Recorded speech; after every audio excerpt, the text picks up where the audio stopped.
Good morning, everyone. Just checking and making sure that this is working.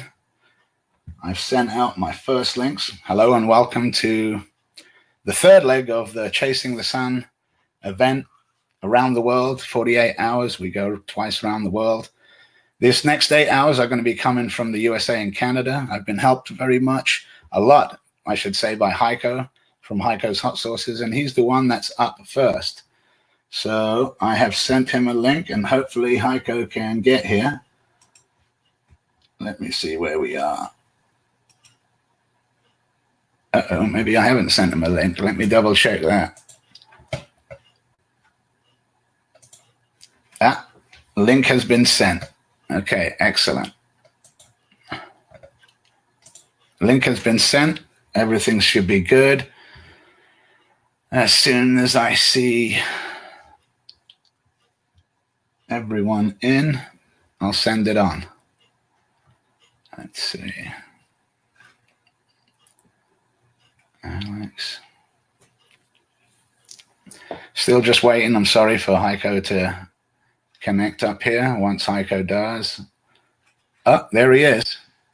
My bad. I didn't see you, Haico, but you're there. All right, so no problem. You for the next 25 minutes or so. No problem. I'm ready, man. Belt away, and I'll take care of everything from there. Everybody, Haico's Hot Sauce. Fantastic stuff.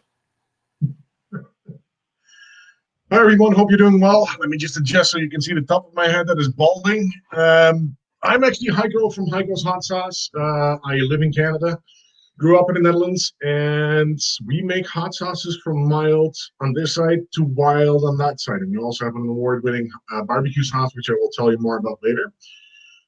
First of all, I would like to say a huge thank you to Vicky and Alex for putting this up. This is the second online hot sauce expo that they've done, and it is absolutely amazing what you guys have been able to pull off. It's a great way to help small vendors like us to portray our product, even though there is no actual physical markets going on right now. So this is a huge help. Thank you very much. So like I said, my name is Haico. I'm actually from Haico's Hot Sauce. Kind of my face over there. And we make hot sauce from wild to wild. I got two of my babies here, this year's crop. I've got a scorpion and chocolate scorpion here, and I've got a ricotta pepper here. We got a wide range. We grow any peppers from Hungarian wax to Carolina Reaper. So the whole gambit is basically being covered by us. As a result, we actually make hot sauces that are varying anywhere from mild to wild. So the mildest one that I have is actually called a Canadian jerk. It is named after my wife. She doesn't like hot sauce, so I decided to call it Canadian jerk. I mean, I had a Dutch bastard at one point as well, but it didn't survive. It didn't survive that much. It's a great, very mild hot sauce, great for anybody who wants to get started on the hot sauce journey. Not a lot of heat, a lot of flavor to it, and it is really good. Thank you, Bob. I appreciate that. Bob is actually my partner in crime in Europe. So anybody that is still watching from the United Kingdom, you can get my orders or my hot sauces through the Chilli. Let me just take a look here. I have got my cheat sheet here. The chillishop.eu. They actually carry a great part of my sauces as well. And right now they've got a special going on, 20% off of everything that is available through the store, 53 kinds and still growing. The only thing that is not included in that is the Happy Hatter, and that's because it's already been reduced. What you need to do is actually type in the words FESTVAL Fever as the coupon, and you will get 20% off of your whole purchase. So we've got the Canadian jerk we started with, which is a nice mild sauce. I've got two that are in the medium range. Actually, I got four right now, or three. We've got the Ring of Fire, which is a peach-based sauce. It's got a nice flavor to it, a little bit of heat. We've got the Red Dawn, which has actually got a great label. It was made by a local tattoo artist. It's a collaboration with a Canadian punk band, an Ottawa-based punk band called the Riptides. And we've got the Soylent Green, which is a jalapeno lime-based sauce. So it's got a nice tartness to it. It's great on fish tacos. It's got a little bit of dill in there, so it's got a lot of flavor to it. So there's a lot of different sauces in it, flavors in it. A very popular one is actually the Mustard Menace. The Mustard Menace is a mustard-based habanero hot sauce. I've got a scale on the side. This is actually a 3 on a scale of 5, but this is my scale. My scale may be slightly skewed. I like my stuff hot. It's got a good flavor to it. We work together with a local vineyard as well called Smoky Ridge Vineyard. We've got a smoke and burn as well, which is a smoked jalapeno-based hot sauce with a little bit of Smoky Ridge Vineyard wine in there. It's got a nice flavor to it, good smoothness. You can use for a lot of different things. Goes really well with all kinds of different barbecue meats. Kind of an Asian style influenced hot sauce I have here is the 50 Shades of Pain. It's got habaneros in there. It's got some super hots in there, like the 7-pot. It's got ghost peppers in there. Good flavor, a little bit of sweetness from some palm sugar. We use all natural sugars and simple carbs. We use a lot of maple syrup as well. I mean, we are Canadian, eh? It's the way that we do it. I've got a Straight Oak Hounds of Hell, which is another collaboration with a local brewer. We've got their Shag and Wagon IPA in it. It is a smoked habanero, nice smokiness to it, but it's also got fresh orange juice and fresh lime juice squeezed by hand. So it's got the nice tartness to it. It's got a lot of flavor to it. People love it as a wing sauce. It just gives it that extra oomph and just gives it a lot of flavor to it. The hottest one in my original lineup was actually the Scorpion's Kiss. This is how I got started. I only had 6. Right now I've got 13. It's getting out of hand. The Scorpion's Kiss is made with scorpion peppers, ghost peppers, and jalapenos. And it is pretty hot for most people. It is a 5 on a scale of 5, so it does have a lot of oomph to it, and it will really set you on fire. Now, I do have some friends that really like hot sauce. So the next 2 sauces are limited edition. They do contain Carolina Reapers. I never know how many I can grow and if I can actually make it work all throughout the year. So it's all about making sure that I can provide people with what I have. They're limited edition. So the first one is actually the Canadian colon cleanser. May live up to its name if you eat enough, and don't ask me how I know that. I'm not Canadian myself, but my wife is. So this has got Carolina Reaper, Moruga Scorpion, ghost peppers, and it's got habaneros in there to tone the heat down. So when you start using habaneros to tone the heat down, you know you're pretty serious. So this is a scale 5 on a scale of 5. And then one of my friends, actually the best review that I got on this is one of my friends, Koki, actually the guy that I made it for to start with. He said, I love this sauce. I can enjoy it while I'm actually sitting in my underwear while my family is still wearing the sweatshirt. So it's got a good amount of heat to it. Now the last one that I made, another friend of mine challenged me. He said, you know what, it's still not hot enough. So I actually made the Devil's Brew, which is a 6 on a scale of 5. I had to add an additional scale on it. It is based in Carolina Reaper, Moruga Scorpion, ghost pepper, and the majority of the ingredients is those peppers actually. So it's got a good amount of heat. Great thing is that when you combine those peppers, you get all the different mouth burns. So you get the front, you get the back, you get the throat from the extra Reaper. The flavor of the Scorpion is great to go along with. So that's my Devil's Brew.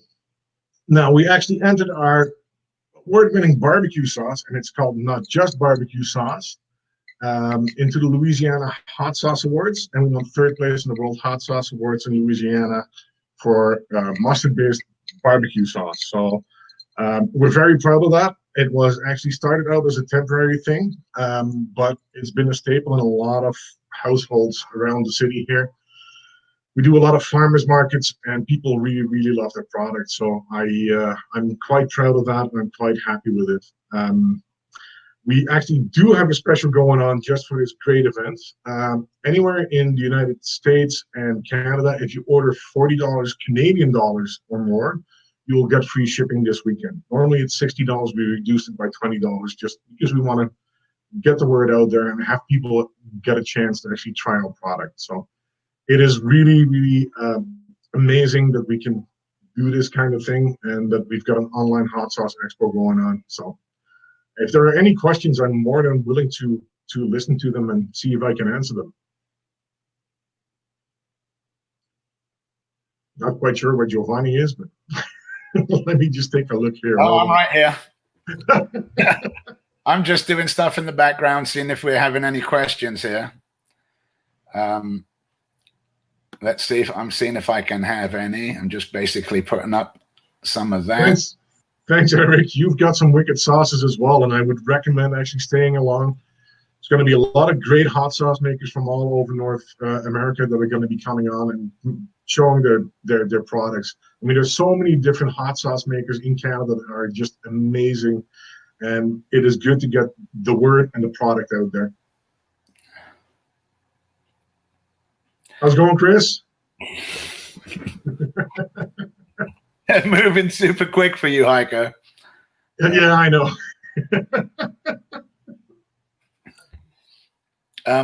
What's the best? Can you give like any details on your website or your website address? Any of that? Absolutely. So the website where you can order my sauces is actually through www.haicoshotsauce.com. HAICOS hotsauce.com.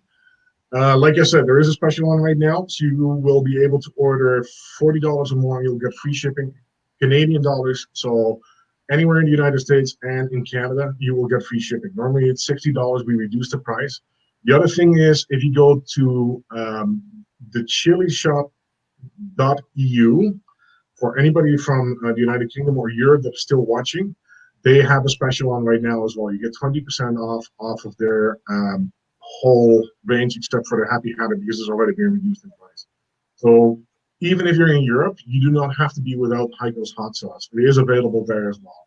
And Bob Conkart and Christine Van Duffel are great people. I met them last year in Belgium when I was there for a hot sauce expo, and we had a great time hanging out with everybody. Johnny was there as well. It was the Chili Queen was there. I mean, you can't get much better than that. So go right here. Describe your spring sample from Christopher Campbell. All my spring sample, I do not have any anymore, but I will be making more next year. It is actually a traditional Indonesian paste, which is called sambal. And I grew up in a family that was very diverse, so I had people from Indonesia, India, Suriname. I had all those influences, and the reason why I started making hot sauce is because I missed the flavor and the heat when I moved to Canada. I moved to Canada 15 years ago, and they did not have any hot sauces other than the main store brands, and I'm not going to name them by name, which are mainly vinegar and some red coloring, in my opinion. I was missing the actual flavors. So what I did is I actually tried to recreate something that I grew up on, which is sambal ulek, but instead of using just regular Thai chilies or bird's eye chilies, I actually replaced them with ají lemons. It's got a good amount of garlic in it. It's got a good amount of ginger in it. It's just nice and fresh. It's almost like a jelly that you can use in all different kinds of things as well. I know that Chris, for example, has been using it on his toast, and it's really, really good. I see that Luciano actually put up Heating Up the Capital. I am organizing a hot sauce expo here in Canada as well. The first one in our capital, Ottawa, where I live. And I've teamed up with the League of Fire. So all the challenges that are available for the League of Fire are available through heatingupthecapital.ca in Canada as well. If anybody else around the world has trouble getting them because of all the challenges that we had with COVID, I may be able to help them out as well. So you're more than welcome to check it out and send me a personal message through Facebook or send me an email on those sites. So that is definitely what I can do for you. I got a great one here for you too, Haico, if I can find it again. How do I keep my youthful looks? It's my wife. I'm going to have to say it's my wife. She's not even here, but I'm going to have to tell her, right? I mean, she may be Canadian germ, but she's the one that keeps me running and make sure that I stay in shape. I mean, when you got a wife like that, you need to make sure that you're going to be looking the way that you are. Although she's proud of all the gray hairs she caused, by the way. Let's see.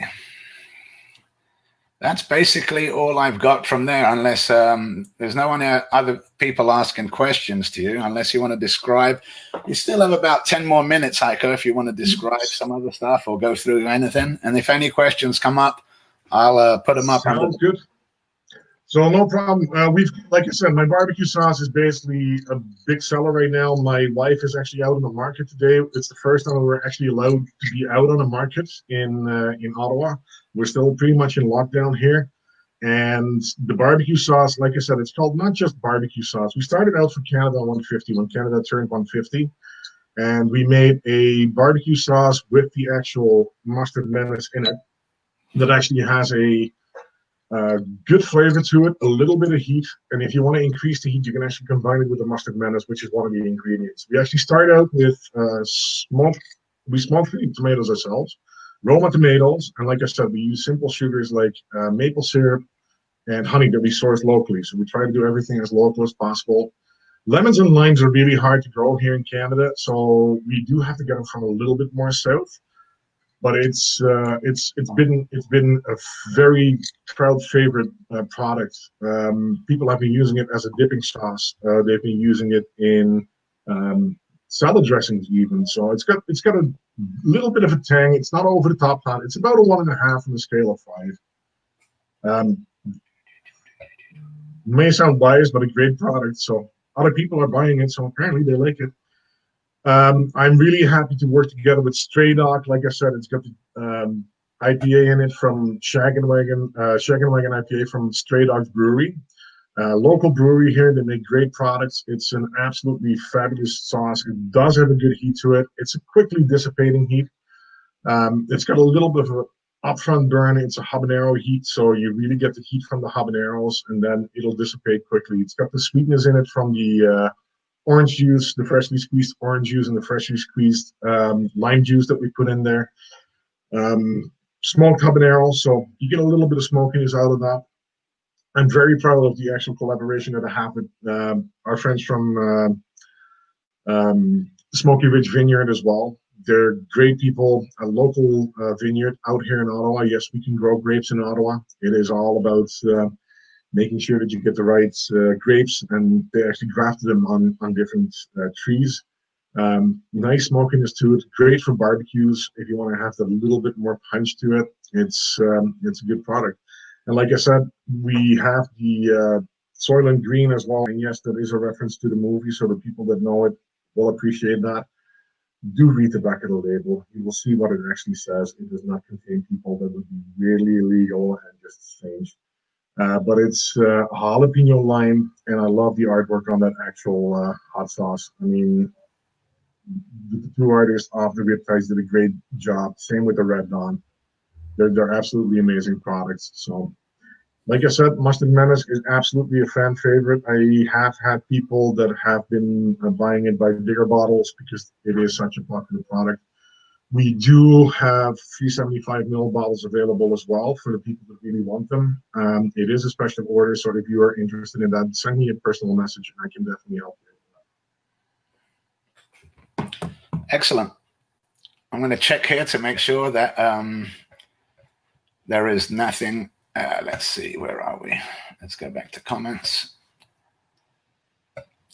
And let's see what we have. Other than your shop.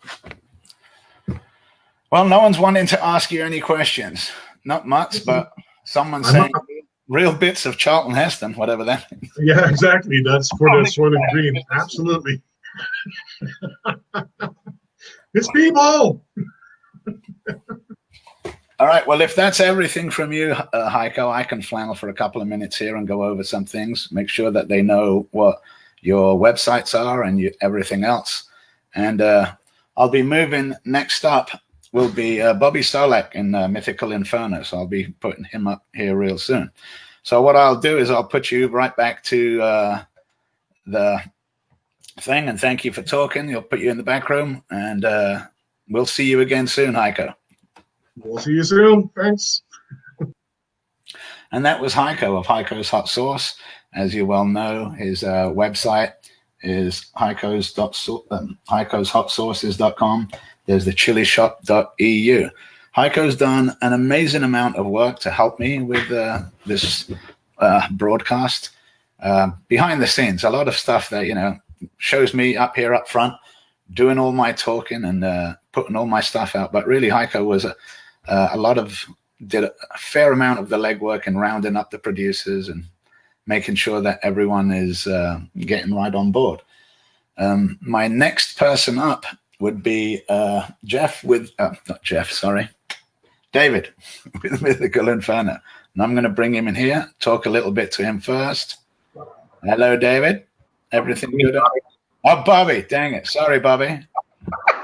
100 names in front of me. I'm getting them all mixed up. But it's nice to see you here. We'll give you some, you have a half hour or more. You've got till at least 11 o'clock. If you get bored, give me a shout, and I'll come back in, and you can flannel, talk, show, recipe, cook, do whatever you want. Everyone, this is Bobby. I'm out here right now, so I can't do much, but I know, do as much as you can. all right. Well, the first sauce that I currently have launched right now is Mythical Inferno. I created this back in 2012 because I couldn't find sauces that had both heat and flavor. And I entered into the state fair that year and ended up taking first place. Ever since then, people loved my sauce, and I finally got it launched beginning of last year, I believe it was now. And ironically enough, something people don't really know about me, I actually do high-functioning autistic. And one of the things I'm actually doing with my company now is actually using it to help people with disabilities like mine to know that they can actually build their dream and do stuff. This is just the first of about 7 sauces I've created so far. You can actually go to my website. It's spicyandilove.com and actually get it there.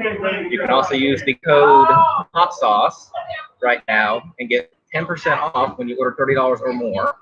Or you can also go to puckerbuttpeppercompany.com and get it there, because they also carry it now as well. And I believe they have a dad's deal going on right now. I'm not sure what they have going on, but they have several things going on right now. So if you're international or somewhere else in the world, I know they do international shipping as well. But also, eventually I'll have my all jacked up hot sauce going, my cherry jack, which is a mix between cherry and jackfruit. I'll have my 20X and a few other of my sauces that are along the same lines on bases like this. All my sauces are all natural, fresh ingredients. I don't use extracts or xanthan at all. And it's also naturally thick all the time.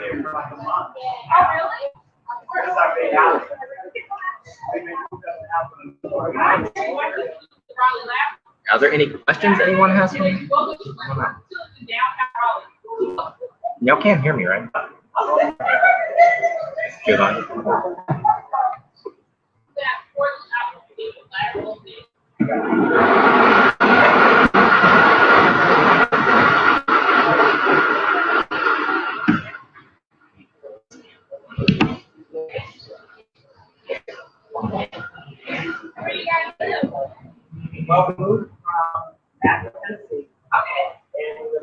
Still connected, right? Yeah, you're still connected. It's just some background noise that you've got going on, but other than that, you're still connected and still going. Okay, good. Did y'all hear me okay? Yep, we can all hear you excellent. Okay, good. I was wondering, because being out here, it's all over the place.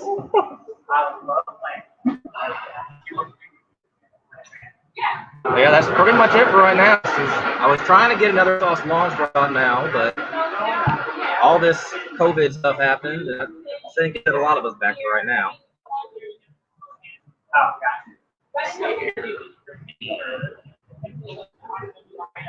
Hey guys, hi.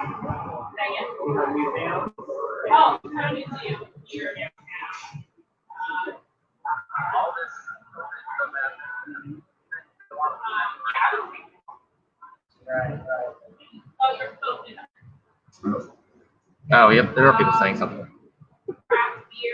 Oh, yeah, fortunately, I am at the farmer's market right now, so it is what it is right now.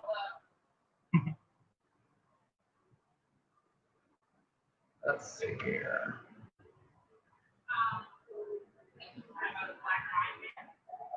All the local breweries together, they shut down downtown Raleigh, and usually have their summer.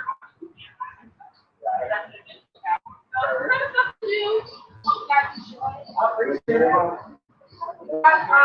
guys play pool? I don't play pool. Well, they do have a pool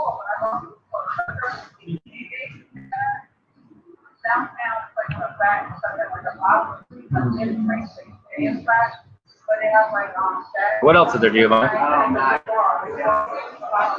Anyone having any questions or anything? I'm looking. I don't see really mostly any questions here. You've described the sauces that you're selling. Which is the best way for our viewers to buy them from you? Where they can buy them from? Yeah. But yeah, they can go to itspicyandilloveit.com or mythicalinferno.com. And they can also go to puckerbutpeppercompany.com as well, because Ed's now carrying it in his shop as well. Oh, that's good. Yeah. They can go there, get multiple company sauces all in one spot. My hottest sauce right now officially launched is the one I have currently launched. Eventually, I'll have my 20th launched, which is, I've been told, up there around the same level around Reaper Squeeze and everything. But unlike some other places, I've only been doing this myself pretty much, been a one-man show, and been just slowly getting everything going.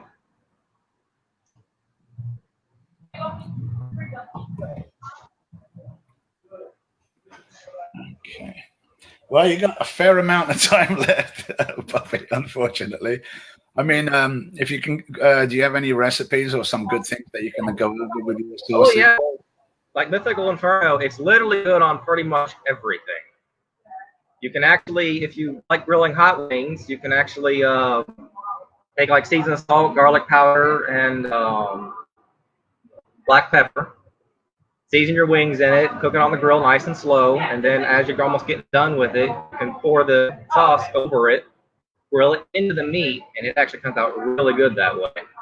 People are using it on tacos, on their pizzas, are roasting their pizza sauce with it. I have several friends that are Vietnamese. My girlfriend's Vietnamese. Her family, they all love it. They're using it on all their food, on their fish, everything. Between your eggs, your meats, your fish, anything you want stuff on, it's good on. Lemonade, blueberry lemonade, raspberry lemonade, old-fashioned lemonade, fire cup.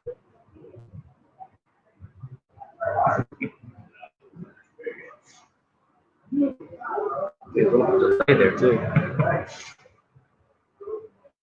Okay, I'm back in again.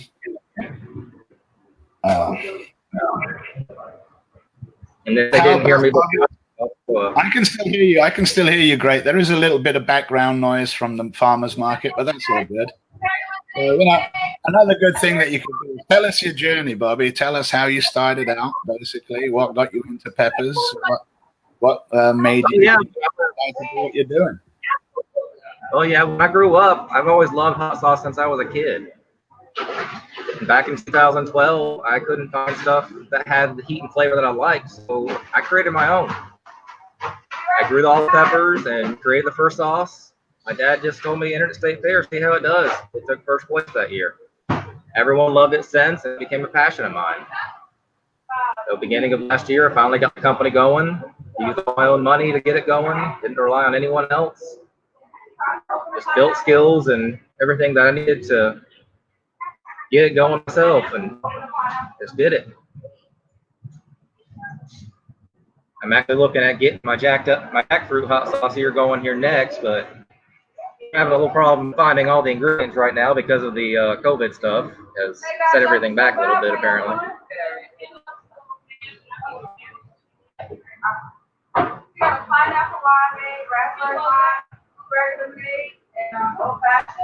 And I'm bad.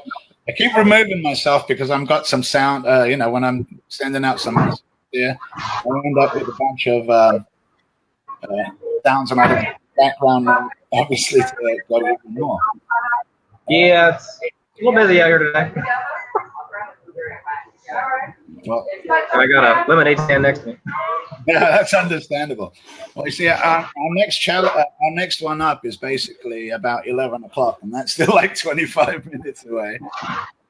Dang, I mean, it is a fair amount. I'm going to see if I can even, I'm going to let you flannel for a bit and see if I can find someone in to come along and ask some other questions for you. All right. Well, something to know about my other sauce that I'll be coming out with next, the all jacked up hot sauce. This is just a 2-ounce one that I have on up right now. It actually has vanilla bean in it. Something you don't really find in many sauces, if there even is one out there. It's got both the ghost and yellow patali in it. And it is really good on a lot of different things. Been making some hot wings with it, and it's been amazing. And the cherry jacked is actually a mix between cherry and jackfruit. And it also has the Reaper in it. That's why it's called Cherry Jack the Reaper. So you got the cherry, you got the jackfruit, and a little bit of Reaper in for just enough kick of it.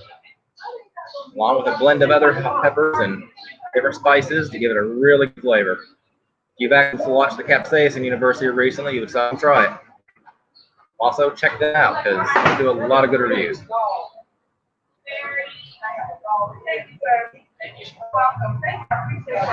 Hey y'all, how y'all doing? Next customer, please. Ma'am.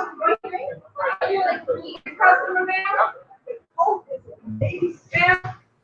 Hey, come over here. Marked as much as I can out of you, unless you've got like I said, you still have a good fair amount of time. What I have to do with what we've got, you may just have to close the broadcast a little bit. Not close it, but set something up until our next person comes up. All right.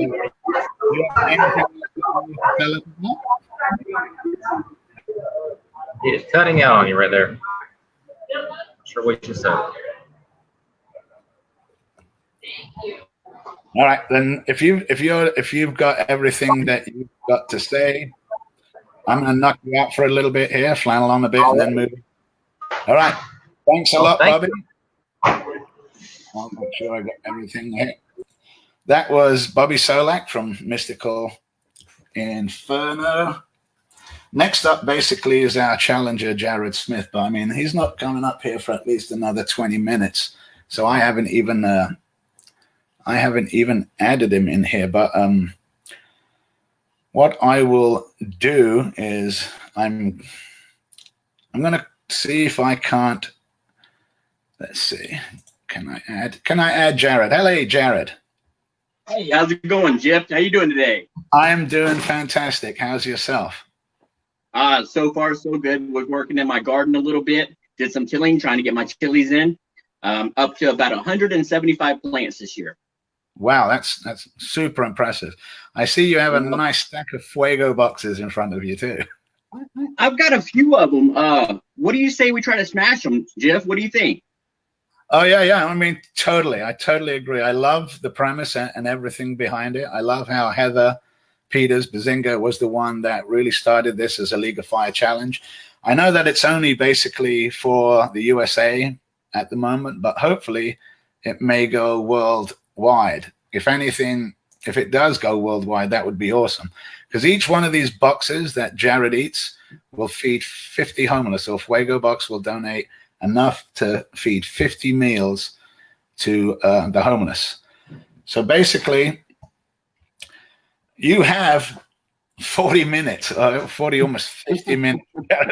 So if you want, you can eat them as slow as you want and plan for as long as you want. And just have a bit of a chat, eh? Yeah, and what I'll let's try. go ahead and get into it. Yeah, first of all, I want to thank. Do what? I'll try and get someone in and talk to you too a little bit later. If you need me, call out. I'll be watching. All right, good deal. I'm gonna go ahead and get into these white lightning guys. I want to thank some of the people that helped me attain this wall of white lightning. Joe Romanelli, Russell Stewart, Tony Taz Weekly, Aaron Hernandez, Stephen Crockett, Tawny Miles, Osmar and Garibaldi, Scott Ashworth, and myself. And I appreciate all y'all for helping me get this wall of white lightning. But anyways, we're going to go ahead and snap into it. I've got my laptop over here, but I can't really see the comments behind my wall of white lightning. So we're just going to go ahead and tear into them and get this party started. I love the premise behind this. And really enjoy these things. I've already smashed one. Let's go for 13, eh?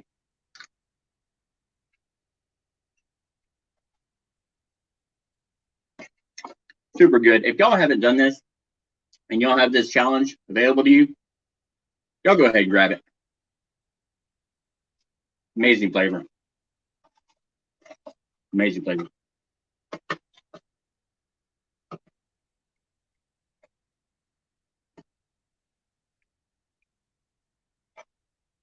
One.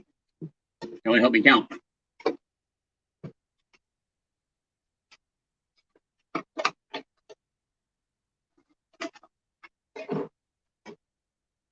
The heat on them for like the average chili head, it's not going to be like the two Patera or something like that. It's only going to get you to like a 3 or 4.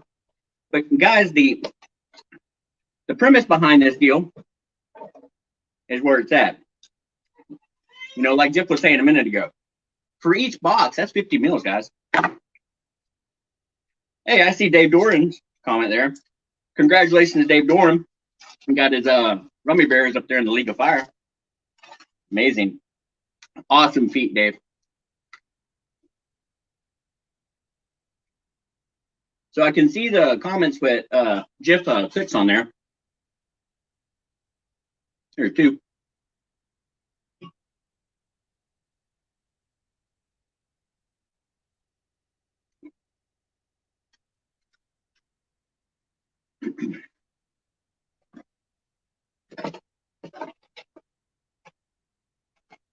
Still sitting at a comfortable 3. The only time I worry about with doing the chocolate challenges is they hit your stomach really fast. So my meal prep today was some potatoes with butter and sour cream, and also a glass of pickle juice. Great.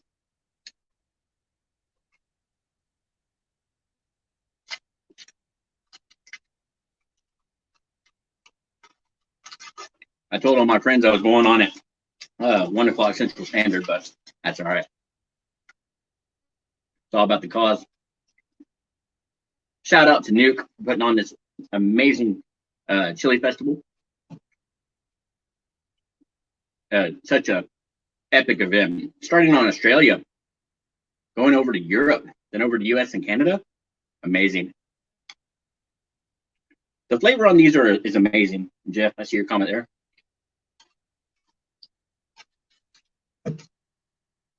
Great.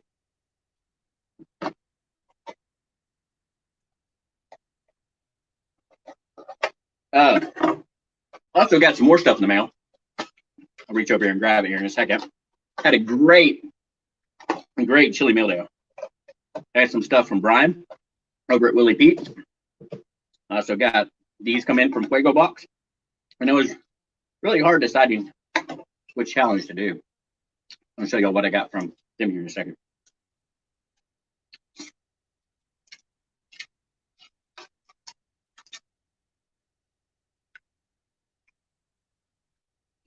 Thank you, Vicky. Enjoyed watching the wrap up here shortly ago. You and Alex.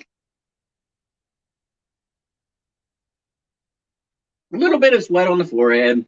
Nothing too bad. A little bit nervous. So,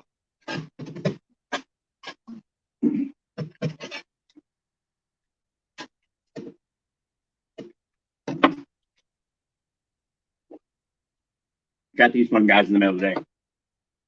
Thank you, Brian, for getting those over to me.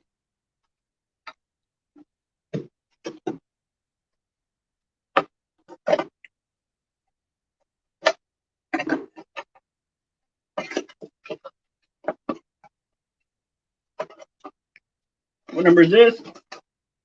5.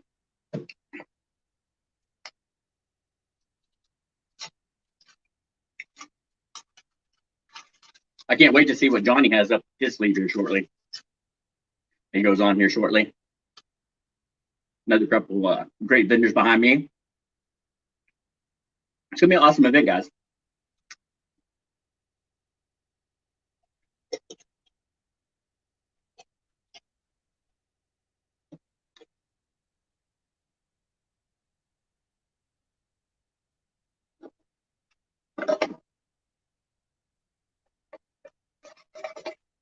Smashing them.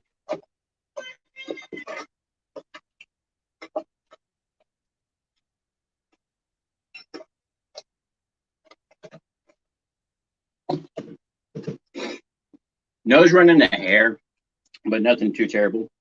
It's nothing going to be like that NEMESIS bar. I'm kind of worried about that one. I was talking to the Atomic Menace one day, and he said that he's seen people not be able to finish the NEMESIS that have smashed the tube of terror.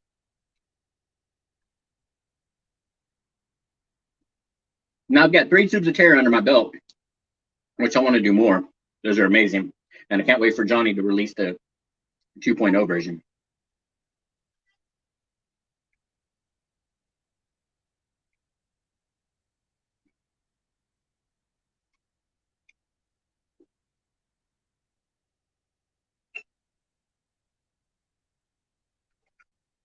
Thank you, Adele. Much love over there across the pond.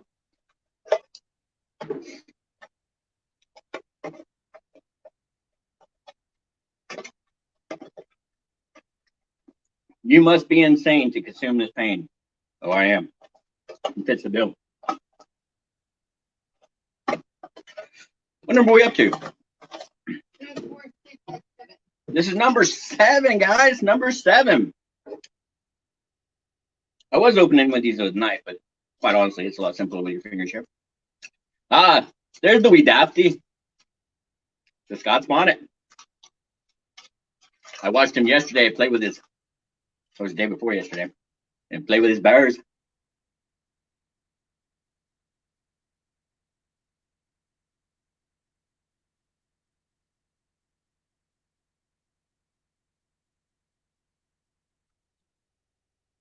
My kids and I were watching him play with his bears while my wife was in the doctor's appointment for our little one. She had her two week checkup.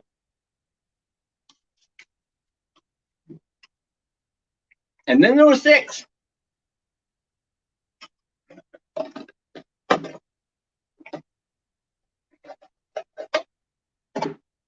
Still sitting at about a 4.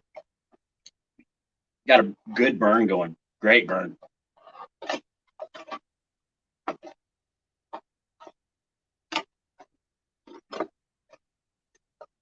There we go. It's kind of odd just sitting here talking to yourself.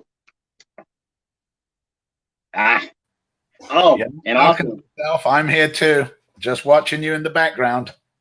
I ordered. I have a stalker. I ordered a couple of packs of Rummy Bears from Dave. I can't wait to get those in. Those shipped actually yesterday. Dave got those to me.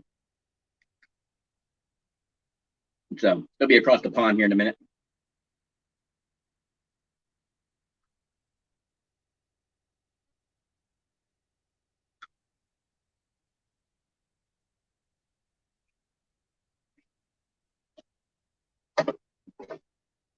It's a lot of chocolate.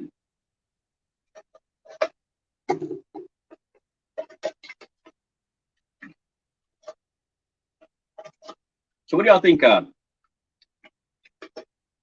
the Atomic Menace and Johnny Scoville have up their sleeve today? I'm curious. I'm gonna stick around and watch them. What number is this? 8? 9. 9.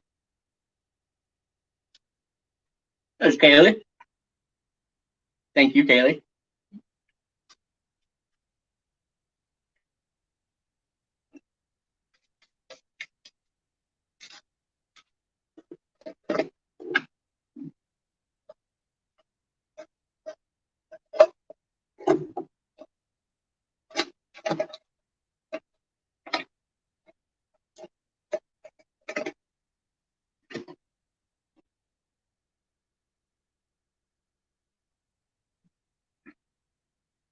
Burning with you, Farmer Jay, tinking my tea. Oh, anybody knows me, I love a good tincture.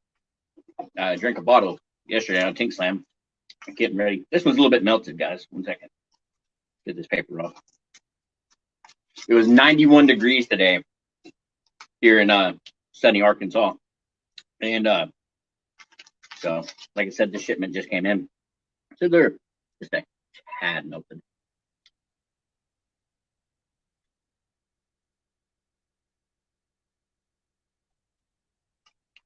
Then there was 3.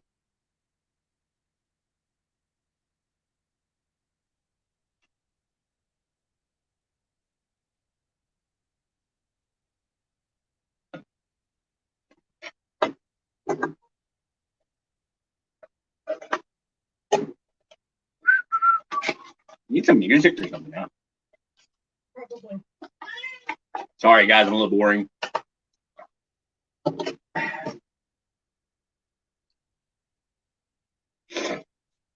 Nose run still just a hair, still at a comfortable 4. Solid burn. It doesn't really increase when you do multiple boxes on these. You got a little bit of sweat up here. I guess pure amount of chili that I'm consuming.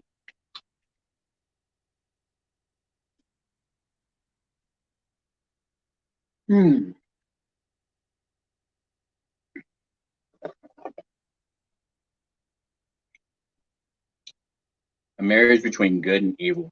The chocolate challenge is for the pain-seeking misogynist who wants to join the fight to end hunger. Amazing.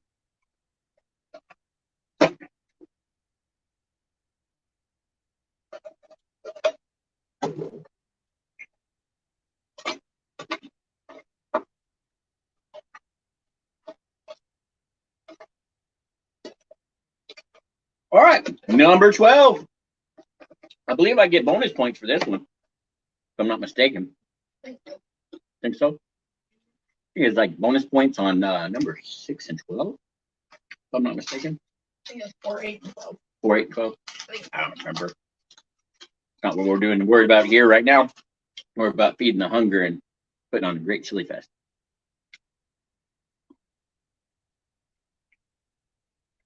Get y'all the little pieces of chili in there.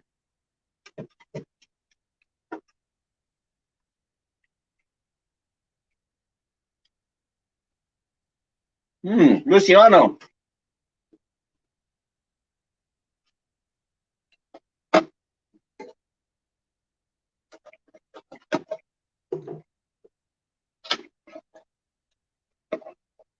Then there was one.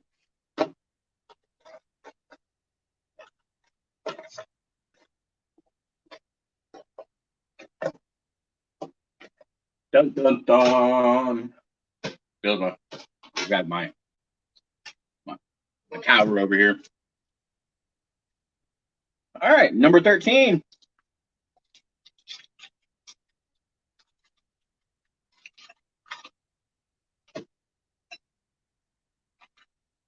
End world hunger. Like Johnny always says, if it's worth doing, it's worth overdoing.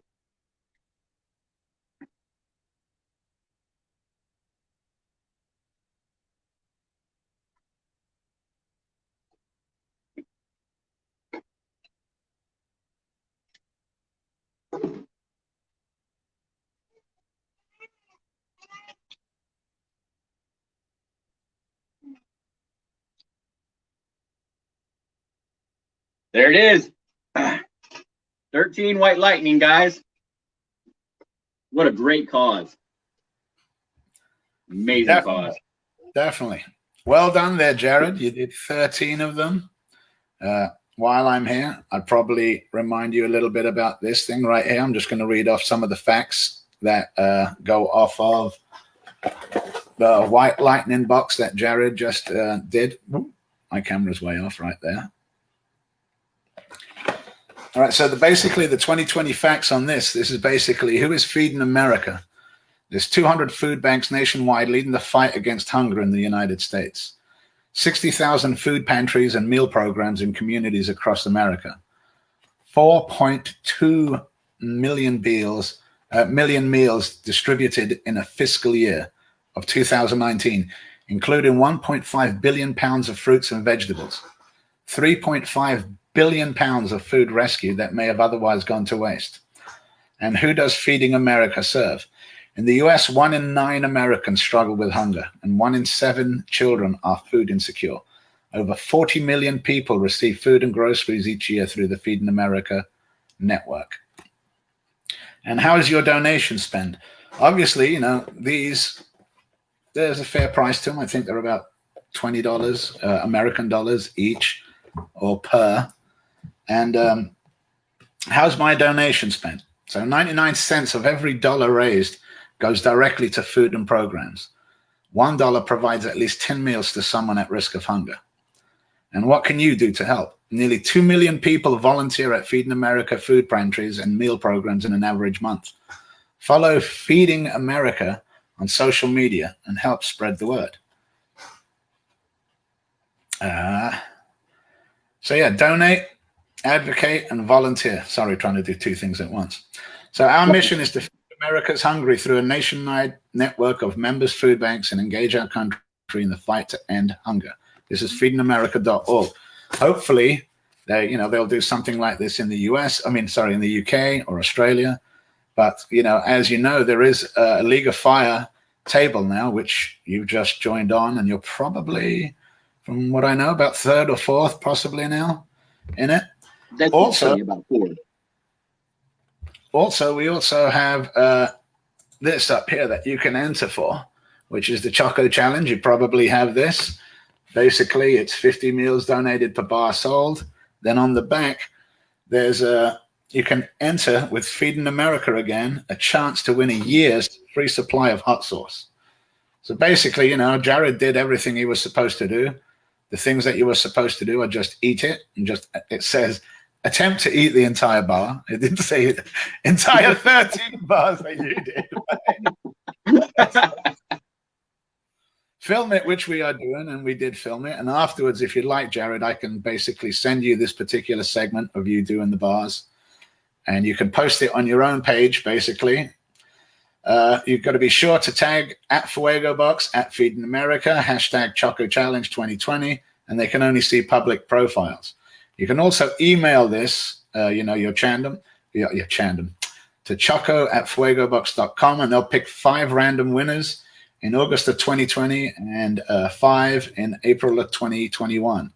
Again, fantastic program, and blown away that you ate 13 of them and made it look like it was nothing. Was it 14? It was 13. Oh, 13. Unlucky, 13. But lucky for you. That's still amazing. So if you're done with your challenge, what I'm probably going to do is bring in another surprise challenger. And I'll set you back into the back room for right now, Jared. Thank you. I'm sorry if you've had people that have been tuning in to watch you. Sorry that you had to come on a little early, and hopefully with Haico up next, we can maybe push this clock back to where we should be and getting on schedule again. But you have the link. No worries, and I appreciate you having me on. No problem. And you do have the StreamYard link. So if any time during the day you wish to come on and yell at someone, you can do that. I'll see you in the room, and I can talk to you and let you in if you'd like. All right. Well, thanks, Jared. Thank you, buddy. Thank you. I'm going to move you back to... As everyone, that was, let's see, did I have everything here? Let me show some others. That's from Kaylee right there. What he did was absolutely amazing. 13 bars and made it look like he was just eating a Snickers.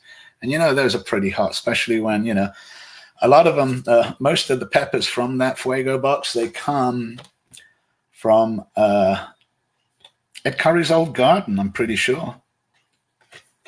Puckerbutt. All right, so what I'm going to do is I'm going to bring in our new surprise guy. Haico is back. Now, Haico, you've got a half. It's almost 11 o'clock Pacific here, which would be 12, 1, 2-ish, 2 EST, yeah. All right, so you have about a half hour to amaze us with some of your tinks. Show us what you got, what you can do. And so I'll give you a little bit of background on this. This is actually a tincture that I got through Greg, who got it from Jeffrey de Court in the Netherlands. And this has helped me a lot when I was training for the Total Satan Challenge that we did with a lot of guys from Canada last week. We had 9 guys that actually did the Total Satan, and I had never done the Total Satan, and I don't think I'll ever do it again because it tastes horrid. But we raised a lot of money for the Canada Food Bank. So I've got a tincture here, Jeffrey de Court, again, that's Jeffrey, Jeffrey, space DE space KORT. If you want to have more of this stuff or you want to know more about this stuff, get in contact with him. He is a guy from the Netherlands. He makes amazing tinctures. This one's got a nice smokiness to it. It's got a lot of different things going on. And I am going to do a full Robbie dropper, which is more than I've ever done.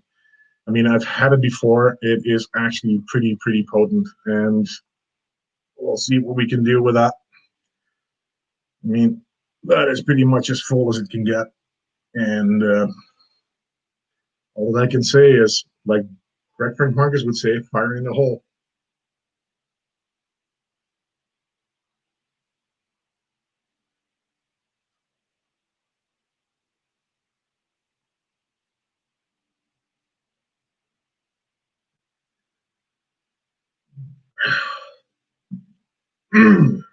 That's hurting already, and it just keeps building.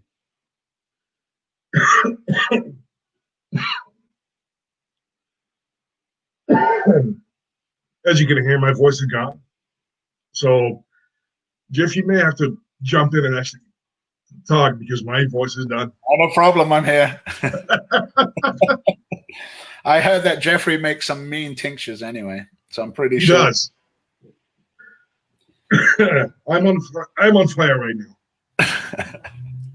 The thing with this is that it is deceiving. If you do 1 drop, not that bad. 2 drops, it keeps building. Like I said, right now, I am just on fire.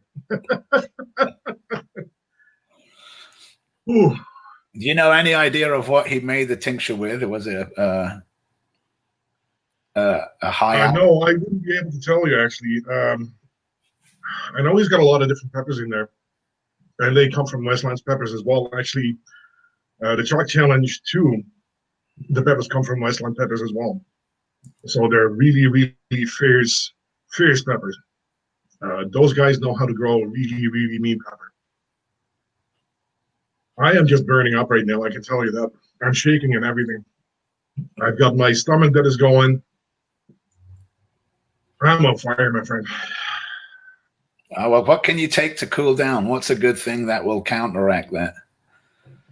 So the thing for me is kefir, which is a high fat content buttermilk that I usually drink. Did not do any prep for this, so you see the full effects of it, actually. I'm going to take a sip of my water right now and see if that helps. I know it's not going to happen, but...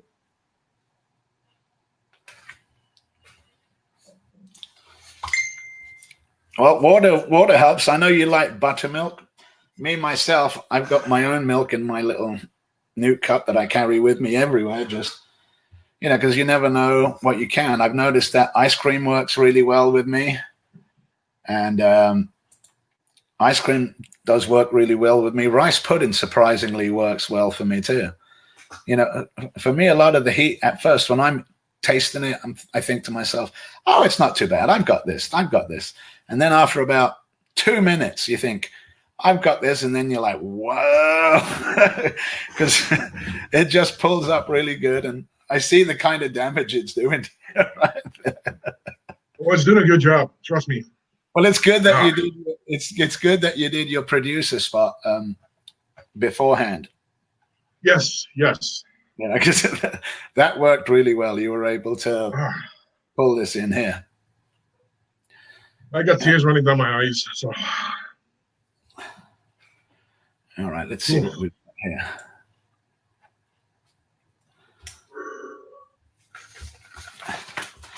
I know that I can tell you guys on the stream one definite thing about tincture, as most of it is created by alcohol, you know, because the alcohol basically soaks everything out of whatever you're making the tincture out of.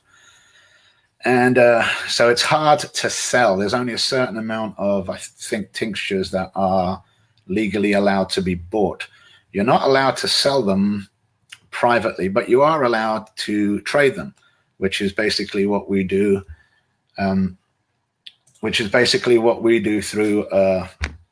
Through our community. And we find people that we know.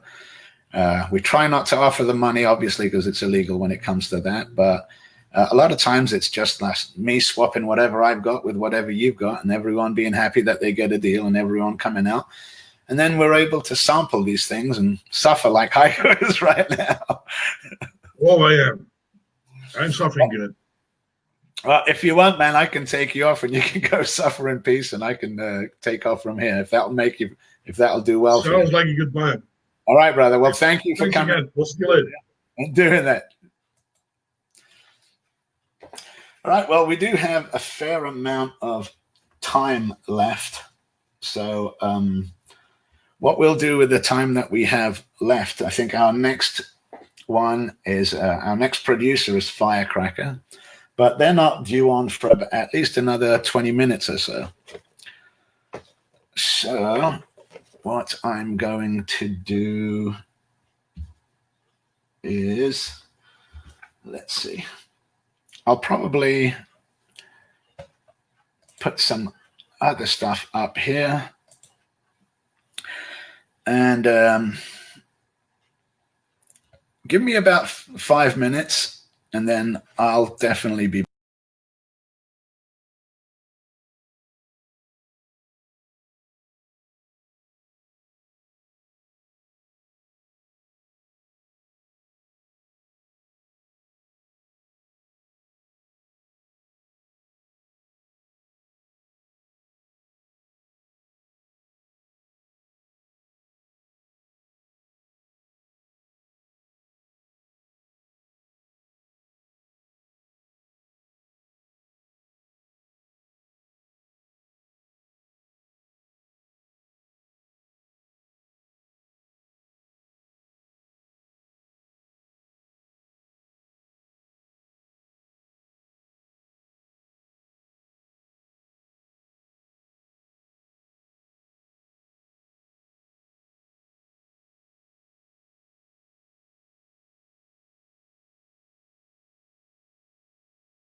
All right, we are back a little bit. I just basically was lining up the next person, and better, easier to just line up the next person than have me shaking my head around.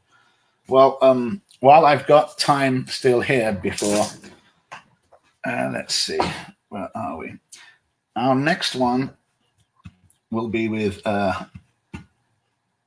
Carmen with Firecracker, but I won't bring her up for a while. In the meantime,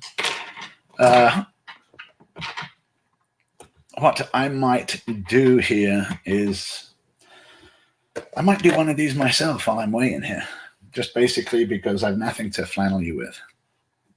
So what I'll do is I'll have mine ready. I've only got 3 of these, so I may have to, I'll see if I'll do these 3 now, and possibly, seeing as we just did a white lightning thing, I may as well continue it, and that'll make that.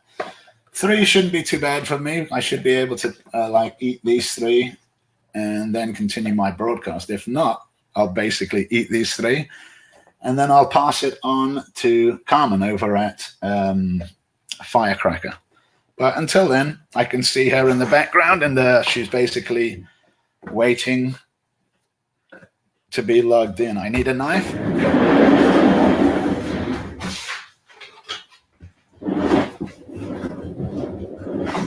Gotta love wheels. All right. So I'm just going to open the first box just to show that it isn't open. I'm just going to put the knife in there and cut it.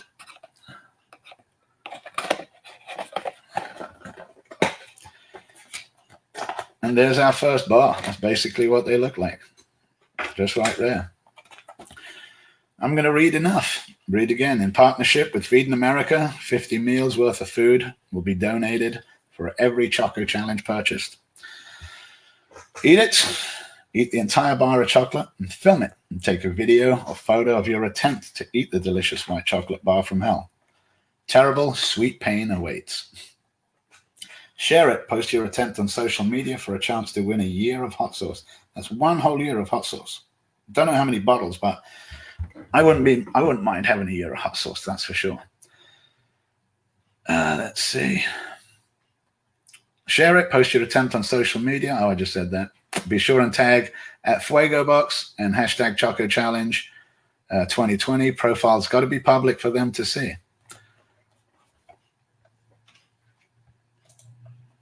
Ooh, put up some nice stuff about me. I am a legend. I'm not a legend. This is just one. But they say you must be insane to consume this pain. And I must be a little bit insane. But like I said, on this, in here, I've got my bottle of milk, unopened, so you can see. NEUK one side, Hot Dang Show Roger Trier other side. Gotta love it. So what I'll do is I'll go again to the first bar. It's right here. And it does tell you to last chance to turn back. Not for me anyway. I like the packaging. I do like the nice little skull that they put on there. And me, I'm going to take my sweet time eating these. So, you know, obviously, if you guys need a break to go to the bathroom, get some lunch, get something going, this would be the time to do it.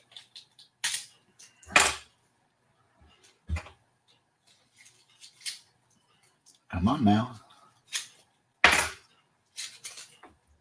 All right. Like Jared said, it seems to be like a little melted. It's not that I kept it anyway melted, but it's probably, you know, from the packaging and the heat. Like I said, I opened it out of the box. And that's basically what we're looking at. It's all wonky a little bit this way and wonky a little bit that way. And if you look, like Jared says, you can see the peppers right in there. So anyway, this is number one. I'm going to just sample it and see how it goes. Ooh. I do like that instantly. The minute I took a bite, I felt a nice little tingle.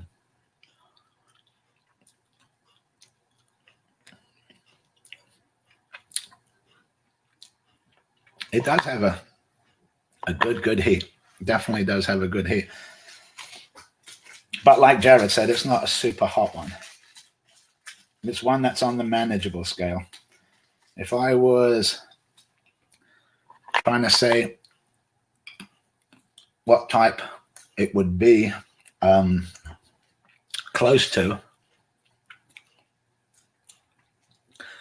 probably the nearest I would be able to say would be, to me now it kind of tastes like the second bar out of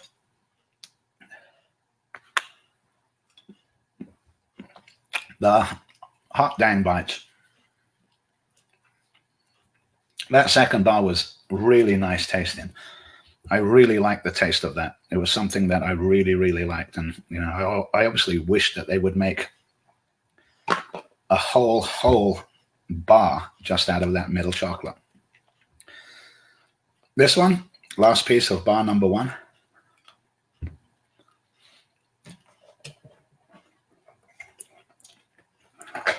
I do know I also have, like a couple of the other challenges, I do have a bunch of hot bites.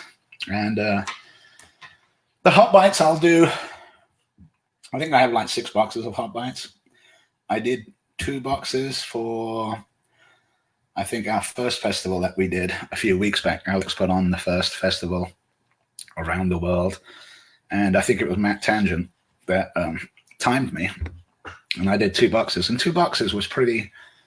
2 boxes was pretty decent. You know, I know I can do more than 2. I can definitely. I'm not sure I can hit anywhere near Johnny, but I think when I purchased them originally, I was going to aim for 6. I was going to try for 5, and if I did 5, then I was going to do the other one as a celebration. So here's number 2. I'm just getting ready to cut this open.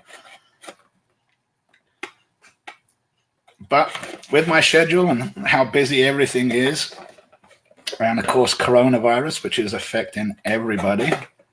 I mean, everybody is affected by it. There is number 2. This one looks to be in better shape, definitely. And I agree again with Jared, the heat level is about a 3 or 4. But I mean, it's a 3 or 4 to people that are probably. Well, I'm used to heat. I love the heat myself. I really enjoy it. So that's why I'm saying it's probably around a 3 to a 4. But to somebody else, this little red devil here could be like a 10 or more. And of course, just before I came on, here's the next one.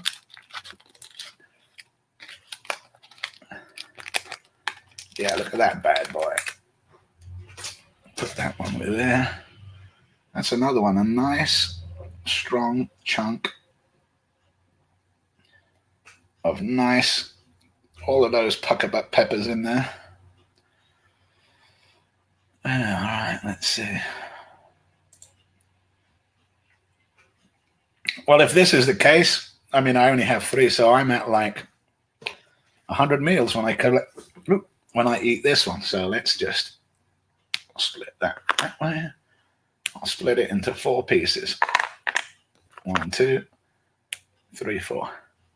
There goes the second one. I dropped something, but I don't want to take my face off a camera. But anyway, I won't. That was the first part of the second bar. It's a really good bar, this. I really like the taste of this bar. It's one.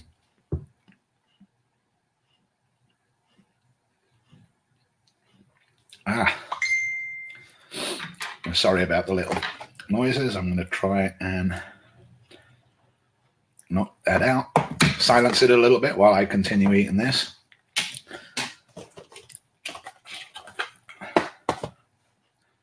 Third part of the second bar.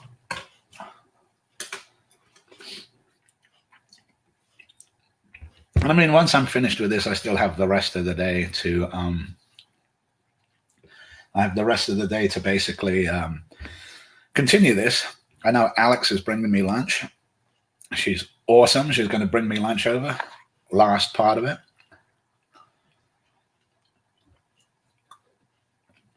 That was the second bar. The last piece of the second bar is done.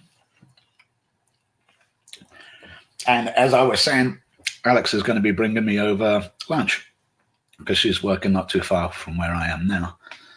And she was going to bring me, it's a Beyond Beef burger. I'm not sure if you guys have heard of it, but obviously it's a plant-based food because I have an allergy to meat, so I can't eat meat.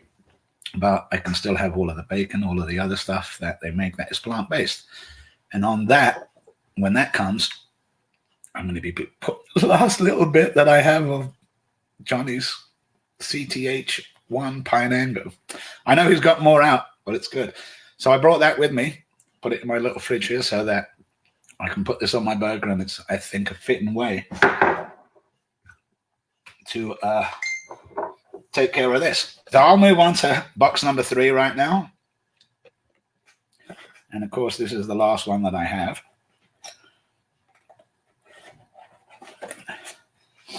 I'm sure Jared could tell you I'm getting a slight sniff. I mean, that's about it. And when I mean slight sniff, like just like about that, a slight sniff. But truthfully, any chili heads that are basically in the same league or better than I am, and I'm by no means like a professional. No means. I'm, you know, Dustin, Atomic Menace, and Johnny Scoville, Shahina, those guys, Phil Patterson, crying out loud. I don't know how he ate that many. Tracy, Roger, I mean, these guys just, I'm just eating 3 of these going, this is pretty good, and I could probably eat a good amount. But after watching Jared knock back 13 and watching the amount that that these guys can take, I can understand. And it's not just the heat. You got to remember that this is chocolate. And anyone eating like 30 pieces of chocolate, 30 decent-sized pieces of chocolate, I mean, it is a full. I did notice that, like, when Johnny did his Hot Bites challenge, he was standing the entire time, which is really good because it helps keep your stomach down.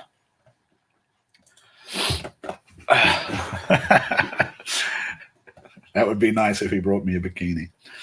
So anyway, I'm going to open up this last one. And then later on, once this broadcast is over, I'll go back through it.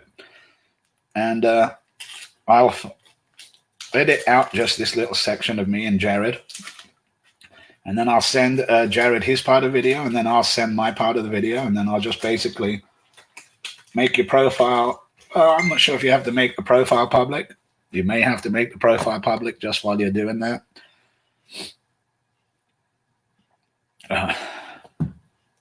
Sorry, got to turn down my silent mode. All right, so now on my third one, here is the third one, all unwrapped again. I do like the twist on it. It's like, it's nice and thin, but powerful. So I'm sure that my chili friends that are heavy eaters, good eaters, and I don't mean it in a bad way, but, you know, ones that can pack away stuff, realize that, you know, it's probably not the heat that's going to get us off of these bars. And I can tell you right now, it's 100% sure it's not the heat that's going to get us. I'm on my third, and I honestly feel like I'm eating, I don't know. I want to say jalapeno, but I don't want to insult Fuego Box. But it just doesn't feel that hot. And it's probably because I got an asbestos tongue. I mean, I definitely have an asbestos tongue. So anyway, as we go down, here's the last piece. I have 4 pieces of the third bar. 1, 2, 3, 4. And I'll do them individually.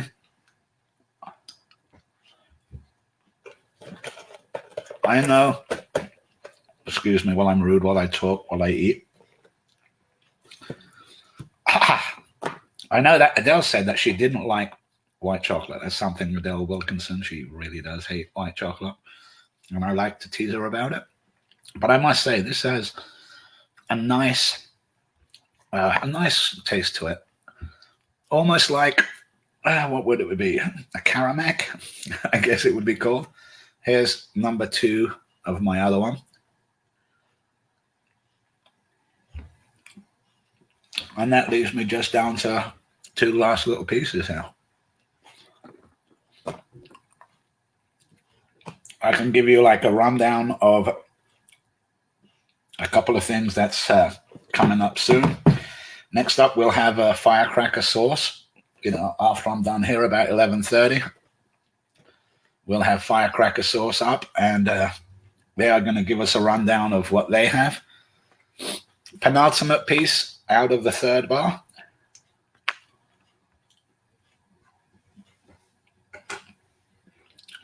And then after Firecracker at noon,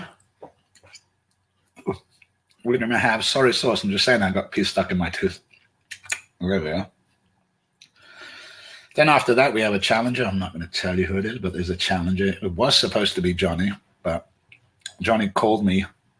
And because of things out of his control, he's not going to be able to do the 12:30 challenge, which is sad. But I might be able to get him in later on in the evening before the end. And here's the last little piece of the third bar.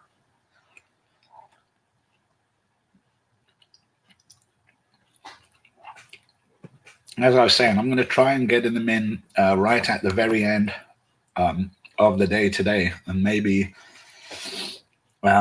just have a conversation with them. Obviously, it's good to just have a conversation with Johnny, talk, see what is going on in his brain, what plans he has, you know, without actually every time we see Johnny, do a challenge. So it would be pretty good. Anyway, that was my third one. That's all of them gone. 1, 2, 3. There was no burns or anything like that, basically. There's no burn time. It's just basically consume. If they wanted to make one, if this was the strength of the NEMESIS, which is the third bite of the bar, now that would be a challenge. That would be pretty difficult, I'm saying. You know, this one would be difficult for your run-of-the-mill non-chili head. But for your experienced chili heads, like most of us are, and the ones that love our hot sauce and love our hot peppers, this is good. Like I said, it's giving me a little sniff, tiny bit of lip burn, but not much. And that's probably just after the third one, and probably because I was breaking. It is stupid spicy, but it isn't the stupid spicy that we are used to. You know, we are used to melt your face spicy. But what I want to say is that the taste in this is absolutely fantastic. It's one of my favorite bars of chocolate. And like I said, I ate 3 of these, and it feels like I ate nothing. This is a League of Fire challenge, specifically for the United States at the moment. There is a point system. I think I do know what the point system is. If I can have a quick check here, I'll let you know what League of Fire does for their... Okay, so the League of Fire world ranking is 2 points per chocolate challenge bar. And then you get extra points in ascending order for each consecutive 4 bars eaten in one sitting. So as you go up 4, so I just missed that one. So anyway, I get 6 points, and I'm not that worried about points anyway. But so if you're buying these, make sure that if you're buying them for the challenge, to have them work out in increments of 4, because you get 1 bonus point for the 4th bar you consume, and you get 2 bonus points for the 8th bar, 3 bonus points for the 12th bar, and so forth, you know, and so forth, like 4 pointers for the 16th. So with that, that's me done. All the challenges, like I said, it's just a little tingly, not that much. I don't really need the milk. I'm just going to do it just to wash it down. So with my new cup, NEUK sticker on my nice new cup.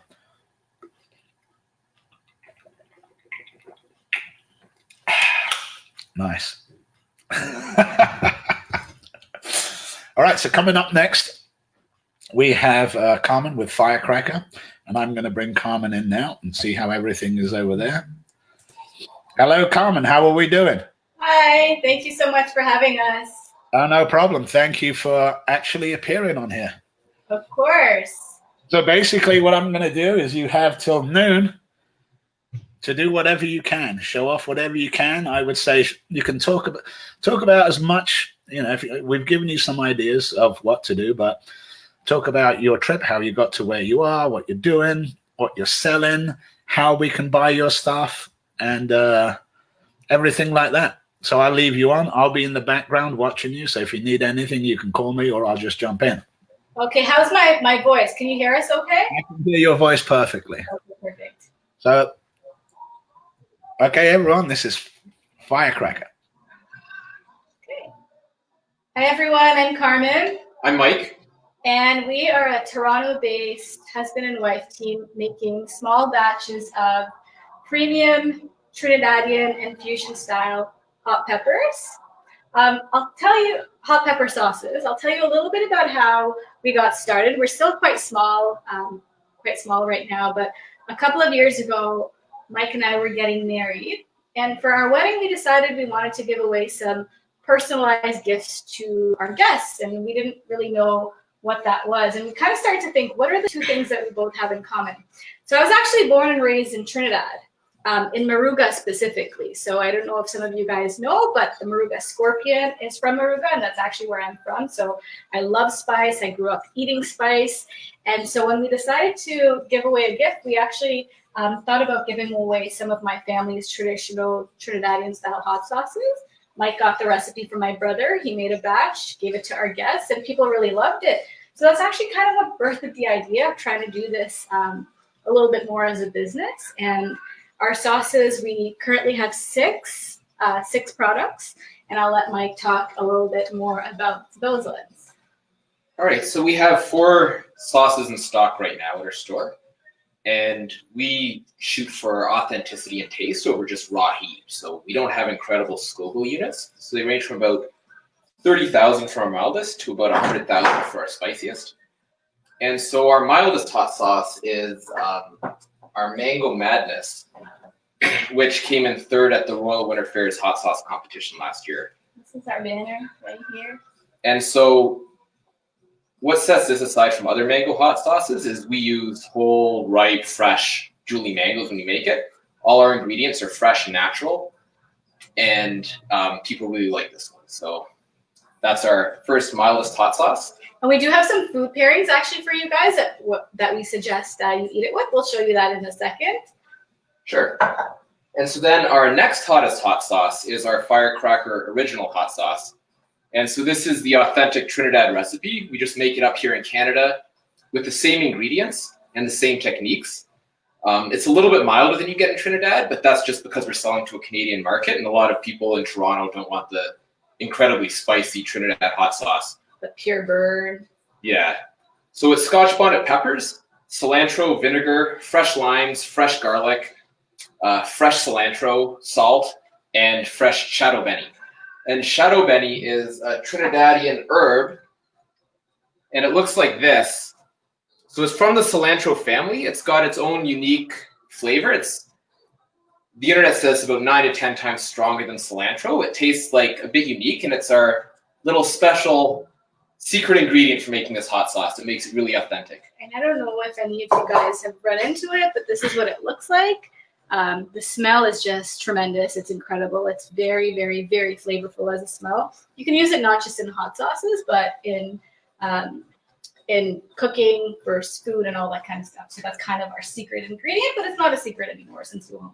And the nice thing about our original Trinidad hot sauce is that it's got a lot of flavor, but it's very neutral. So it's not like a mango hot sauce or like a cherry hot sauce or some sort of flavored hot sauce. This has a good taste, but it goes well with absolutely everything. So we put this in everything. So if you've ever had Trini doubles or Trini roti, it's got a hot sauce almost exactly like this on it. But it's very hard to buy in the stores. So every Trini makes this at home, but no Trini sell it in the store. So we figured it's about time someone started selling this.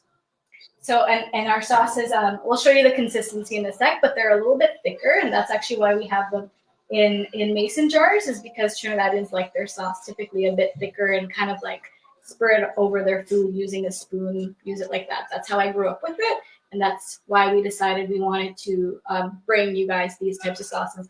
I'll talk about the next 2 we currently have in stock. So this one here is called Nuclear Bacchanal. It's got a red lid on it. And Bacchanal in Trinidad it basically means to party, to have a good time, to kind of go crazy. And so this sauce is a bit zesty. It's got a little bit of like a tang at the back. It's a slow burner.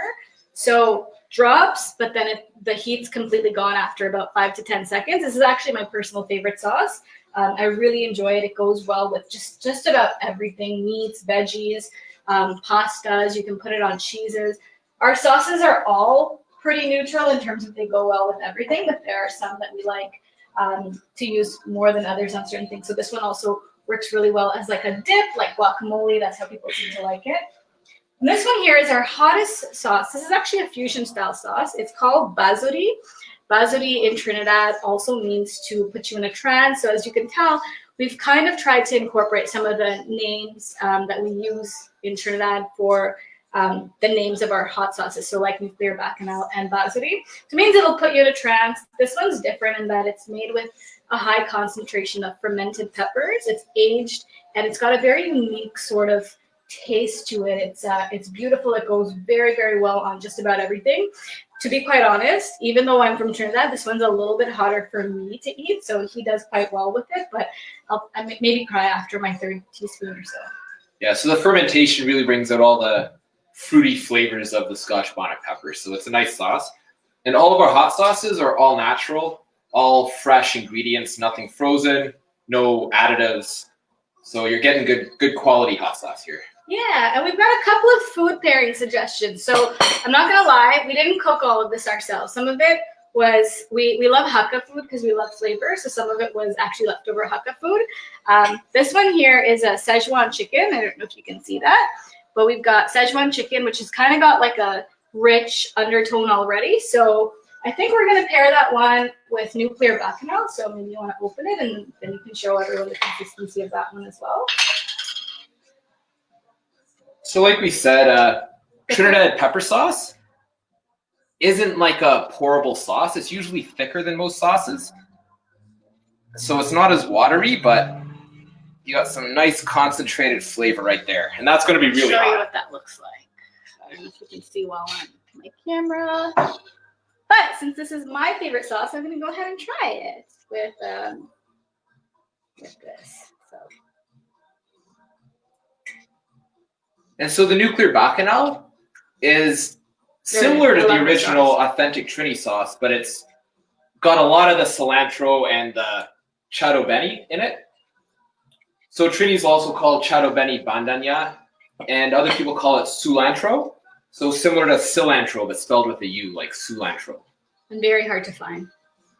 And then we've got, this I actually did make. So we've got roasted pork with spicy green beans, but the green beans are only spiced with pepper, black pepper right now.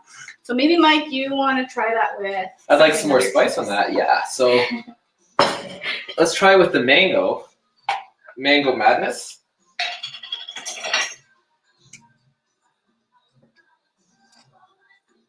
And so this isn't the hottest of our sauces, but it's delicious. Definitely very flavorful. People who don't like spice seem to like this one quite a lot. And people that do like spice like it too. So it goes well on everything as well. If you just want to have like a little bit of a added flavor for people who don't really like spice that much, this sauce seems to be a favorite. And this was the one that won third place last year at the Royal Winter Fair. And my brother-in-law, who loves spice, will just eat this with chips. He'll just dip it like a salsa. I think he's got a exceptionally high spice tolerance, but it just shows the versatility. It's a good hot sauce. Yeah. And then here we've got our personal favorite. So we do a lot of bacon and eggs in this house. I think we actually have bacon and eggs almost every day for breakfast. So these are scrambled eggs with bacon, and any of our sauces will do quite well with that. So we'll try that with the original Trini style hot sauce.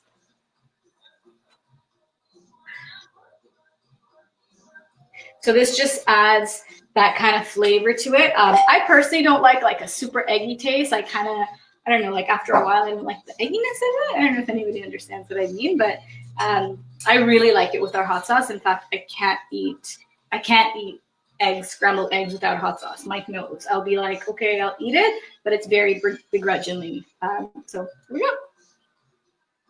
And that's what it looks like. So yeah, those are just some like suggested food pairings for what you can eat these hot sauces with, but they're very versatile. You can basically add it on anything. One of the things I like to do is in Trinidad, we have something called chow, which is basically half green mango. We cut it up, put it in a bowl, and add cilantro, salt, pepper, and a whole bunch of spice into it. And you make chow. It's basically like a mango salad. So we use our peppers in that a lot, and it goes really, really well with that. It's kind of like a Thai mango salad mixed with like a nice spice in your mouth. So it gives you that nice warm flavor. You want to talk about how you can buy these? Sure. Well, I was first going to say that Trinis love their hot sauce, so they put this in everything. So when I went down to Trinidad, in addition to having their hot sauce and all their meats and all their vegetables and everything, they put on the raw fruits, like the chow that she just mentioned with the mango chow. Yeah. They'd also make papaya chow. Even like oranges. She's made like orange and clementines. Clementines. You can basically put it on anything. It's very versatile. It sounds odd, but it's really good. Put it in dips, put it on pizza, put it on everything. Yeah. And if you guys are interested in purchasing, the way you can go about doing that is you can log on to our website, www.firecrackerspice.com. We do have some specials going on for shipping across Canada and the US. So normally shipping is free in Canada for orders of $80 or more. But for people who are participating in this festival, you'll see the coupon code up shortly. But if you use the code NEUK, you will get free shipping for $60 or more. And for our US customers, normally we do free shipping for over $100. And it'll be free shipping for 80 Canadian dollars. And for those of you who are in the UK or in Australia or New Zealand, actually, because we're such a small business, we haven't worked out shipping rates to those portions of the world yet, but we would really like to get these sauces to you. So if you're interested, just send us a message on our website, again, www.firecrackerspice.com.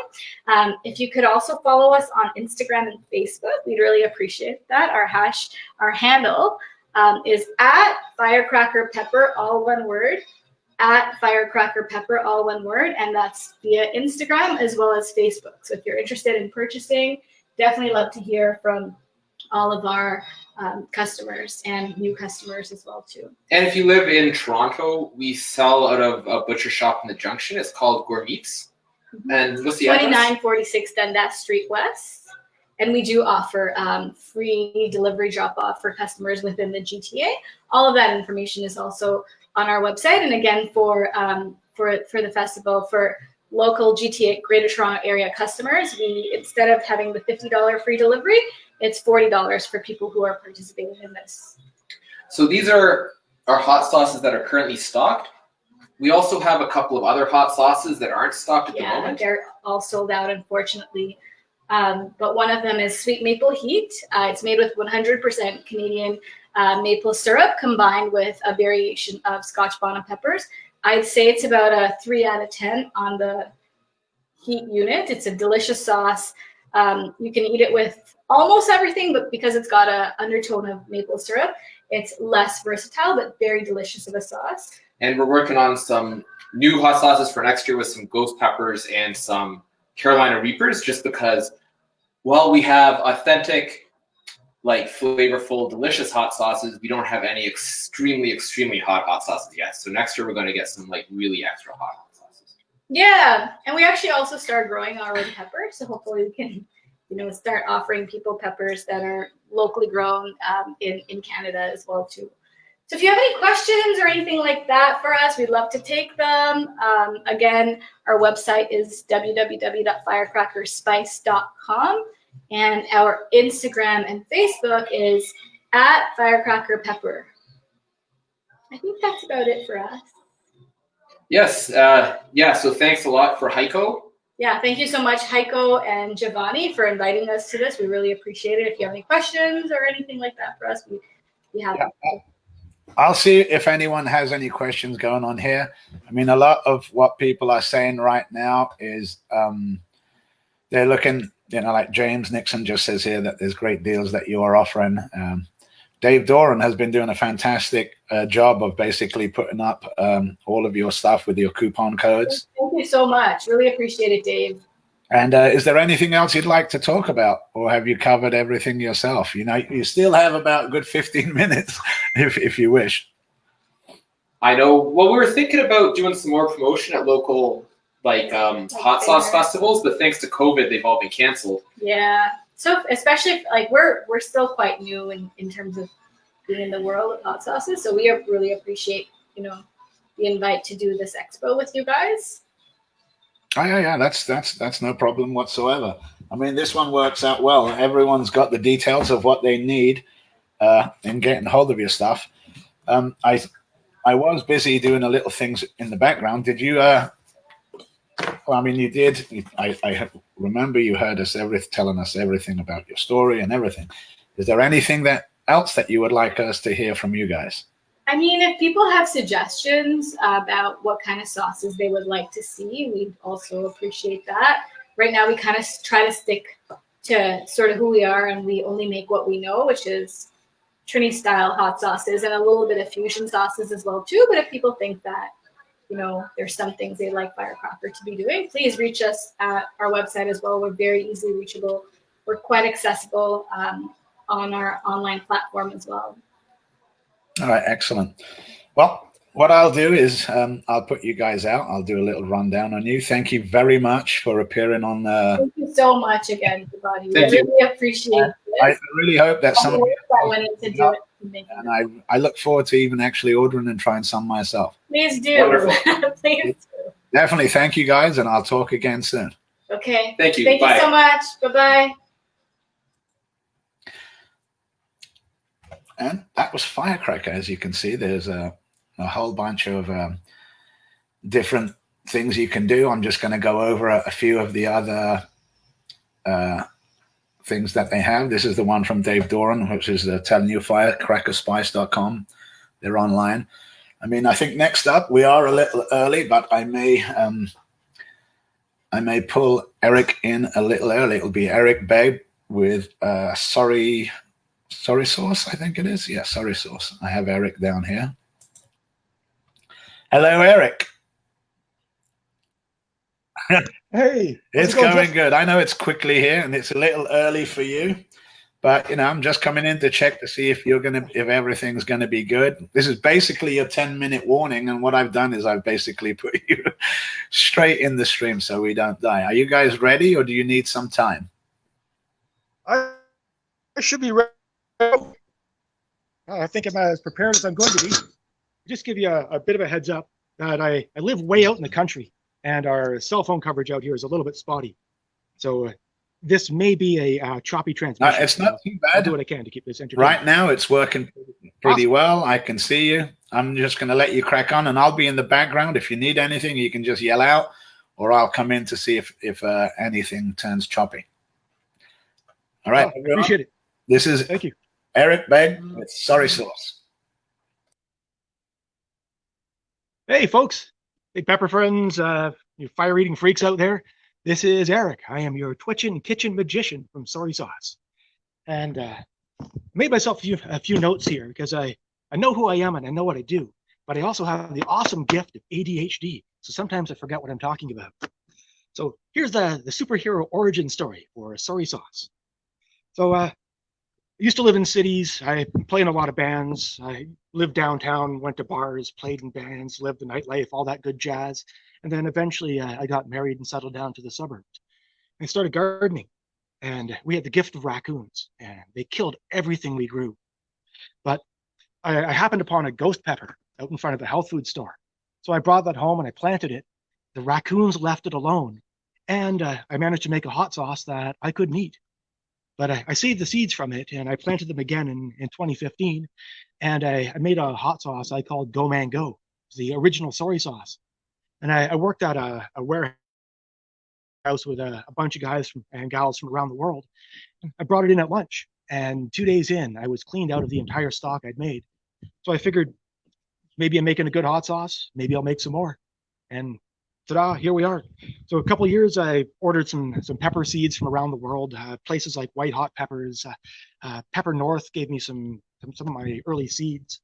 I grew about 100 different types of peppers, trying to figure out what it was I liked, and then it narrowed it down. So this year I've simplified it. Simplified. There are only 29 types of peppers in the yard, 410 plants, about 100 tomatoes as well, a bunch of other good stuff. But I'm trying to keep it simple, and I'm trying to keep a consistent batch of recipes. So with that, why don't we just jump into what we've got? So part of the fun of making hot sauce is peppers are always all different, and each pepper has their own characteristics and their own flavors and their own nuances and undertones, and there are different ingredients you can pair with them to bring out different types of hot sauce. So part of the fun has just been throwing stuff into a pot, and then at the end it's an awesome time. And it took me a couple of years before it occurred to me that I should write down the recipes so I can make the stuff again. So these are a couple of the recurring recipes. first off, I mentioned the Go Man Go.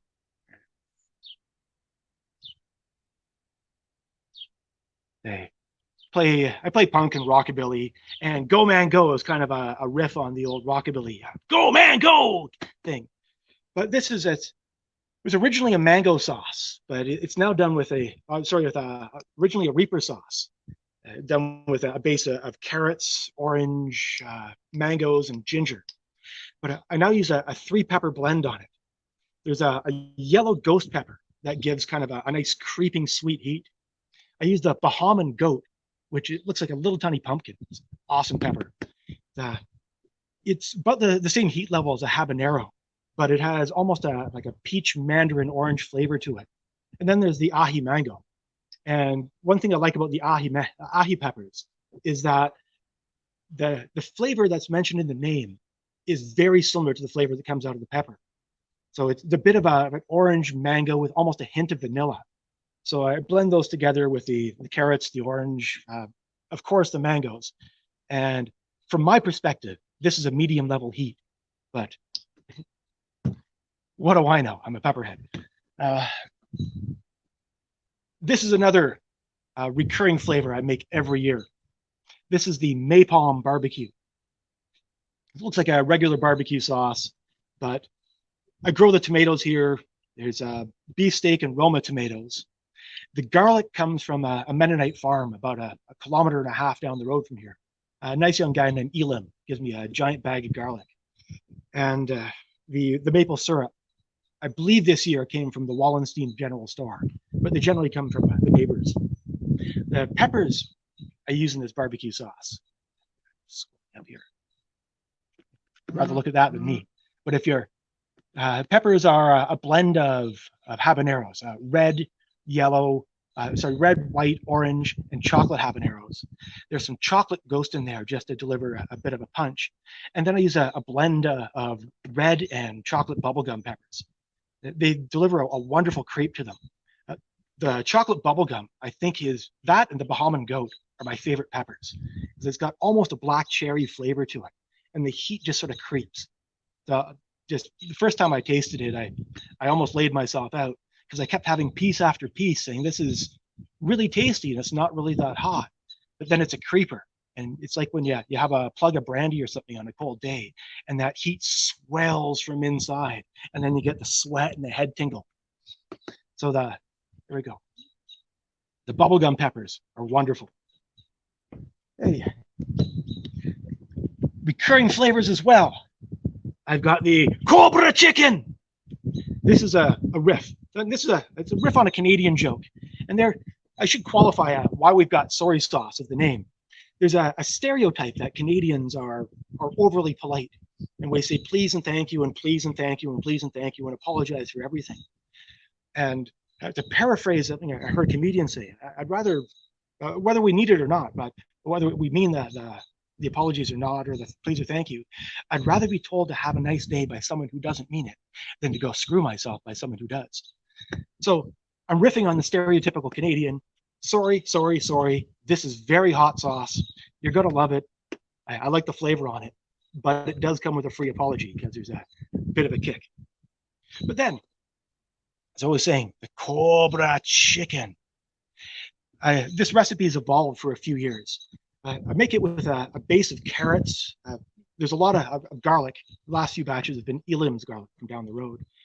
And I use malt vinegar as well to give kind of a sweet and salty profile. So this is the only sauce where I use malt vinegar instead of my standard apple cider vinegar. But the thing I like about the malt vinegar, so let's just grab my water. The malt vinegar adds a bit of the sweet and salty and a bit of a savory kick. So it's a bit more of a nuance to the flavor. And there's the red and white ghost peppers just to give you the proper level of heat. Thank you. But also to up the recipe this year, I fermented some habanero peppers. So this was my first experiment doing the fermentation. And the peppers came out marvelously. There's a lot of that umami flavor you get when you sort of take down a bit of the sweetness and a bit of the fruitiness of the habanero, and it's replaced with more of a robust, savory flavor. And in light of that, I grew some red onions last year. So I added red onions to the recipe, because generally I stay away from onions, as my eldest daughter is allergic to them. She can't handle the heat, but on the off chance she wants to have some hot sauce, I generally keep them out. But with the onions, I added some cherry tomatoes and some beefsteak tomatoes, and it came out with it's a pretty good heat level, but there's a complexity to the flavor and a whole ton of garlic. I really like this one a lot. I was trying to make a classic burrito sauce, and so the Cobra chicken. And the joke is, last year I called it the Angry Gander, trying to keep on with the Canadiana theme. But this year I saw a meme that said that something to the effect of working with a Spanish native speaking person at work, and they saw a Canadian goose. And contrary to the stereotype we have about Canada, the Canada goose is a fierce, nasty, horrible creature. It's a little hissing ball of hate and feathers. And so the joke was that I do not like the Cobra chicken. So when I was building on the Angry Gander on the Canada goose, the improved recipe had to be the Cobra chicken. And the recipes, the labels here and my sign were made by my friend Juan Martinez at Print-A-Color down in Waterloo. And Cobra chicken sounds even better when he says it with his Dominican accent. Solid guy. All right. Now we'll get into a couple recipes that I've made a few times before, and yes, dirty geese indeed. These are ones that sometimes I make and sometimes I don't. So this is what I made last year. Giver. It's the Canadian. It's the let's go. Hey bud. Hey, good game. Touch your bum. Giver. It's a Canadiana shtick. But the Southern Ontario Golden Horseshoe around Grimsby grows some fantastic peaches. So I was able to get a big stack, a couple baskets of peaches from the farmer's market down in Millbank. And so I used those. I paired them with ají limon and fatali peppers. So the ají limon, the ajís tend to have a little bit milder than a cayenne pepper heat to them. So it's an immediate upfront heat, but not much of a linger to it. And the fatali is like a lemon flavored habanero, for lack of a better explanation. So the two of them together give the kind of that lemon kick that bring out the tartness of the peach, and a bit of lime juice gives us a really refreshing kind of sauce. And it's pretty chunky as well. And Haico, I know you're watching, brother. We've talked about how you called me out on the sauce being a bit chunky, but look at this monstrosity. So this will run at 15,000 RPM. I've got 500 watts. This will blend everything into a slurry. I learned that when I made the Cherry Noble at the end of the season, where I squeezed my lemons in. I lost a few lemon pits. And usually when I make the sauce, sometimes I'll get the pits at the bottom from the lemons or from the lime. But with this bad boy here, I just pureed them, never found them. So the sauce consistency for the 2020 batches going forward with the blendificator, now we're going super smooth. All right, so where were we? We're talking some hot sauce here. So I'm going to jump back into last year's labels for a moment here. I still have an ample supply of the apologies. There we go. This is a Macintosh applesauce I made when I was doing my own labels before I brought in my buddy Juan. So we started off growing in Burlington, and I had a whole bunch of buckets around a swimming pool in the backyard. And I really wanted to fill the swimming pool in and plant more peppers. And nobody else in the family thought that was a good idea for some peculiar reason. But I was all gung-ho for filling it in. But eventually, kids graduated high school, went off to college and university. So we booked it north. So we're up in Mapleton now. So we're about 10 minutes outside of Listowel, if you have any idea where that is.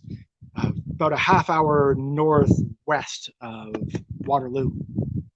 We live in a Mennonite neighborhood. And when we bought our property, it's actually an old church. Really cool. But it came with a Macintosh apple tree. And it turns out the Macintosh apple is the official apple of Canada. It's our national apple. So just the synergy of having soy sauce, the Canadian hot sauce company in Mapleton with Macintosh apples, boom, there goes the head. Bit of enthusiasm there. So I ended up with 30 buckets of apples. And so I made an apple hot sauce. And I used all the peppers we had left in the house.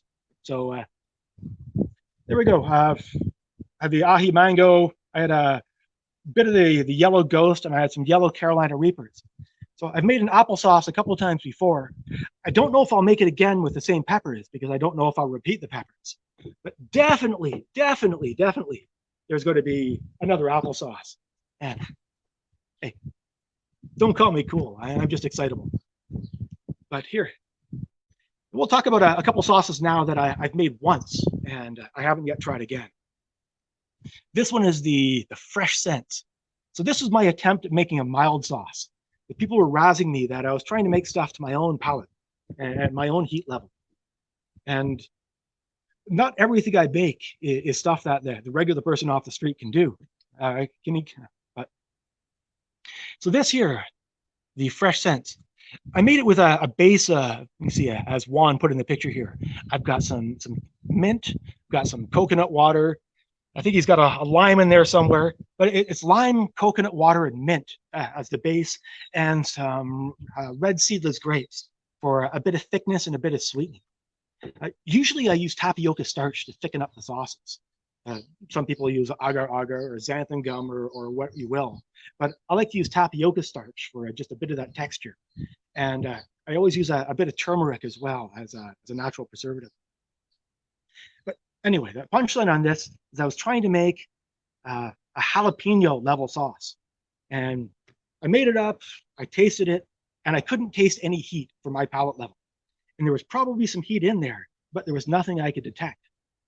As I think I've ruined my taste buds on stuff like ghost peppers. So I was kind of sheepish and felt somewhat embarrassed making a hot sauce that was just basically a vinaigrette salad dressing. So I couldn't help myself, and I threw in a handful of ghost peppers just for that jazz. But the joke, the Fresh Scents, there we go. Fresh Scents, it's from the Canadian mint. Huh? Nothing but dad jokes with the hot sauce. Part of the reason I make them is to make these dumb jokes. And speaking of dumb jokes, I'll run you up the last hot sauce of my 2019 soy sauce batches. This one was Cherry Noble. And this was a sauce I thought I wasn't going to make, because I had most of the ingredients for it, but I bombed last year in the growing season. Last year we had kind of a crap springtime in Canada where I didn't have a consistent frost-free evening until the first week in June. So I couldn't plant outside until first week in June. And then I got nailed on October 5th, where we had our first frost of the season. And so that's, if you're looking at normally 120 to 160 days for the maturity life cycle of these super hot peppers, that's that June to October window just doesn't do it, even if I start the peppers inside my grow tent in February. So I had 30 Carolina Reaper plants last year. I got one pod. So the super hot sauce I was planning to make, I couldn't do. I was going to recreate the 110% sauce that I did as my top level sauce from 2018, but I didn't have the pepper base for it. That's where I was able to call upon the pepper community. And this is one thing I love about the pepper community. And Haico and Mike Jack and I see Chris out there. I see my boys up at Hurtberry. It's a lot of really good people in the community here who are collaborative, and we work together and we do stuff like this. So we've got a producer like Pepper North. Drew and Anna are on such a level beyond what I'm doing, where they're making thousands of bottles and I'm making 200, 300 per batch, that they weren't able to produce enough Reaper peppers for their purposes. But I was able to buy a few kilograms for what I wanted to do. So the first soy sauce I've made where I haven't grown my own peppers, I was able to call in one of the, I'd call them a mentor company where I used to buy my seeds. And so that was a bit of an homage to Pepper North. Drew and Anna, great people. They're doing very, very well with the company. But that's where I got the yellow Carolina Reapers for this Cherry Noble.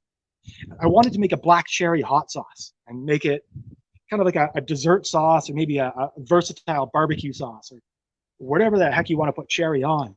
So I tried to pair the Niagara black cherries with ingredients that bring out the I don't know, je ne sais quoi from the cherries. But I used a brown sugar instead of the organic cane sugar. And that's another note. I've been plant-based for over 30 years now. So wherever possible, I use cane sugar rather than the white sugar, just to mitigate. Well, first, it's better, and it also mitigates any concerns about manufacturing with white sugar and whatever. But anyway, the brown sugar on this, the brown sugar with some fresh vanilla beans that I ground up. I found some black cocoa. I don't know what the difference is about black cocoa, but it sounded really cool, and it helped with the color. A bit of lemon, a bit of black pepper.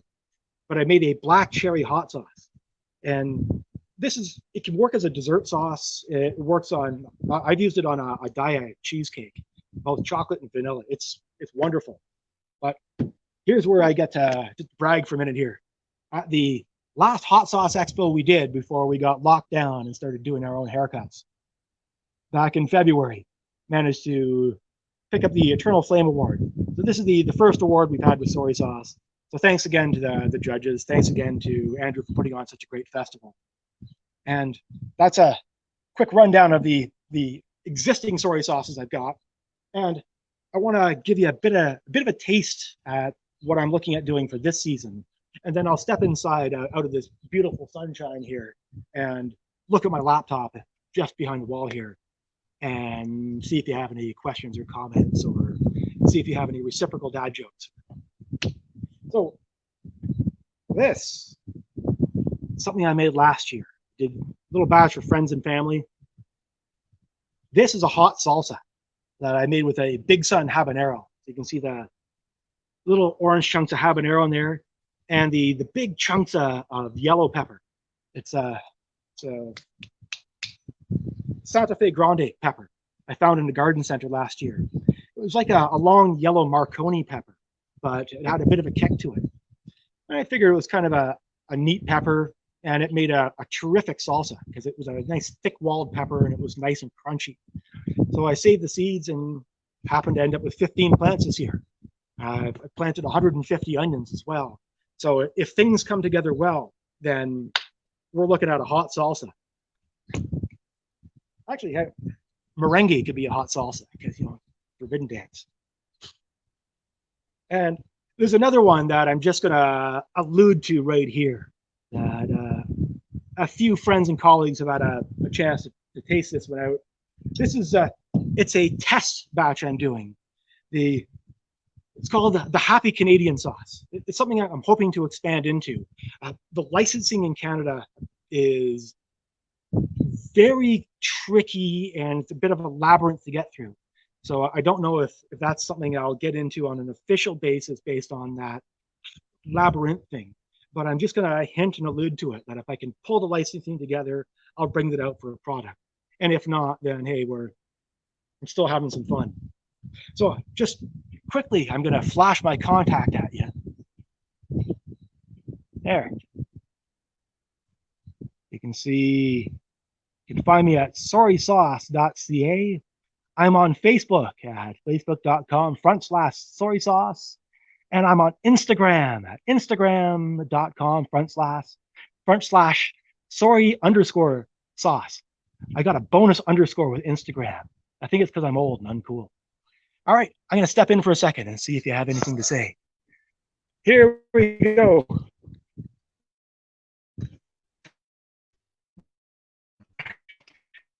In the back room of my church. And here we go. Set my camera. Oh, my phone. Excellent. Okay. You're set up good, Eric. You still, just to let you know, you've got a good 20 minutes still if you want to just talk on. You got plenty of time, dude. Talk on for as long as you can, or as long as Oh yeah. As long as I'll keep talking. people are really, I don't know if it's going to be. people are really. If it'll be a good 20 minutes, because I do have this sense of humor. But I'll do something. I mean, you're killing it, man. People are loving what you're doing. Definitely. Awesome. I'll let you back. All right. Thanks, Jif. All right. Let me look at the comments here. I'm cracking Haico up. Oh, that's awesome. Good job, Haico. I'll make this joke again. Haico, he's one of the best guys in the hot sauce community in Canada. He's iconic.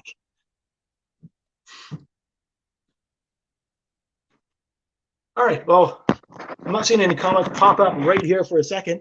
So I'll do you a quick walk outside for the Garden of Apologies. I try to keep with that same old shtick. Bit of a light change again. All right, and just if you see, just up behind me there, those are solar panels. And as much as we like hot sauce, well, I want to see you burn from the inside, not from the outside. So we've done our best to get off grid. So we've got wood heat, solar power, and we do our best to get as carbon neutral as possible. So here we go, stepping out into the back. This is, last year I grew the peppers out here. It's the main Garden of Apologies. Almost dropped you there. This year as you see, I've got some tomatoes and a whole heck of a lot of weeds. You see the area where I had time to get through this morning before I had to stop in and try to get pretty for the camera. Got a bad habit of getting myself freshened up and then going outside and working in the garden. And so a few of you out there, I think, are spending all your time out in the field. All right, we step up to the main Garden of Apologies here. So I'll step behind the camera for a second so I can walk through. I've got some squash, as you see here. A few squash stuck in here just for some ground cover. I think will grow up and help mitigate some weeds. And I've got a layer of cardboard boxes down here under the triple mix to try to keep to mitigate the weeds a little bit. But just up on our left here, we've got a row of bubblegum peppers with chocolate at the back and red at the front. Then I've got some 7-pot caramel, which I haven't grown in a few years. But I think that they've got almost a honey flavor to them. So I'll make some kind of a hot sauce with them this year. And then this is the Scorpion District, where I've got the Apocalypse, the Moruga. Hi, Trinidad. Love your peppers. Thank you. There we go. The Morugas. And then I've got some Reapers. So I've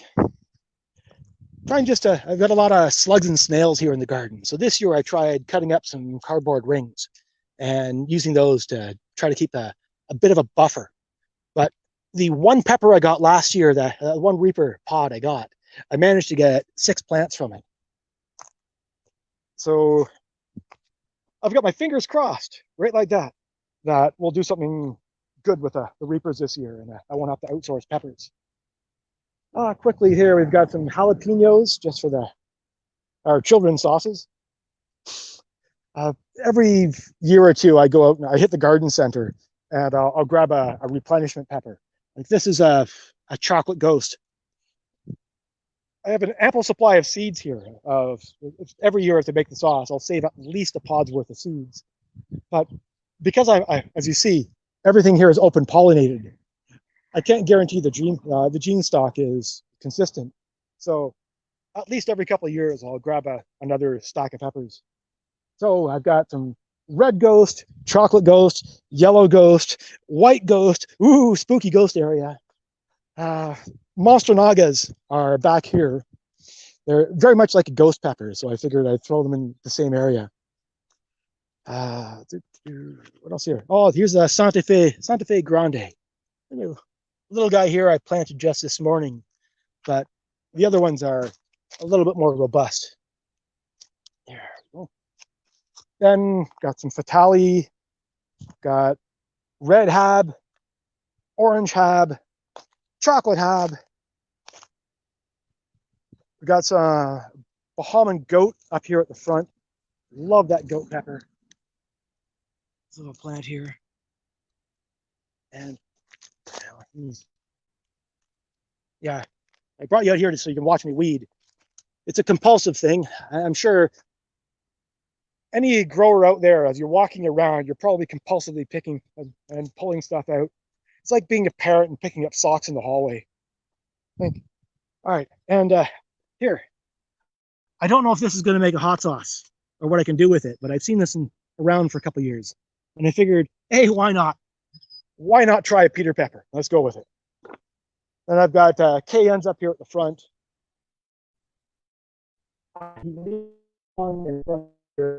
Ahi mango in the second row. And there we go. It's a bit of a shot at what I'm doing with the garden. Actually, one other thing I'm doing this year, I forgot to mention, is ground cherries. I don't know if you've ever had a ground cherry before. And I first discovered them when I used to work in business before I started wearing shorts and farming. But used to have banquets and conferences and all this stuff, and there's always this dessert where you had this drizzle of chocolate stuff over some kind of a mousse. Little fruit on the side of the plate, this little orange berry with a little paper jacket on it, like a tomatillo, but like a cranberry and a grape and a tomatillo all wrapped in together. That's a ground cherry. And I grew some last year, and they're pretty cool. I ate the heck out of some ground cherries, and I really enjoyed them. But I got about 5 plants, and there's not so much you can do with 5 plants other than grab a handful of ground cherries and maybe impress some people at work with your exotic fruit. But this year, I managed to get, so far, 44 seedlings. The germination rate was just off the charts this year. So 44 seedlings of ground cherries. I'm looking at making a ground cherry hot sauce. And so I have walked all the way back over here so I've got the seed packet so you can see what I'm talking about. It's a really cool fruit, and I really don't know what's going to come together with a hot sauce yet. I have no idea how I'm going to comprise it, but that's kind of the fun of looking at the ground cherry and then figuring out what kind of the flavor pairing is with it, and then figuring out what kind of a pepper would augment that. I think that it might be the caramel pepper that goes with the ground cherry, but who knows? The world's my oyster, or some other kind of fun analogy. All right, so I step back in. Oh, Adele likes fatales. Good job. All right, I like that too. Yeah, any other comments here? The Garden of Apologies. Hey, Mike. Yeah, the solar panels were quite an ordeal to put in, but we're very glad they're here now. Bit of a challenge.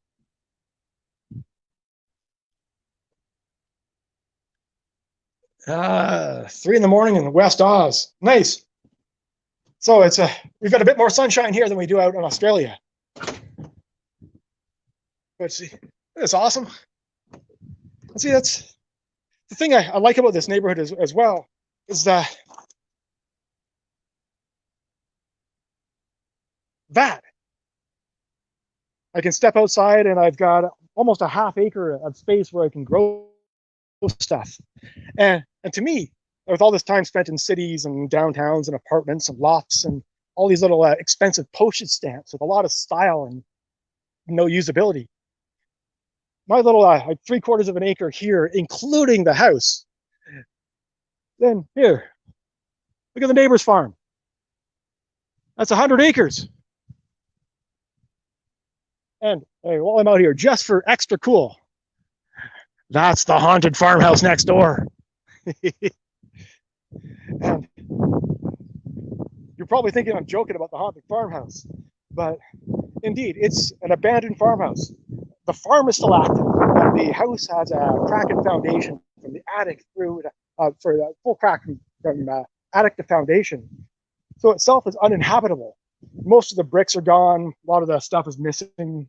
My kids have a lot of fun talking about it being the haunted farmhouse. So there we go. There could be a way I could work in the haunted farmhouse with the ghost peppers and do some kind of a Scooby-Doo thing there. Right, but hey, we'll see. All right, I'm gonna jump back on the laptop here and see if we're having any comments. Nice, Christopher Campbell. Hey, if you wanna come by at some point, if you make it up here, I'd be happy to show you around.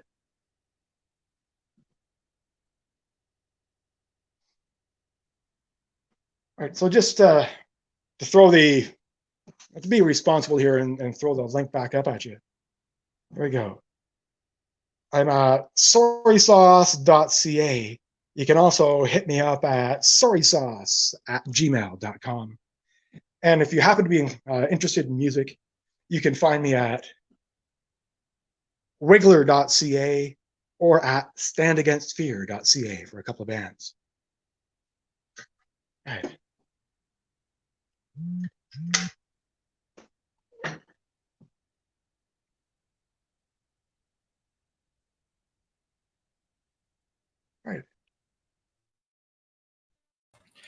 All right, I'm going to come in. I see Eric has done a fantastic job.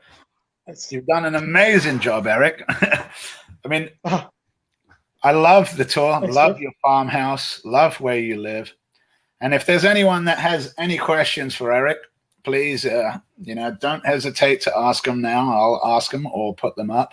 Again, there's his link. Thanks, Christopher Campbell, for giving the link to sorrysauce.ca. Everyone's been like blown away, definitely honestly, Eric. I was supposed to go and take a break while you were doing your thing, and you just had me captured and enraptured. And your sauces sound amazing, sound fantastic. Thank you very much, Jeff. Thank you very much for having me on. It's a pleasure to be here. Thanks for the work you put into this, you and NEUK, Haico. Thanks for the invitation, a bit of the advice you've given me. Really appreciate it. Thank you very much, everyone. Yeah, it came out of it was all born of an idea of Alex Bean's, and he'd thrown it about to us a few times, and I think a few of us never even noticed that he mentioned it, and we brought it up again, and then Alex had reminded us that he made the suggestion, and that's where it started. We did the first one that just encompassed the UK, and it worked really well. So we're just trying to get it out to everyone, and hopefully your sales will move up a little bit, especially with COVID, not being able to, go to the old hot sauce expos or the festivals or any of that. I mean, I was looking forward to going to quite a few this year, and I'm really bummed out that I can't go to any. This is at least makes. Still looking forward to heating up the Capital this October. Yeah. So, assuming that still goes, I'm going to be up there. I'm not sure. Seeing Haico and the gang in Ottawa. Yeah, not sure if you realized either that I think last weekend, NEUK, we did with Hot Pods and Stephen Dixon, we did an online chili eating competition, which worked out really good. We were able to mail off, or Stephen Dixon was able to mail off fresh pods right before Memorial Day to a bunch of people, and we were able to have an online competition that worked really well. And those are the ones that I miss. I miss going to see that and everything. So do you have anything else you need to add, Eric? Yes. Keep it spicy. Stay safe. Wash your hands. Be good to each other. Definitely, brother. Definitely, brother. Well, thank you for your time. You've been fantastic. Loved having you on, and I hope we generate some sales for you. Thank you. Absolute pleasure. Thank you very much. Bye. My apologies. And as you guys saw, that was Eric Begg with Sorry Sauce. Well, coming up next was supposed to be a challenge by the one and only Johnny Scoville. But unfortunately, Johnny messaged me this morning and something unexpected turned up. And I believe it's obviously something. If Johnny said he couldn't make it, then there's a damn good reason why he couldn't make it.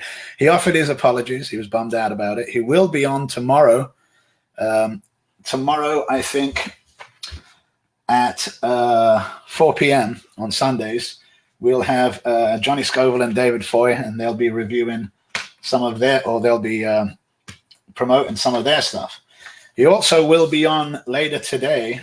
He told me, once he's done with what he needs to do later on in the evening, he'll probably drop in. And let's see, where would that be? It looks like he'd probably drop in around 4 o'clock Pacific. So in the last 2 hours. So I'm just going to run through before I get Bob in here. Just basically, just do a quick recap of what we've done.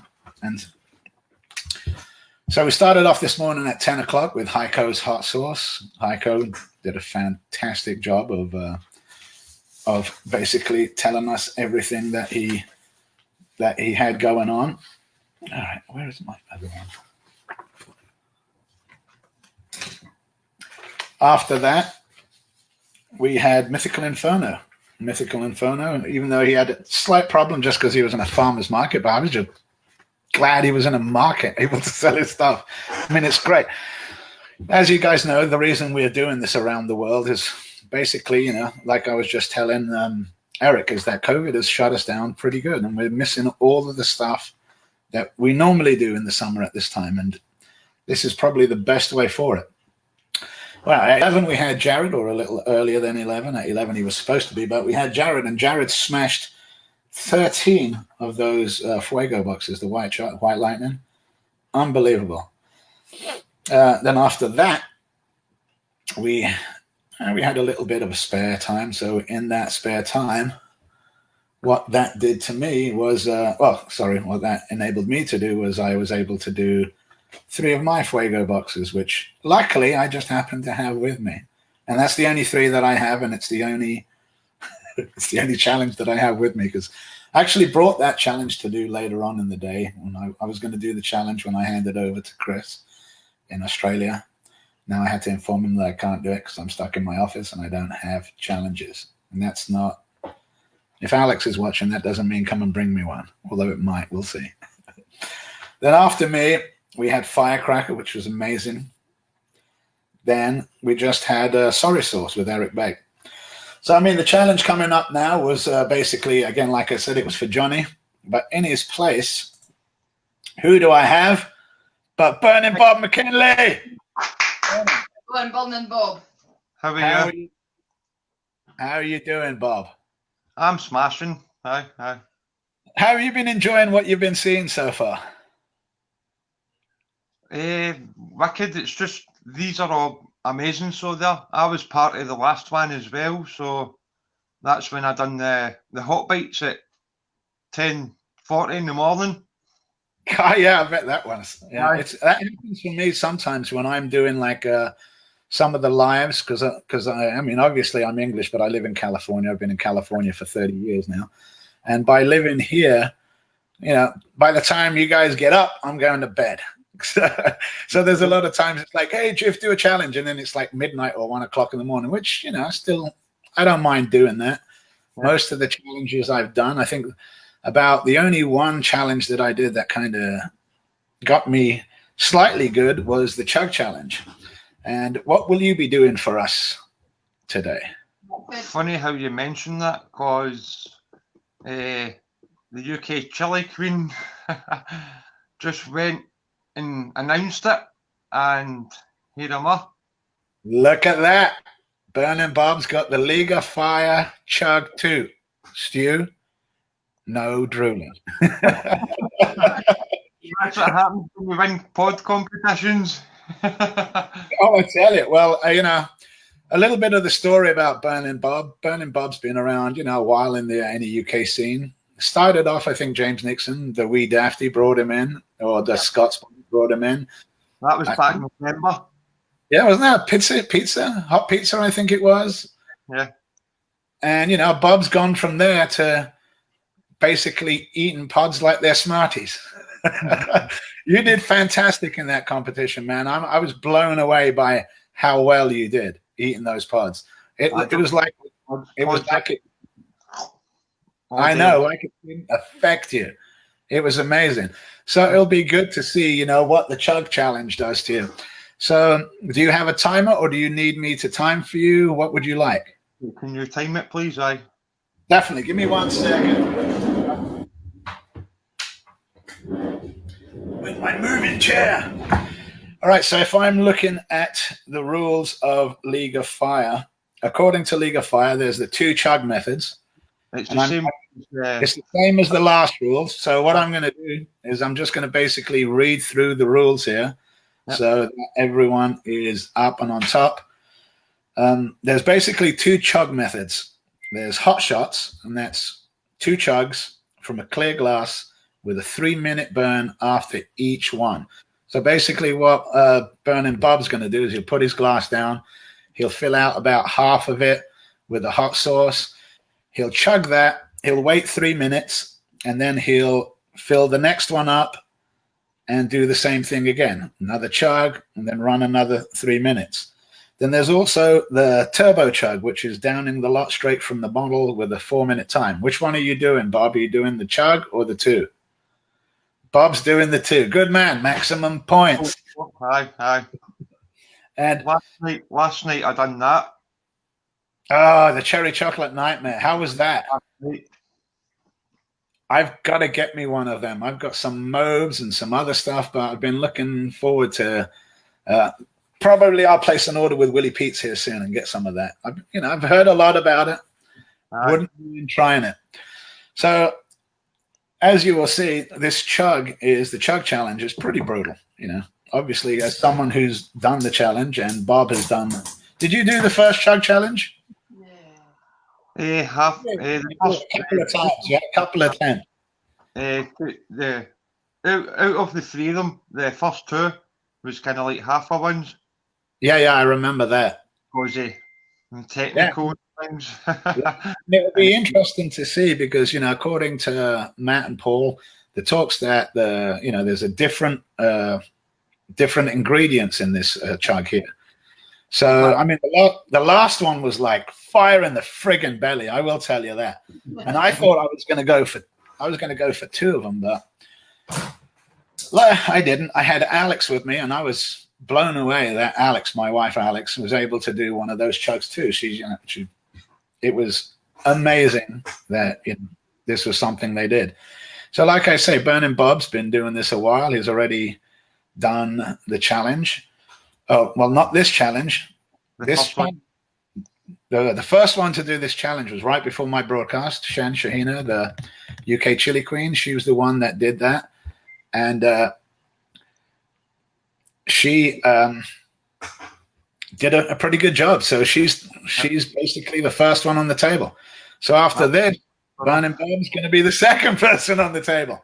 And what I'll do, Bob, is just so you know that I will go through this later on tonight once I'm done. Any of the people that are doing challenges that are League of Fire that need the video, I'll go through and I'm going to edit out your own little spot, basically, which will be from when you start this challenge to when you finish the challenge, and then I'll send it to you, and then you can submit it to League of Fire yourself.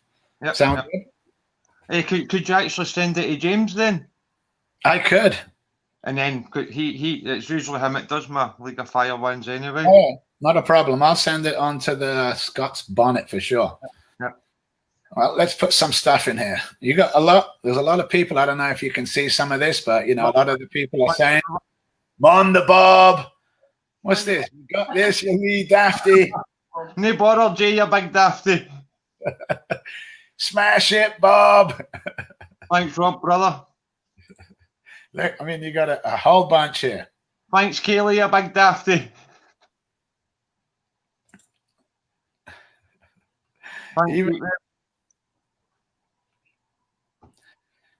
We're not sure what we got a question here that says, what's the heat on the chug? So I'm not really sure what the heat on the chug is because Shen was probably the first one to do it, and I don't want to say that. Well, I think Shen operates on a different level than all of us. So what's maybe like super, or what's super hot to me, maybe just middle of the road or 3/4 to her. So it'll be interesting to hear from you, Bob, even though you've moved a fair amount up in how it's going. You're moving up the League of Fire table like crazy. Yeah. So basically, what I'm going to do is I've got my trusty stopwatch right here. I'll make sure it's visible right there. So you can pour out and tell me, and I'll keep time on this, and I'll let you know what's happening. Go on, Bob, you can do this. Good luck.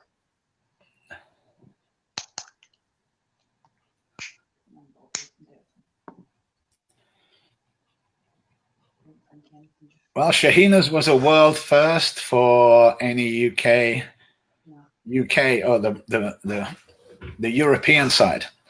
Bob will be doing the chug basically the Chug 2 for the first time on any UK US side. I'm sure that I'm sure that these chugs are going to be available too on League of Fire. Matt Tangent will. I'm sure something's going to come out now. I missed the end of the last broadcast. That looks like half right there, Bob. Looks good. Next week sometime they'll be out.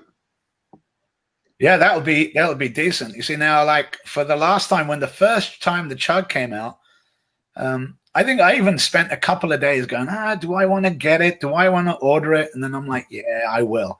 And now, if you look back, now people are dying to get them. Yeah. and it's good that, I'm glad that in one way that the Chugs haven't gone on the black market the same way the Packy chips have gone. Now, the Packy chips, those things, I mean, even in America, they're insane just to buy one. You're looking at $30 to $50. And I was just super lucky to get one for around $20. So it worked out well. But really, with the Chug challenge, how long before you're ready, Bob? I can totally smell the scorpion. I bet. Well, you let me know when you're ready. You just say 3, 2, 1, and I'll hit on it when you're ready. One, Bob. 3, 2, 1. One, Bob. Took it like a pro. Well done, Bob. There we go, Bob. You've already started and you're on your way. So off the bat, if you want to talk, what's the taste like? What does it taste like to you? Can totally taste the scorpion. Lovely. Go on, Bob. Sorry. There we go. All right. Well, we're just moving on 22 seconds. I'm just going to knock up some of the things here that people are putting up. And they're saying all the first versions are sold out. Facebook user, I don't know who you are, but definitely the first versions are all sold out. I think there's a few around. I think I heard mention that I think Paul had said there was like 4 or 5 chugs still around. Coming up on the first minute, Bob. And I was going to say, if there are any chugs around, Stu Walker, Grandpa NEUK will have sniffed them out by now.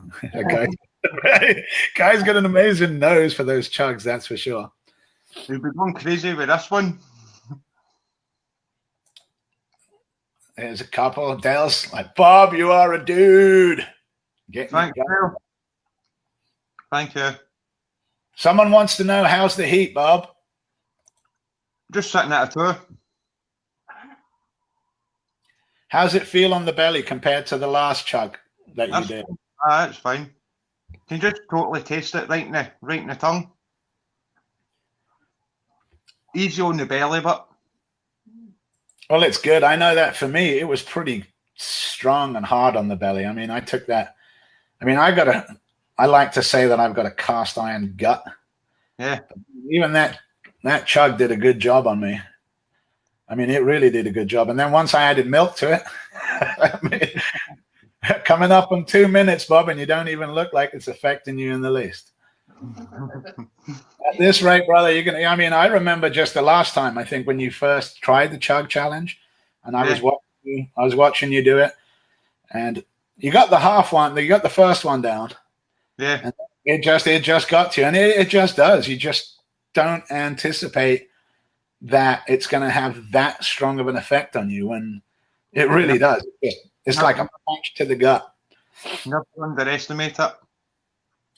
Yeah. So, and I mean, I know it's a little early to do this, but I mean, are you going to buy a few of these? Are you going to go Totally. I bet. I mean, I'm going to do the same thing here. I hope to get a few of them sent over. I'm sure I can get them sent over. I think Haico was going to say that he was going to probably carry some, so that'll be good. So we're coming up right into the last. Here comes the first 3 minutes. And there's your 3 minutes done. First chug done, Bob. Fantastic. Well done, Bob. Well done. Oh, I got something good for you here right now, Bob. Shen just said she did another 5. Whoa. Wow. Well, I'll say that. And then she said, just kidding. But I don't know. She said just kidding, but knowing Shen, I'd actually believe her. In that one. Yeah, I won't put it past her. So there's another one for your shelf. You tell me when you're ready for that one, Bob, and we'll start it. You do the thing, do your countdown, and I'll come in here and click. Whenever you're ready, there's no rush on you, brother. 3, 2, 1. Go on, Bob. Do it like a pro. There it goes. Down it goes. There it goes. Disappeared. Way to go, Bob. I'm blown away, man. You're just amazing in what you're doing. Time is running. We're going on. Gonna click up some things. Look, even Shen says you're doing so well. Thanks a lot, Shen. Yeah, she's gonna have to worry a little bit. That's love to be, honestly. Wow. I know. Well, hopefully that these COVID restrictions will ease up a little bit, and if they ease up a little bit, I know a lot of us on the group are talking about hopefully Time Burner and maybe meeting up at Time Burner. I mean, it would be awesome. Alex and I were actually thinking about. We were hoping to see if we could squeeze in a surprise visit and just arrive there out of the blue, but I don't think it's feasible now, especially with all of the first minute done, by the way. Yep. Especially with all of the restrictions on flying and traveling. Yeah, help about that. But that's something that we're definitely going to try to do. I know that, like I say, with the shelter in place and staying in and not being able to go out, it's affected a lot of us, and that's why a lot of what we're doing here with this festival and you, and I mean, look at you, you're at 1:30. And just to remind everyone that Burning Bob here was stepping in for Johnny Scoville. Johnny had something that he could not change, and he had to step out and was beside himself that he had to. And I know that, John, if Johnny had to do it, there was a dang good reason that Johnny had to do it. But he'll probably be in later tonight. So we lose one legend, and then we gain Burning Bob, another legend, coming up onto 2 minutes. And I mean, you are, man. You're just kicking ass on these friggin' challenges, and you're doing fantastic. If ass was a bad word, I'll go on the naughty step with the bonnet. 2 minutes done. 2 minutes done. And I should have turned off my notifications and forgot to. But never mind. 2 minutes and 14 seconds done. So you've only got one bottle, yes, Bob? You're not going to pull out another surprise bottle out of there, are you? I wish. I want to remind everyone why Bob won that bottle. It was because of the pod competition that Stephen Dixon, Hot Pods, and NEUK put on last week. Bob just belted through it. He won 2 competitions. Not only did he win that, but he also won the competition for all. There was a competition for name whoever was going to win all the heats, and Bob got every single one of them correct. So it was a Burning Bob weekend. And the way this is looking like this is a Burning Bob day. 3 minutes coming up, and bam, Bob, you have successfully completed the Pod Challenge 2. Maybe. You did it in the hot shots. You did it in the hot shots where you took 2 separate shots to take care of you. Yep. How are you feeling? I'm feeling wicked. All right. So now, how's the chug feeling on you? Stomach-wise, taste-wise, mouth-wise? Stomach, it's fine. It's just right in the tongue. So is it different than the first chug? Because I remember the first chug, man, it was just like when you drank it, it was like, see you, bang, just a punch right to the gut. That's what it felt like. This isn't total gut one. Okay, well, that's good. And it'll be interesting, once I send you the video of this, I send it to James, would be to find out, how this reacts on you later. I'm going to probably do the same thing with Shen. I'll call her or just send her a message and just so we know what to expect when all of us start going crazy doing these chug challenges.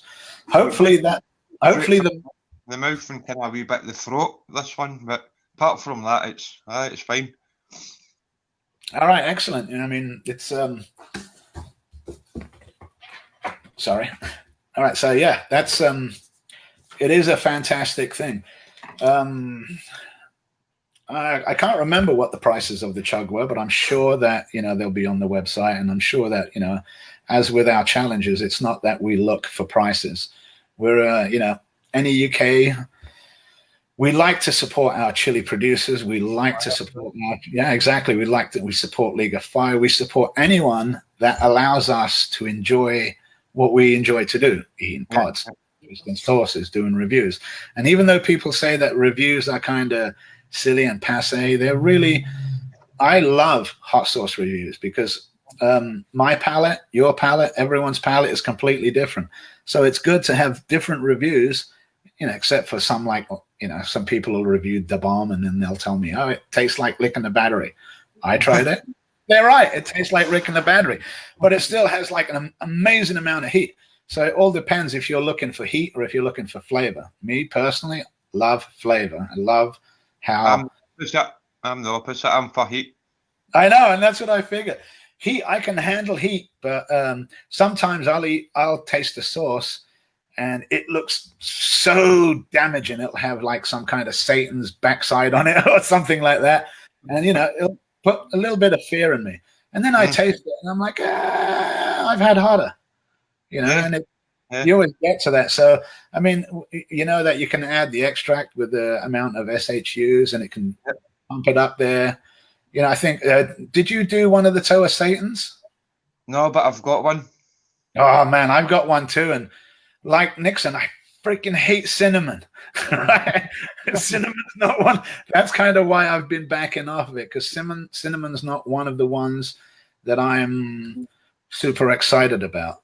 Yeah. You know, I'll do it when I'm trying to talk Alex into do it, actually. But, I mean, I'll do it for a nuke table if we have to. I'm not sure. There's no way I'm going to get anywhere near Cameron Grannon's time. There's no way that. I mean, I think a few should do it together then, like, because I'd be up for that if you're up for doing that. Oh no, there's quite a few. I made sure that NEUK is well stocked. We could get a few of these together and just do it one night. Yeah, that's a definite. I know that, you know, if there's anyone in the UK that wants any Toa Satans, and, you know, most of the Toa Satans have to be bought from the US, but I sent over a care package of Toa Satans, and I hopefully Luciano will have Luciano has them in the UK. So if anyone wants any, and he may have sold them all for all I know, but it would be good to do another Toa Satan one. And I think the NEUK style, we kind of liven it up a little bit. Yeah. And you know, I think the challenge is to hold it in your mouth for 5 minutes. And that's the challenge. We know that we can do that easily.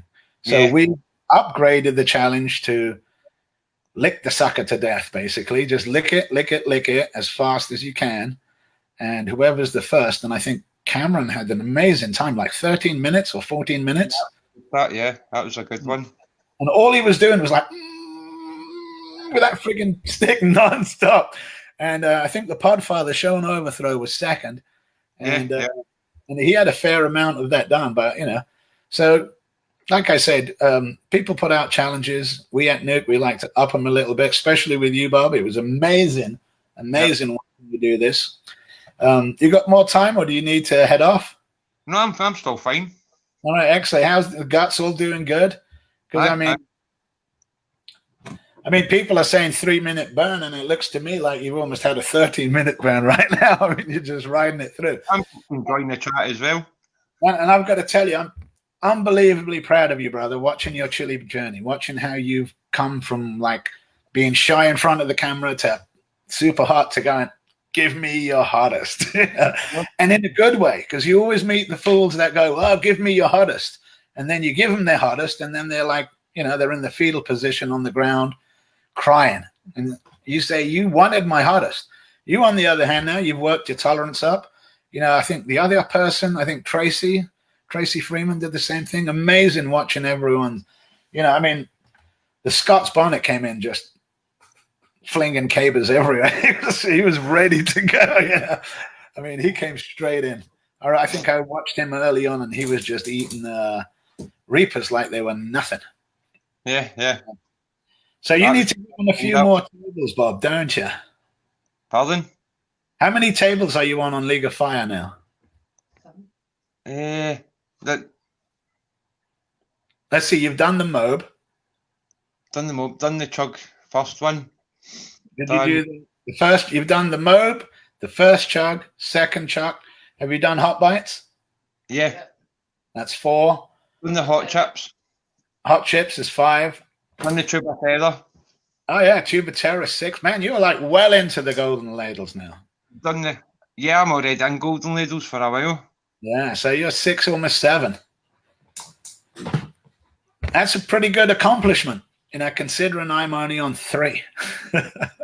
Near enough, I'll actually be on other ones as well. 3 more. Parkway Chip being 1. Oh yeah. The White Lightning being the other. Yeah, those. Are you going to be able to get any of those? I've got them sorted. Yeah. Yep. Oh, including the White Lightning. That's a good one because the White Lightning is only available from Chicago or from the United States. So that's good because that'll add you on a few more tables. Yep. Let me see. I've just got to send out a quick warning here while I'm doing it. So, what other challenges do you have in store? Did you do the cherry chocolate cherry nightmare, Johnny Scoville's one? Last night there, yeah. Oh yeah, and I think that's another table, is it not? Yeah. I think it is another table. So man, you're on more tables than a beer mug. That's amazing. Also, well, it's good. Also, during this week coming, I'll be doing the NEMESIS as well. Oh, now that's a. You obviously know. Obviously, you know what the NEMESIS tastes like, correct? Yeah. All right. So, the NEMESIS. Well, if you've done the 3rd bite of the Hot Bites, that's basically what the NEMESIS is. Yeah. Now that Fuego box that me and Jared had earlier, just to let you know, I don't know if you watched any of it, but basically, it tastes like the middle bar of the Hot Bites to me. That's the one. That's the one that it tastes like completely to me, and that was one of my favorite bars. I remember when I was doing the bites, I really enjoyed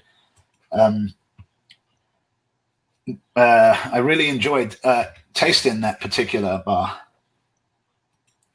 So by doing that, excuse me 1 minute so I can send this out. And there we go. Yeah, so by doing that, I really enjoyed that bar. I liked everything that came about it. Let's see. Oh, look. Dave Doran says that your Bayers are on the way too. So that's another table to do. Well, thanks a lot, Davey. Honestly. I know that I ordered 2 bags myself of these Rummy Bears because, once Dave was telling me, you don't want these, it just made me want them more. He's like, these are disgusting. And I'm like, I can't wait. I've heard too much good things about them as well. So I know. And I think Kaylee, did Kaylee do some? Yeah. I missed it as well because I had my wee cousin that phoned me on the phone as well. I was like, so I'll need to kind of rewatch later on. Oh, yeah. Well, Christopher Campbell's asking Dave Doran, where can we get bears? Well, the bears we can get at www.rummybears.com. Yeah. And, he will ship them over to you. Relatively cheap shipping, I thought. I was impressed with what it was. He's got a good deal on as well, doesn't he? Sure, it's 10% off.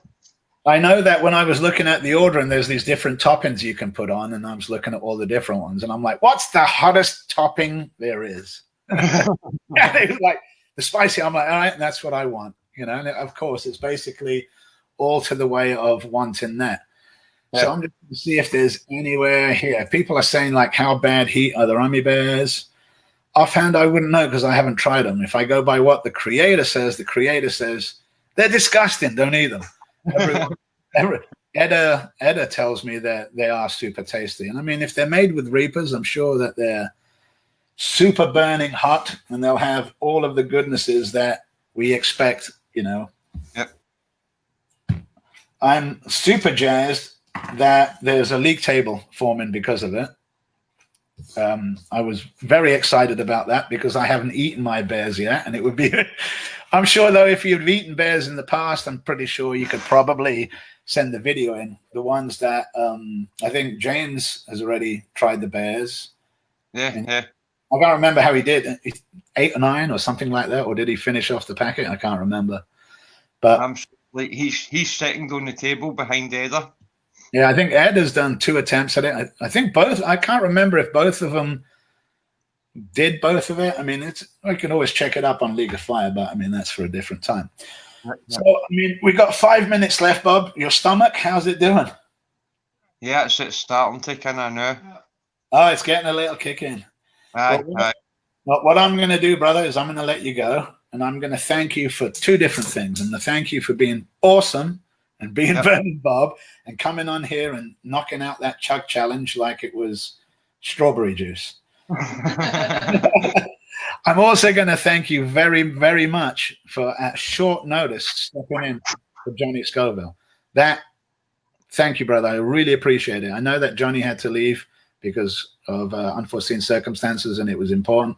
And I'm glad, you know, most of this is just so people know, anyone watching, anyone that's American watching, if Bob's accent is a little hard to understand, it's because he's from our NEUK English side.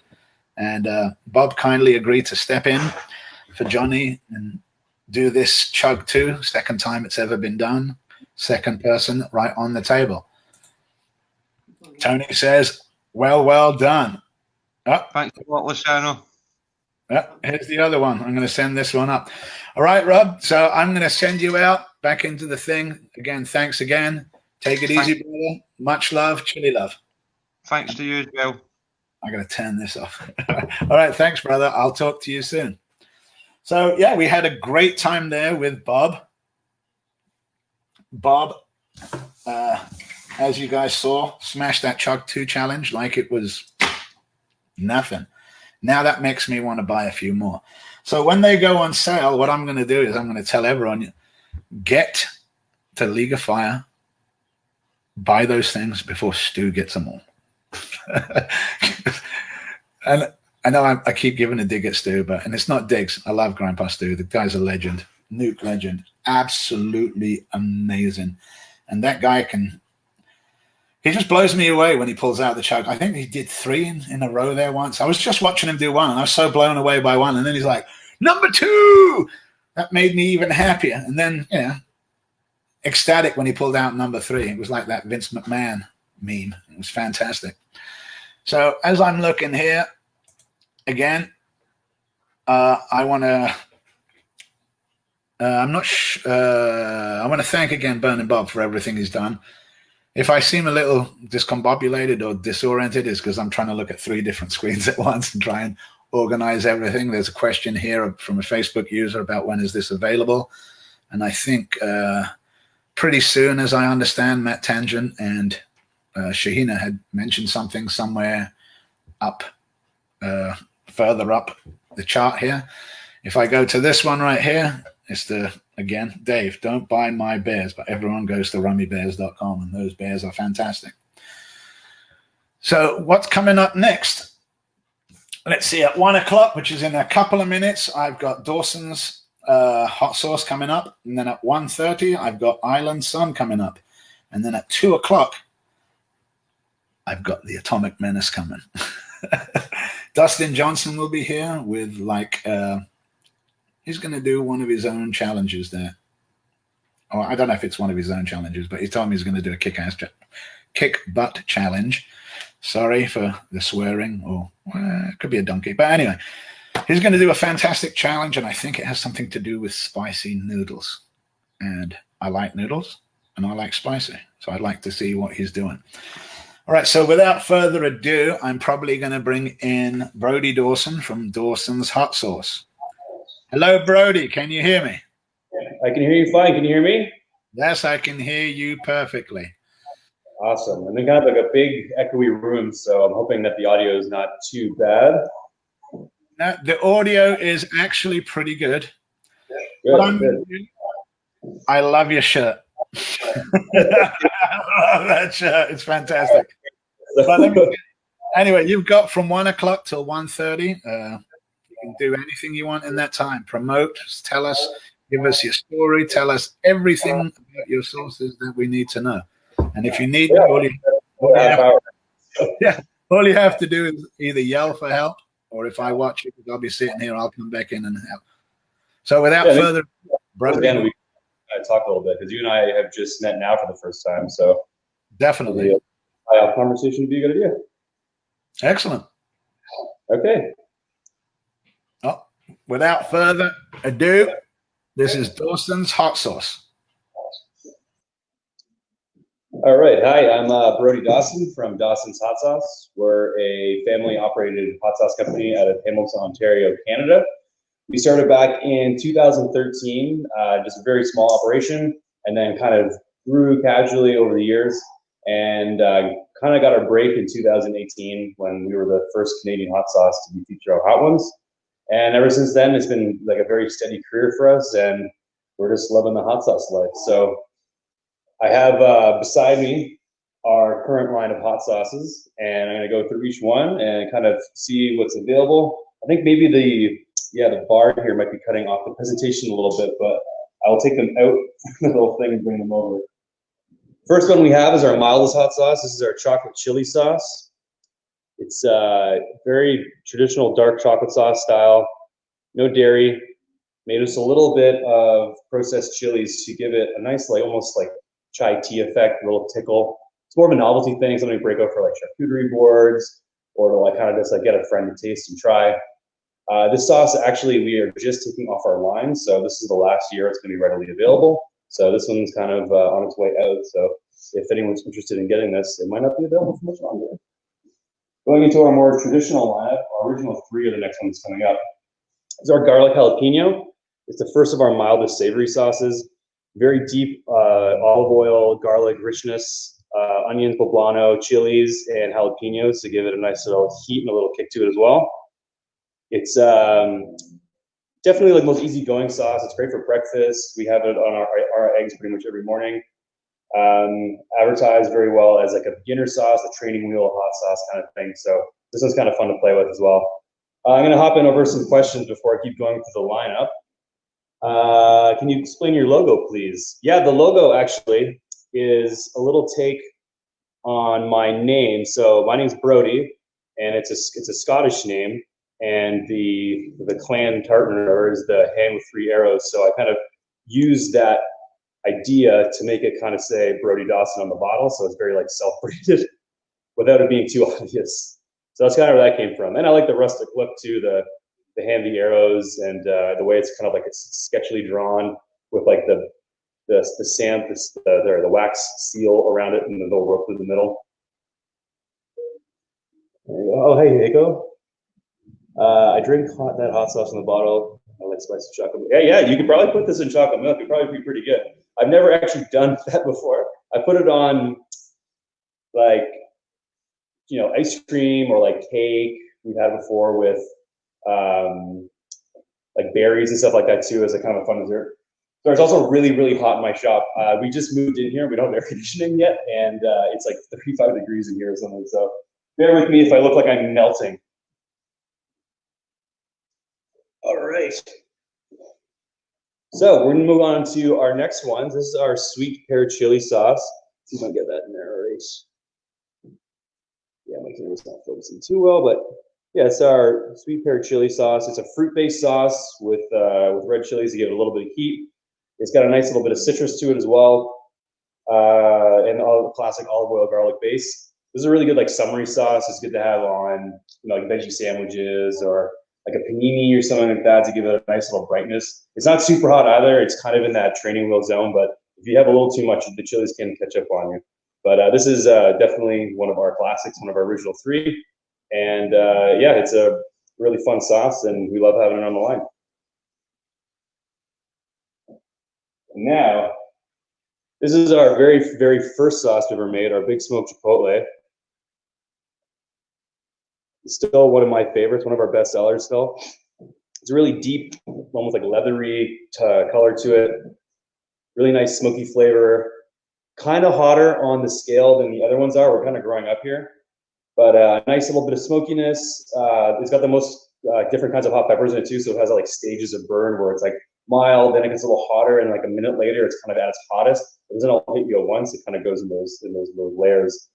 And yeah, this is definitely my favorite sauce of the bunch from over the last 7 years. So it's kind of cool that our very first one is still my favorite one. Look at you, Haico, just filling up that chat. I love it. Yeah, and if anyone has any questions or anything like that while we're doing this, feel free to pop in and ask me, because this is one of those unique opportunities for us where I'm doing all the talking and there's no interaction back really. So I don't sure exactly if I'm doing well or not, but we'll have fun with it. All right. You are doing fantastic, Brody. Everyone can hear you and we can watch you. Hot. It's crazy how hot it is in here. Sorry. Feel lights or anything. But you're back again. All right, thank you. Our next one here is actually our newest sauce. It's our cremini habanero. It was made with Ontario-sourced habaneros that we ferment in-house, and the cremini mushroom. Got balsamic vinegar in it, white vinegar. It gives like a really nice, deep, almost like, it almost feels like an Italian dip to me for some reason. I think it's the balsamic in it. But really proud of this one. Took us over a year to develop it, going back and forth with different peppers and different like ferment techniques. So we put it out last year with Heatness in this subscription box, and it just came available on our line regularly for March 1st. So it's still very brand new sauce. One of my favorites to add to the line and in recent times. So very excited about this one. All right, now moving over. This is kind of our mainstay sauce. Publicly, this is our original hot. It's the one that was featured on season 5 of Hot Ones. Sauce number 7. Thank you, audience. This is definitely a step up in heat from all the other ones. It's basically a single pepper sauce, habanero, really, really bright, really, really summery, but very hot at the same time for people who aren't really used to eating too many hot food like this. Like, it really can sneak up on you a bit. But it's got that nice thickness to it. It's very, very mashy almost, but a little sweet, very bright, very hot, and it's done very well for us. Definitely a staple in our household too for dinner time. You want something a little more advanced with your late night meals or something, or your snacks, or even just a regular dinner. Yeah, all this stuff's available at our website, which I'll kind of go into that a little later, but let's get through the regular line first. We have 3 more left. They're now getting into the crazy hot zone. So for the people that like super hots, this is where kind of, I guess, your love of the hot sauces will be. So we have our Szechuan ghost pepper sauce. This is our first super hot we made. We developed it a few years ago for our friends at Heatness for their 1-year anniversary for their shop. And Noah and I loved it so much that I wanted to put it into our line as well. So we put it in. It's very intense heat. The Szechuan peppercorns rather is what gives it this like almost very floral and like numbing sensation. And the ghost peppers have that massive kick as well. The majority of the body is actually garlic and olive oil, so it's also a very rich sauce. It's probably our most calorie dense of the bunch, except for maybe the chocolate, because that's most sugar. But this, yeah, this one is just mental hot. 1 drop in like a stir fry, and you're gonna check out for the day. And then our last 2 are even hotter. This is our XXX ghost pepper mash, with 30 ghost peppers per bottle. So the ghost peppers are dried down, oven dried, and then we grind them up and just add enough vinegar to make it basically come out of the bottle. So it almost looks like a peanut butter or a paste. Like, you can't even really see it flowing in the bottle because it doesn't move. It's like trapped in time. This is we say it's 10 out of 10 on our heat scale, and it's brutal hot. Like, even our next sauce, which is hotter, I arguably have a hard time deciphering which one hurts more. So yeah, it's our ghost pepper sauce, really thick. You can see yeah. So yeah, this is the one that you find out one friend at a party who says they can eat the hottest food, and you just dump this on them. All right, look back over here for a second. Dave, I like that comment. I guess you're really enjoying all the hot sauce makers and everyone talking shop about this stuff, eh? Love the cremini on potatoes like gravy. Yeah, it's that Facebook user. I'm not sure what your name is, but yeah, that's a good use for it. I like using it almost like a little bit like a pasta sauce as a base, or if I'm marinating some pork chops or something like that, just to give it a little bit of kick. Oh, here. I'll just read some of the comments here. I like it. All right, and our last sauce is our Reaper Mayhem. Every established company that's been around for a while is going to have a sauce with the Reaper pepper in it. This one is brutal hot. This, like, in all the ways brutal hot can be brutal. Like, it hurts when you eat it, makes your stomach burn for like hours afterwards, and then the unfortunate exodus is also unpleasant. But you know, people love the hot, so we like to have it available. Give everyone the opportunity to try something just mental hot here. And like, none of these sauces have extracts out of it; they're just all pepper-based heat. So real organic heats, good flavor profiles. We like to have a wide variety of colors, a wide variety of, you know, because we have our little wax seals that kind of correlate with the sauce, as well as our little bands. So we try to keep things as fresh as possible, and also just like look as diverse as possible, because we want to have some variety in what we're doing here. And hopefully, you know, just if you can see it, I'll bring the camera over so you can see the line a little better. Not to disrupt this thing too much, but yeah, there's some cans over there. Yeah, all little guys sitting there.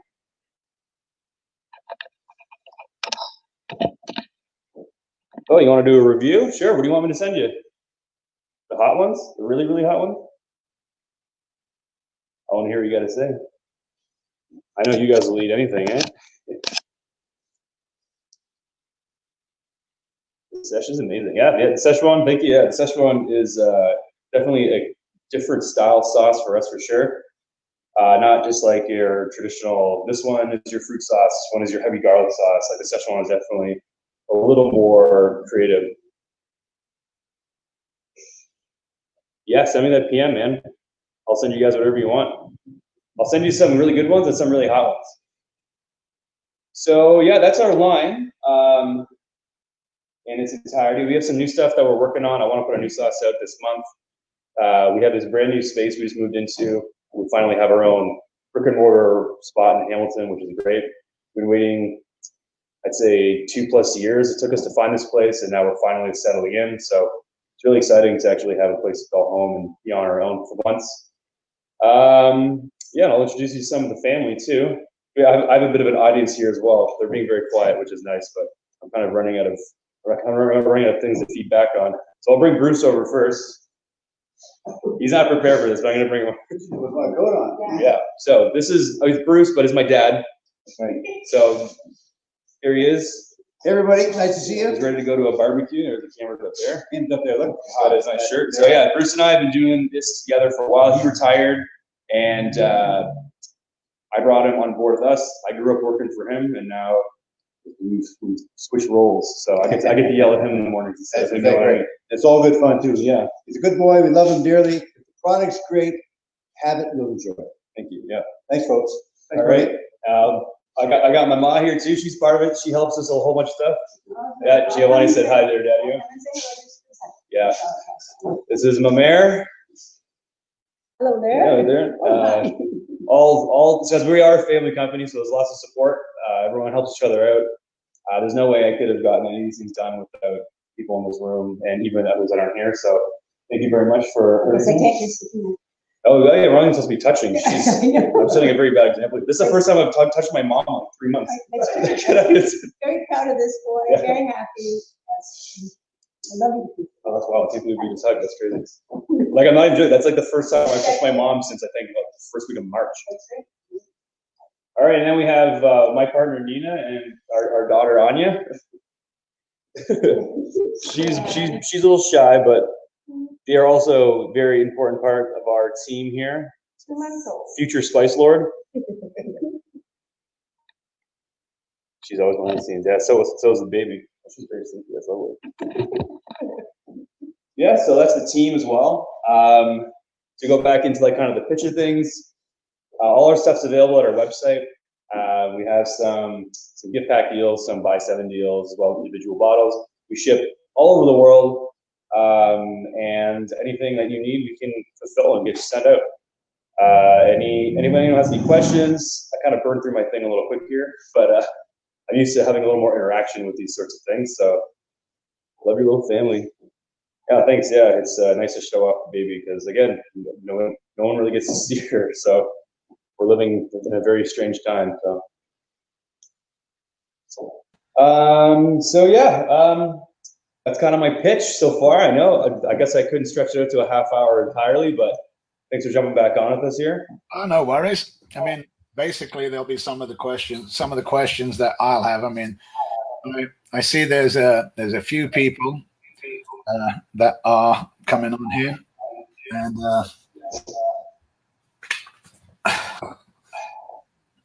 I just wanted to ask a few questions. You know, you said you had your lines of sauces go from super mild up to the super hot, correct? Oh yeah. And shipping worldwide isn't a problem for you either?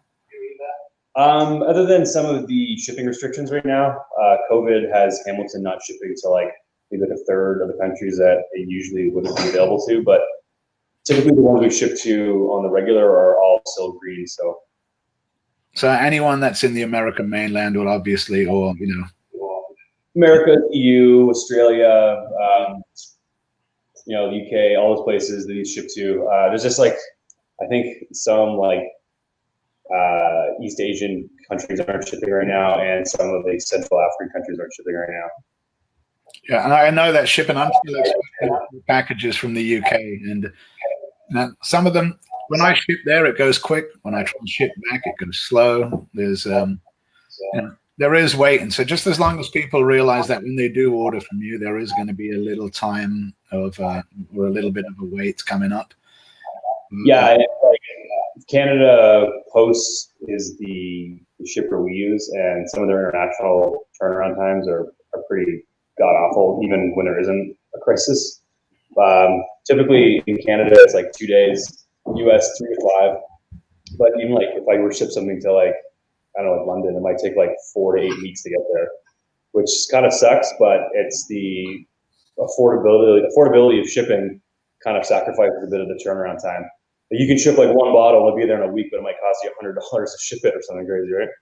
Yeah, well, it's amazing that you'll find that people like me and other ones that we do love to support our hot sauce producers. We love to support our online stores. We love to buy the stuff, and some of the producers, they do worry about how much it costs. Speaking for myself, honestly, I wouldn't mind how long it takes to ship, just as long as I get them here. And that would probably be the best for me. So a lot of us consumers that are buying, we don't mind paying the shipping, just so you know. Yeah. Here, since we're talking, I'm gonna try to adjust my camera here to be a little more, I can look at you while we talk. So I'm just gonna put it on my laptop. So sorry about this feed for 1 second here. No worries. Okay.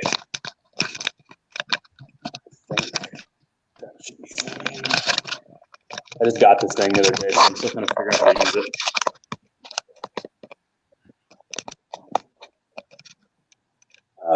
Okay, that's better. Now I can look at you while we're talking. I won't be looking down. Perfect. Plus, also, so on your sources, what other exciting news do you have for us? Any other newer ones in store, secret collaborations, anything like that we should know about? Plans for the future? There's secret collaborations I can't say. Oh, well, no, I get it, obviously. Working on new stuff. Because we have this new space, we're a lot of work right now is going into building. We're building a new kitchen, and the space is like just slowly getting prepped, slowly bringing equipment in, like fridges and freezers and stuff all set up. So there's a lot of time and efforts being spent getting this place staged for like the next like 5 to 10 years of use, because we're gonna be here for a while, and I've been spending basically doing that. So I'm looking forward to this month developing a new sauce, maybe to fold into the line, consideration for some other projects. Yeah, well, I think that would be excellent. And is it is it a store, you say? Yeah, so it's a front, but it's 2,100 square feet in the building.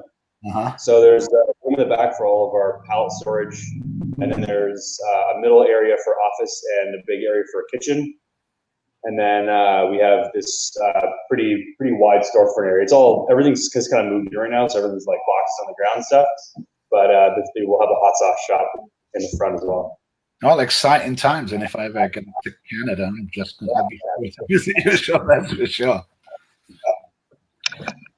So, do you have anything else you need to tell us, Brody? Anything else you want to?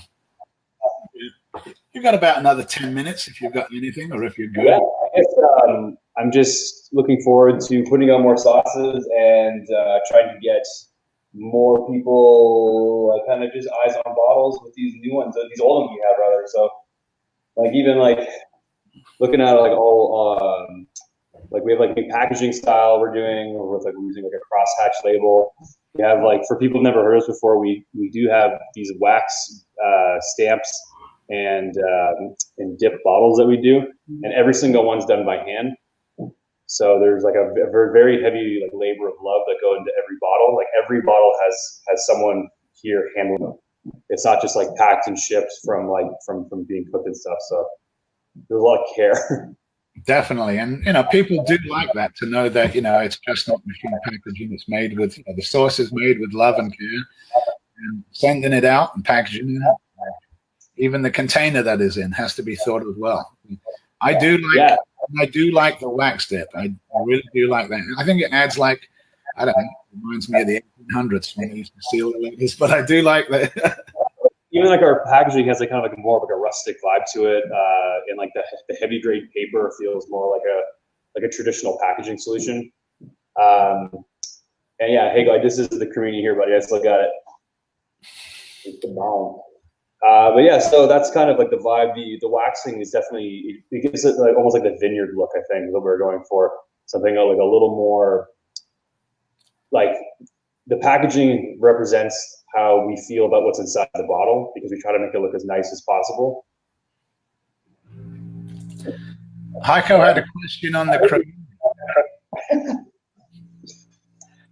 Haico was wondering how the cremini. That is the bomb. Oh yeah, I do. This is the cremini here. Oh, there you go. DM me, Haico, and I'll get you one sent your way so you and Greg can do it.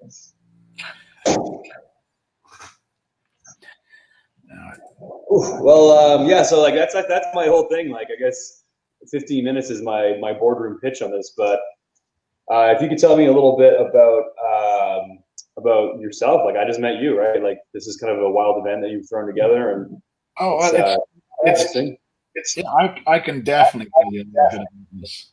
Basically, I'm originally from England, but I moved to California 30 years ago. I've lived in California since then. Married, 6 children, ranging from 21 to 2.5. It's pretty good. I'm also assistant chief on the fire department. That's basically where I am now, in my office. Oh, cool. And I own my own construction company. I also own my own construction company. So, having come from England, my brother and I, we always loved hot peppers. It was something that we'd always do.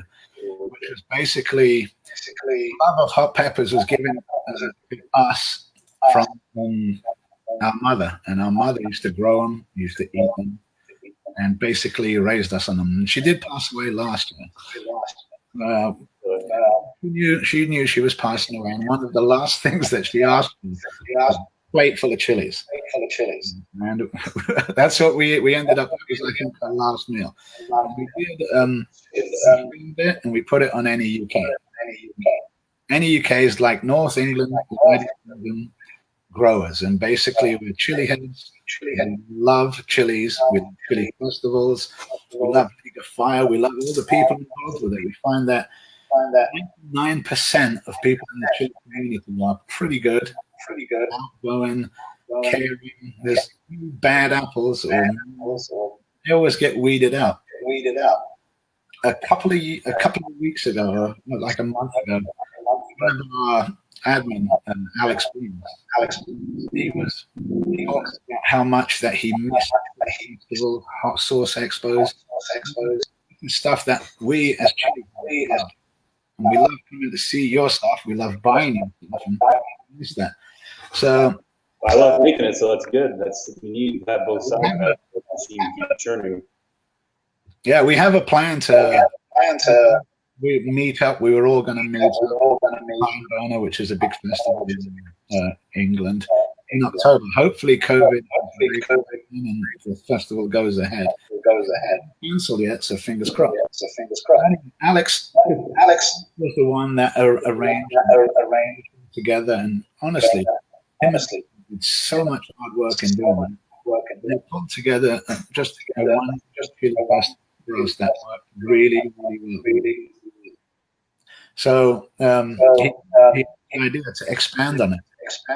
We had in NEUK, even though it's based in England, worldwide now. We have members in Australia, we have members in America, we have members in Canada, we have members in Portugal, we have members in Poland, everywhere. So what we did was we wanted this to go around the world. Alex Beans arranged 2 other people to broadcast, being me, doing the American side, American-Canadian, Swell, or Chris Swell, the Australian and New Zealand part. Twice around the world, sell as much stuff as we can for producers, give as much of your information out to people who can buy this. And like I said, that's basically, it was our whole mission here, just to buy what we want. Whether it's hot chocolates, which we all love, sauce, which we all love, and we love new hot sauces, and we love new products. We love to do reviews on them, reading reviews on them. That's basically it. We just really wanted to know as much as we could about hot sauces in the world. By doing this, we thought it was a fantastic thing. So, like this part of we're almost. Let's see. Another little bit will be half. So in about 4.5 hours, we will 24 hours already, and then we'll begin it again.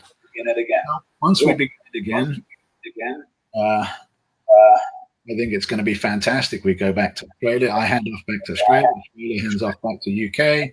UK hands off back to me tomorrow, and we finish it out.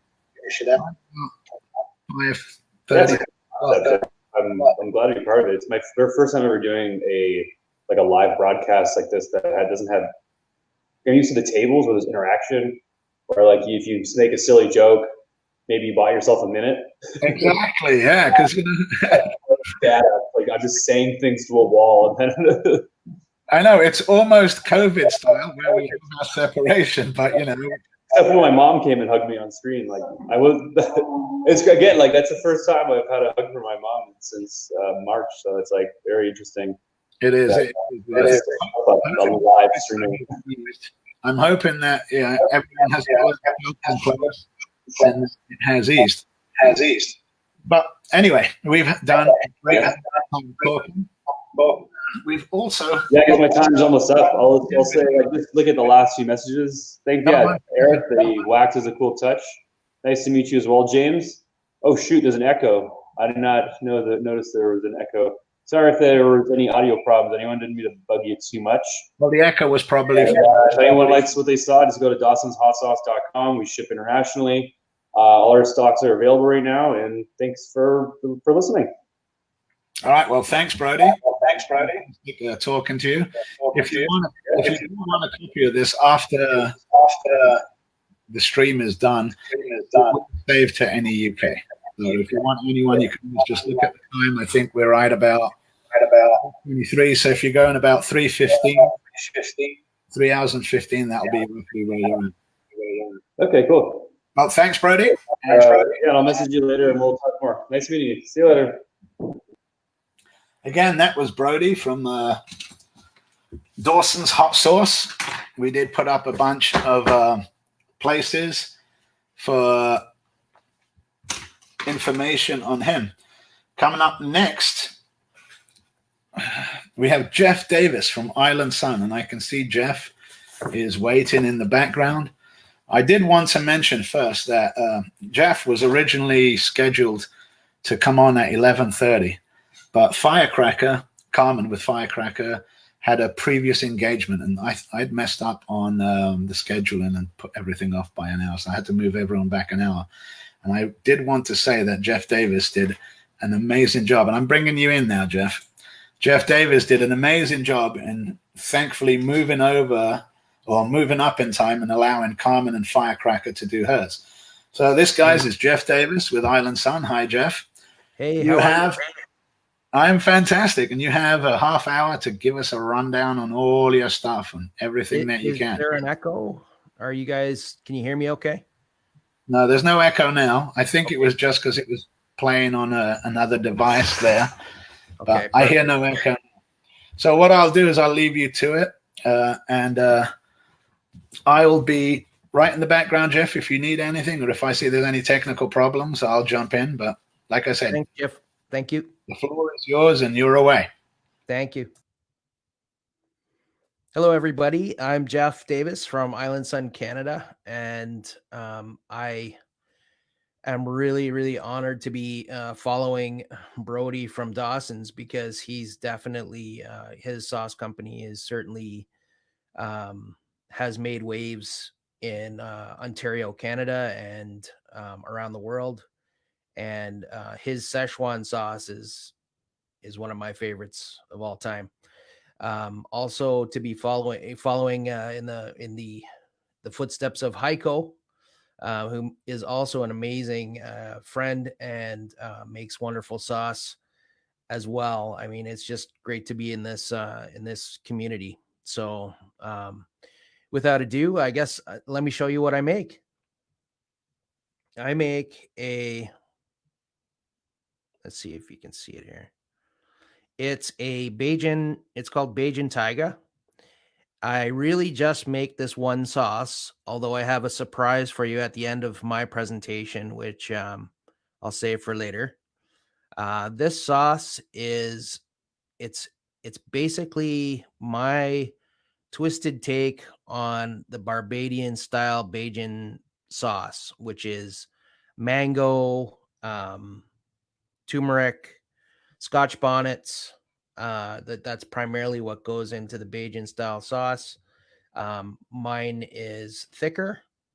Mine is more like a relish condiment. I'm going to actually open it up and see if I can show you guys how thick it is.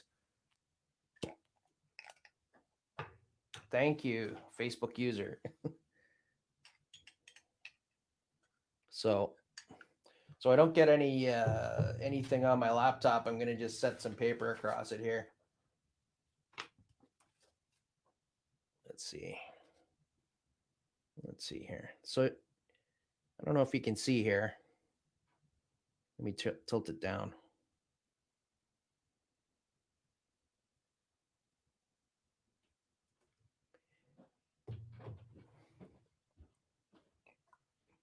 Oh yeah.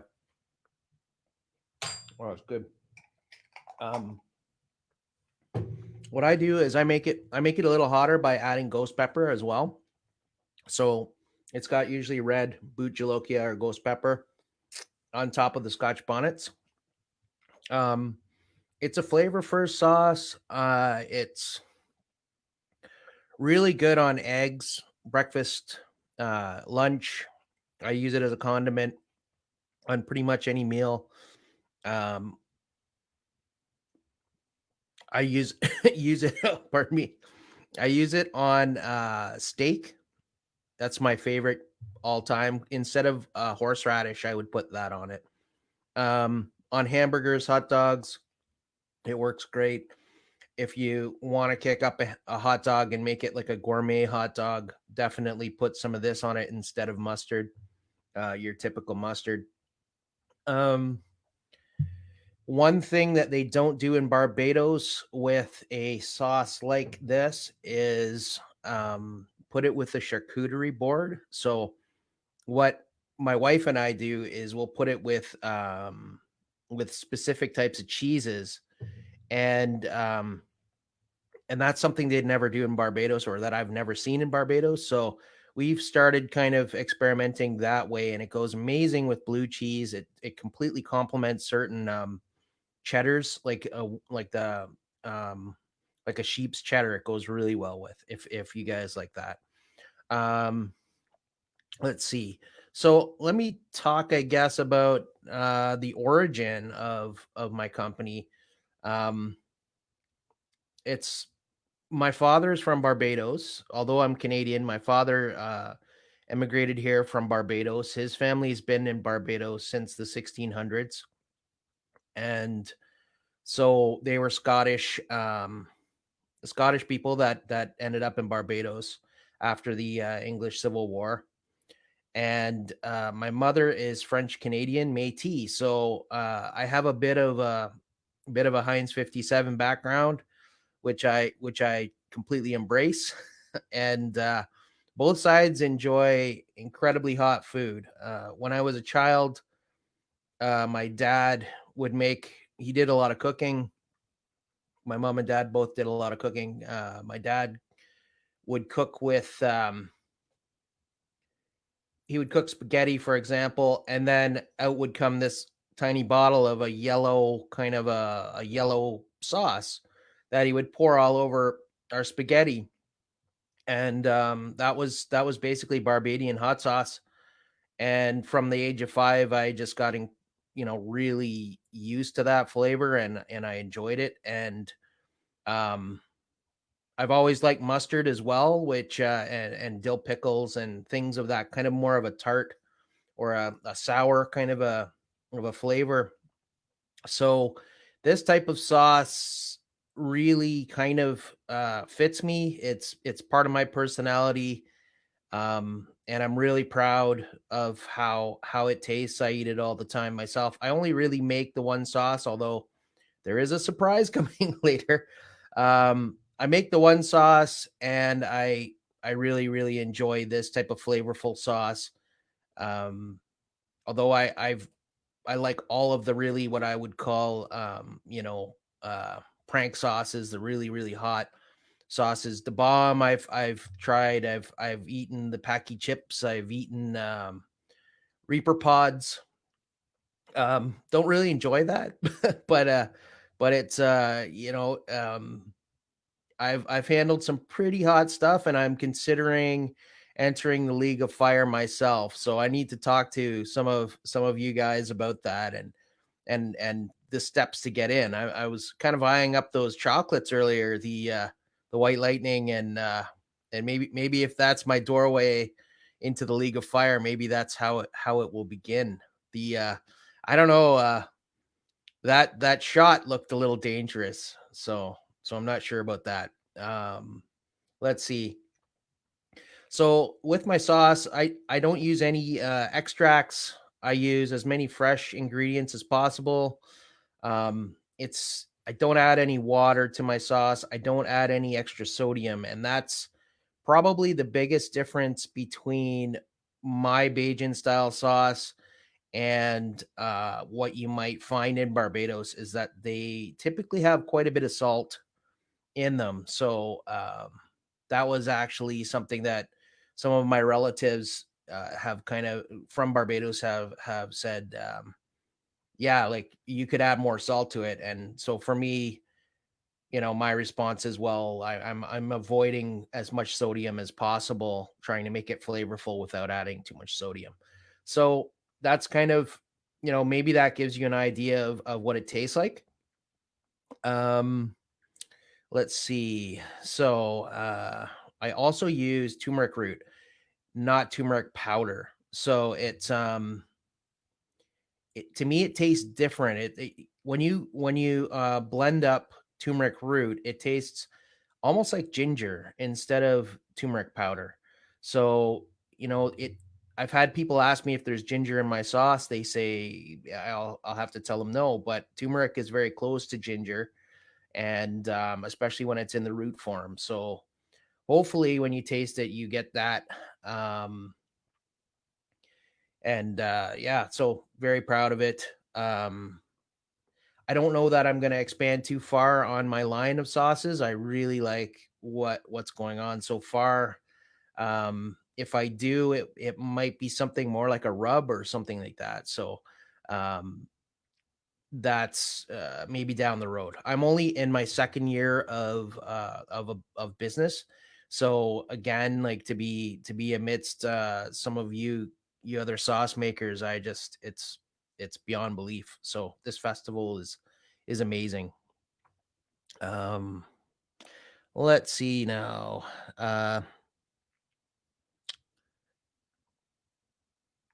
So essentially I've been in oh I don't oh no, I don't have a video of it. I ate one when they first came out. And I didn't realize I read the directions. I didn't bother with it. So in case I failed miserably. But no, that was when they were very inexpensive in Canada.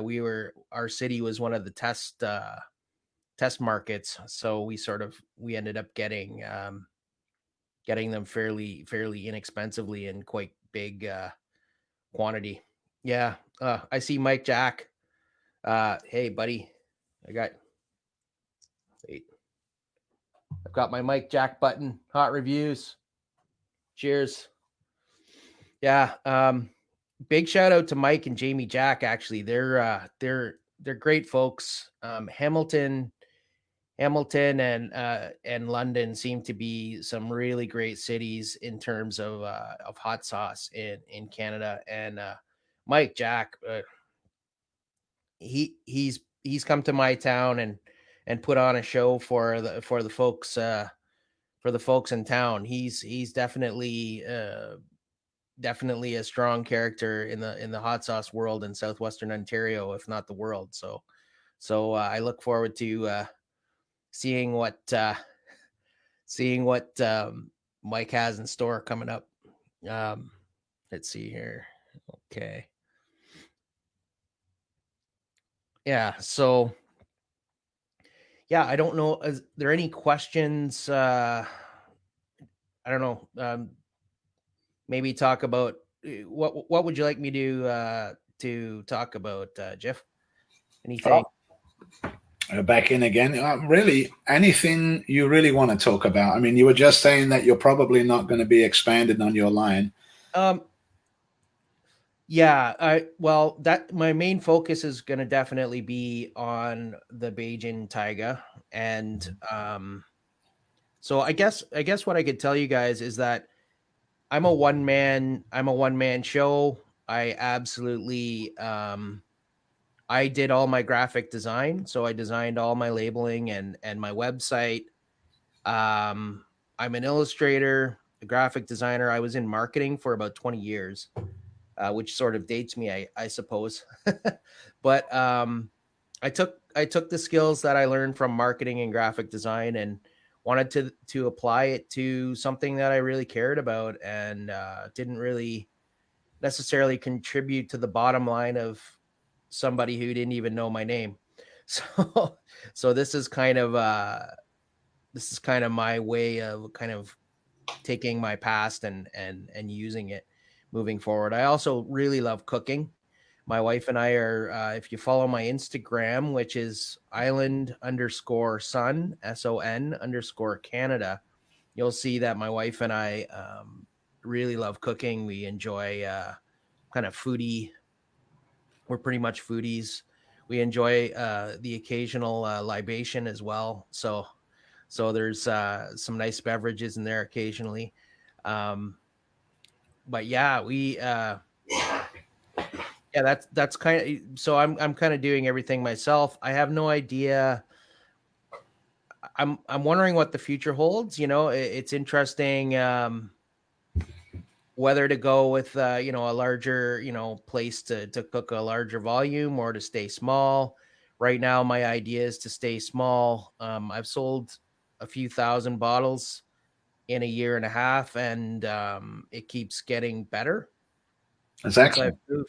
Since I've moved to, I moved my sauce to Amazon.ca. The sales, it's interesting. I got my sauce on Amazon in January, and I think I sold maybe a bottle a week. So as soon as COVID kind of hit, that drove up right away. So it was kind of good timing in a very sad kind of way. Thank you, Jared. It was good timing. I pivoted, I guess, at the right time is the term, and so my sales on Amazon went up, eightfold. It's interesting. So yeah, but yeah, I think that yeah, I guess the world is our oyster, as I think Eric Begg was saying earlier. That was so entertaining. Eric, Wow. I've never met Eric from Soy Sauce, but I apologize, Eric, for that. And I'd really like to meet that guy up close and personal here. Once the green lights on for everybody to get back together. I'm also going to be involved in Haico's heating up the capital.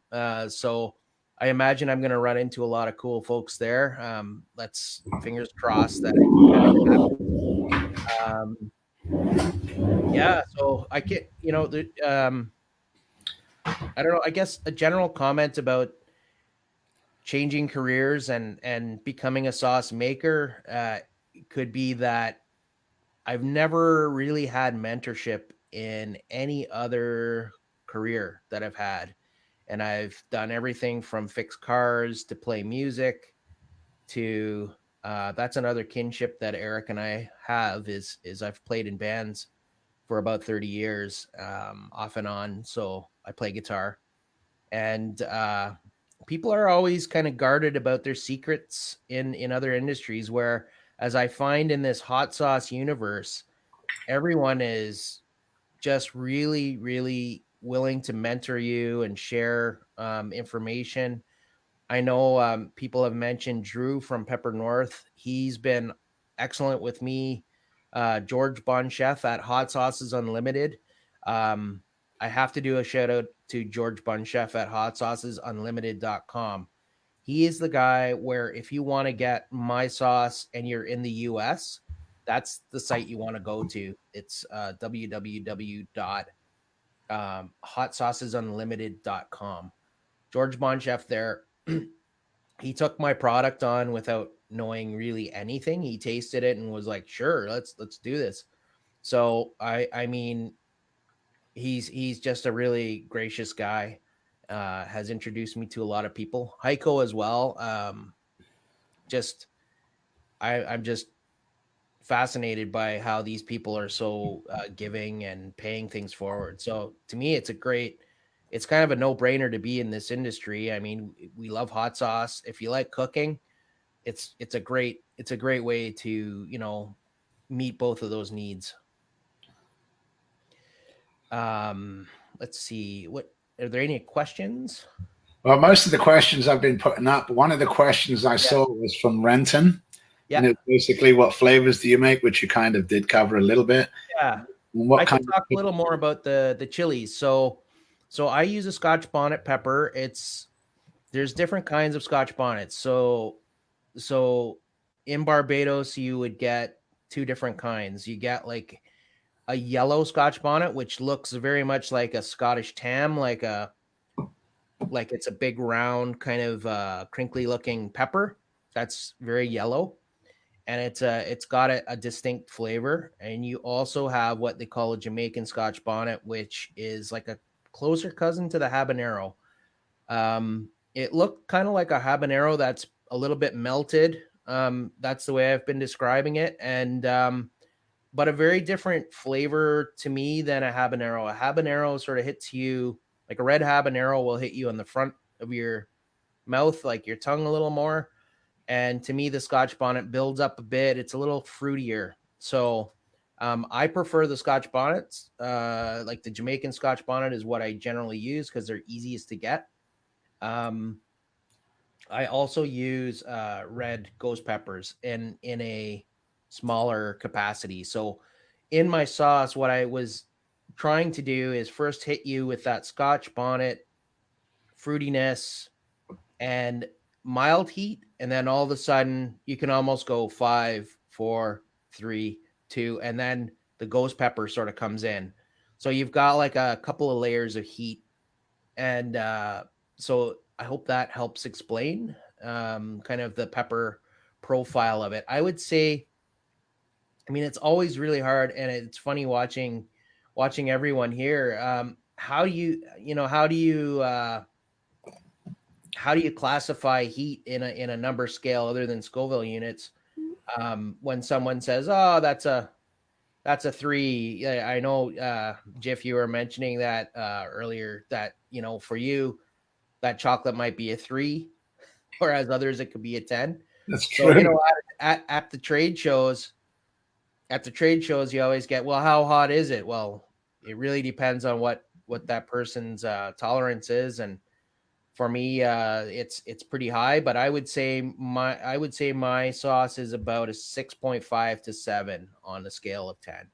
It's not, to me, it doesn't. I put a lot on my food, but I wouldn't advise everybody to put a whole ton of it on, like a taco or something like that. I would put like a few dribbles to try first. Mike Jack. Okay. Well, hang on, Mike. Okay. This was kind of going to be my maybe this is a good segue out if there's no other hard questions.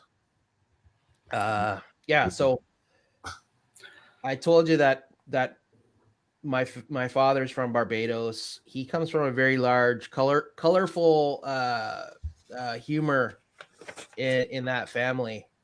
I have an Uncle Joe who we call Shrek because he's like a big guy that looks kind of like Shrek. If you were to ask him about a sauce that like basically put him off the table, and he woke up the next day hurting, he would call it a triple R brand. So what that stands for is rosy red rectum. And so here's my little homage to my Uncle Joe. And Mike Jack has actually taken part in a contest where this was put all over wings.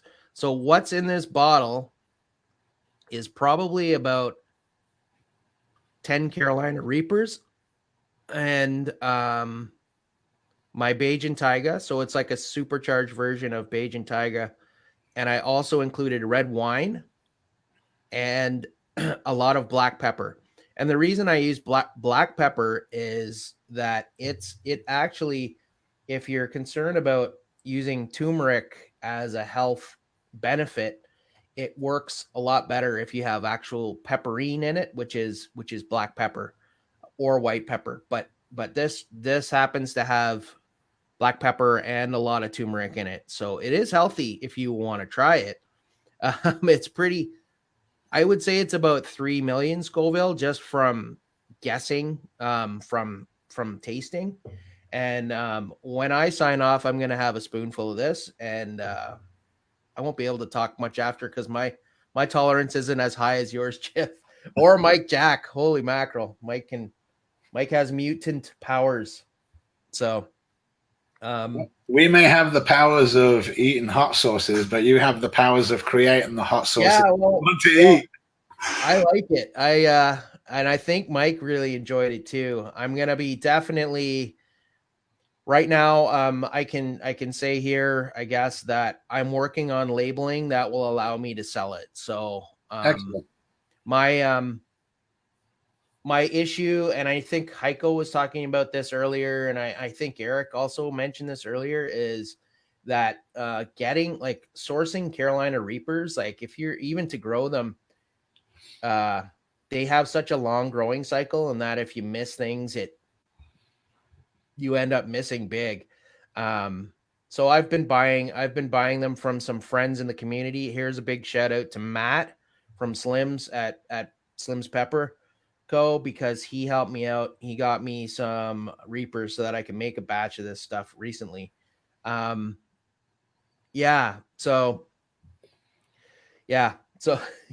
here I go. I think I'm gonna take one of my some of my own medicine here per se. Excellent, excellent.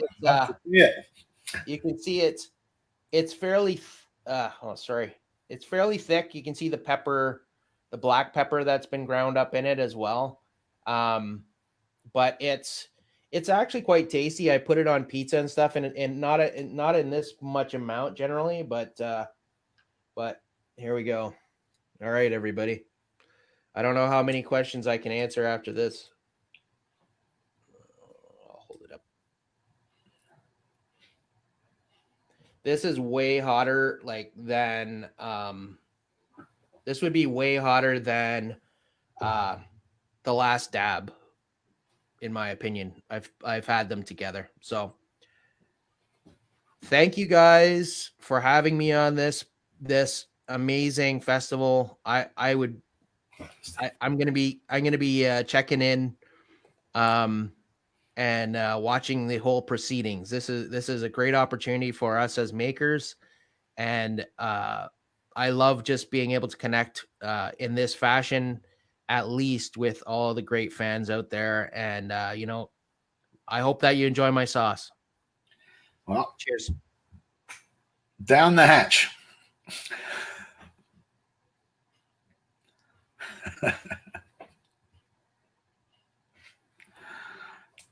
Oh yeah. Oh boy. How does that taste then? It's amazing. No, the problem is, and Mike's eaten it before. It starts off as like an 8 in terms of heat, and it quickly builds to about 13 in about, here we go. It's happening. Oh my God. Ride that thing out. Oh yeah. It's really good. I'm actually, I really do have to get this out on the market. Being in this event has made me realize how much really hot sauce is important to everyone. And so maybe it's my duty to bring this out. So, oh my God. I agree. Even Mike agrees. Oh my God. All right, guys. I'm going to have to find some milk or something. No problem. All right. Well, Thank again, you very much. Thank you very much for everything. Take care, everybody. Be safe. Bye-bye. Bye-bye. Well, as you saw, everyone, that was Jeff Davis. Jeff Davis, basically from Island Sun. While I'm here, my wife, Hot Mama Alex. How's it going, everybody? Look what she brought me. She brought me lunch. A Beyond Burger, what's on this, baby? It's Beyond Burger, and we have a side of the Humboldt Hot Sauce, Scorpion, Trinidad Scorpion. Oh, yeah. And on top of that Trinidad Scorpion, as I said earlier, I'm going to be putting the remainders of this, Johnny and David's Pinango. It's the end of it. Sad day. Well, I've got to get back to work. Okay, so she's got to get back to work, and I'm going to bring in, I was going to bring in Haico really quick, but I think Haico just left. I was going to bring in Haico for a quick sauce challenge, but maybe if Dustin runs short, I'll bring in the Atomic Menace right now. Dustin, how goes it? Oh, it's going, man. Excellent. You can hear me all right? Can hear you perfect. You can hear me? Yes, sir. All right. What do we have on the cards for us today? Well, this was actually given to me by a friend named Nick Barnes. This is Kole's ramen, hottest ramen in the world here. So the instructions say that you got to put the noodles down, you got your hot water, you put the other ingredients on top, and then you pour this in. So this was just boiled a couple minutes ago. It says to wait 3 or 4 minutes. I feel like that's really fast to go right after boiling. So we can hang out a minute and let these kind of soften up, though. Yeah, no problem. We'll let it hang out, and then when you start that, I'll come out so I can eat my lunch.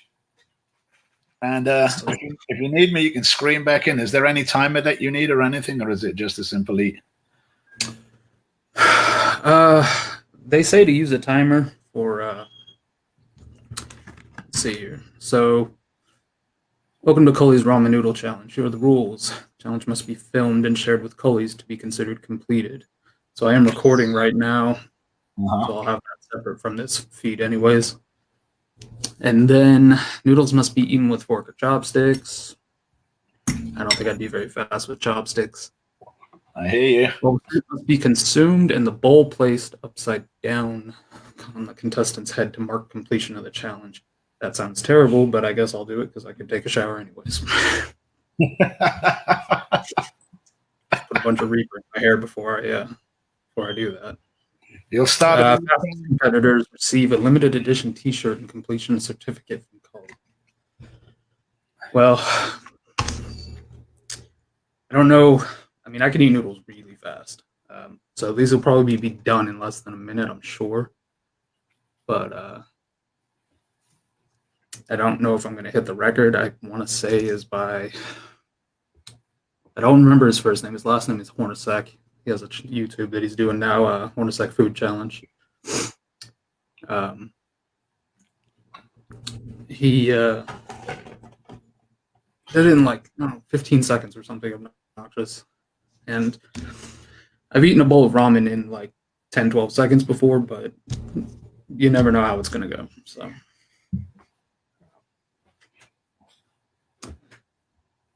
But I will probably pull up a timer on here since I don't really need to change anything. Like I'm not going to mess with, cameras and stuff like that. So I'll probably just use my tablet for a timer instead. I think I have that timer on here. If not, I'll use my phone. I mean, it's not a big deal. Nope, there it is. Giant stopwatch. Hey, Dustin. Yes. I'm going to bring in Haico to time for you too, if you want, also. Oh, that would be great. It'll be a lot faster than me trying to put bowls on my head. I'm going to exit out here and bring in Haico and then exit me out. So how big a timer do you want?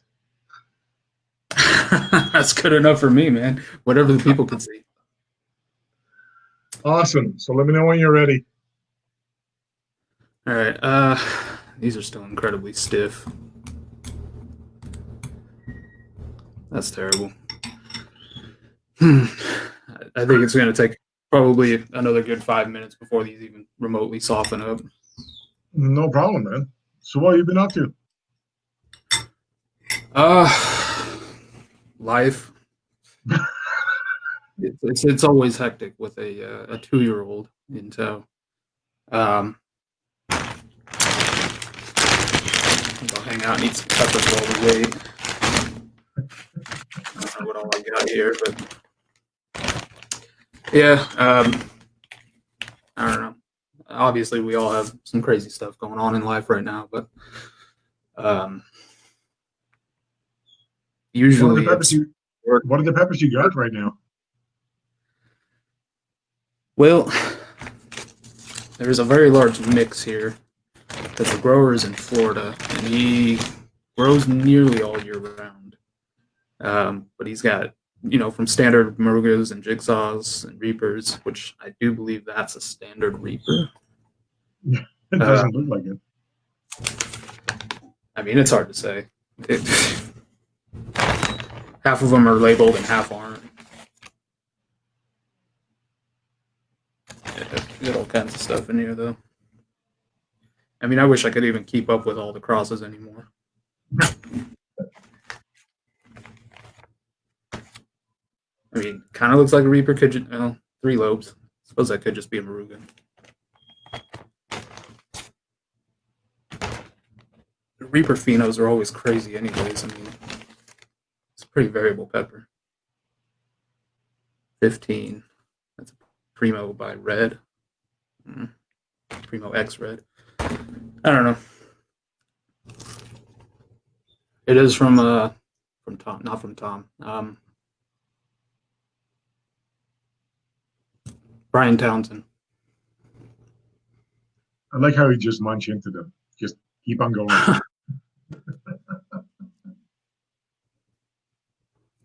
How's the heat?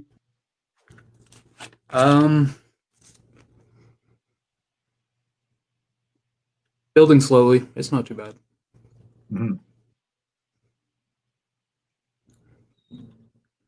A lot of these are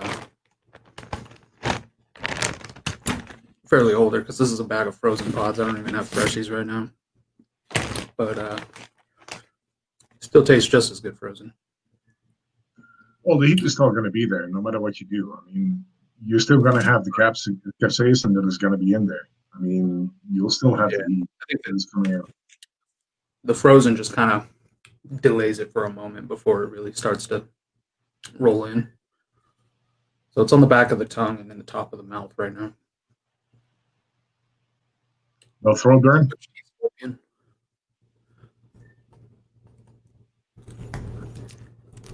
Oh, come on. Well, we're getting there. It's not crunching as I break it apart now. Try and get it all in the water there. I think it's going to be a pretty good ramen, though. A lot of people say it has horrible flavor, but I don't know. I think my taste on hotter things, I tend to pick up different flavors than other people. So what's your take on extract compared to straight up sauces, just without any extracts in it? Well, I think extract sauces tend to taste worse. I am told that DEF CON is one of the best tasting ones that has extract in it. But most of them, that metallic tang kind of sets in no matter what. The Right Hand of Doom is an extract sauce that's pretty prominent. It's a very strong gut punch when it hits. Like, it tastes good off the top, and then that metallic tinge kind of really starts to set in. Yeah, all right. So it's not my favorite, but so it goes, I guess, you know. I'll eat them though. Blend into food all right still, especially like a bowl of chili. Extract blends into chili the best.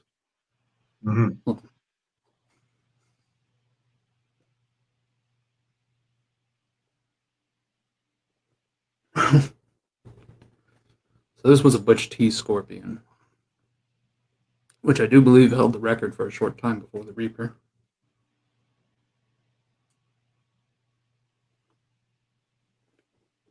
Still waiting on a lot of things, James. How are the noodles coming along? What was that? How are the noodles coming along? They're getting softer. I think pouring hot water into it and letting it sit is probably the worst way to cook ramen, but that's what the box says to do. So a lot of it's very stiff.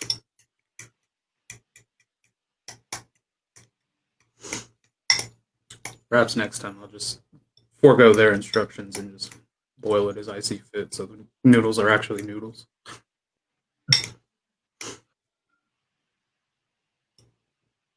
It really doesn't smell bad, though. A lot of people say it's terrible, but I don't know. I have never done them.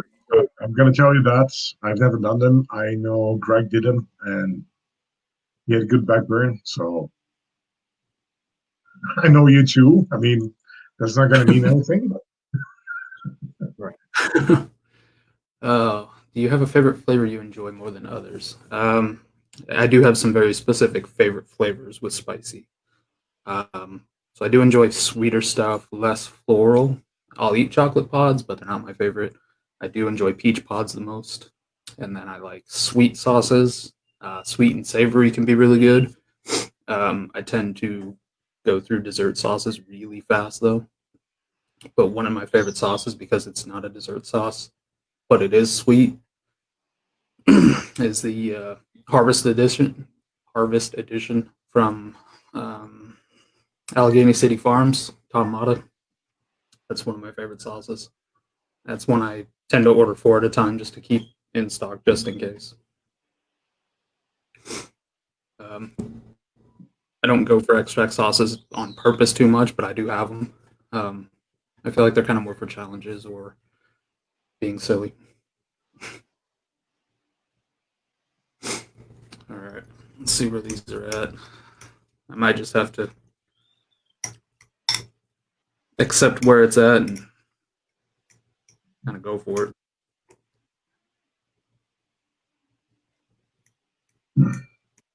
Whenever you're ready.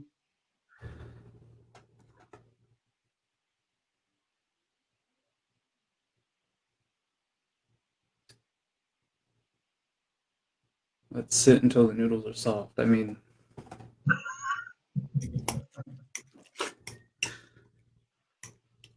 soft as they're gonna get, it looks like.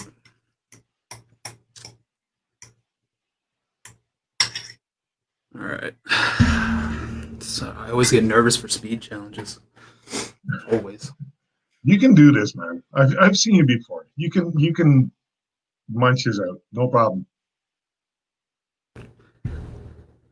Okay, want to go? 3, 2, 1, go.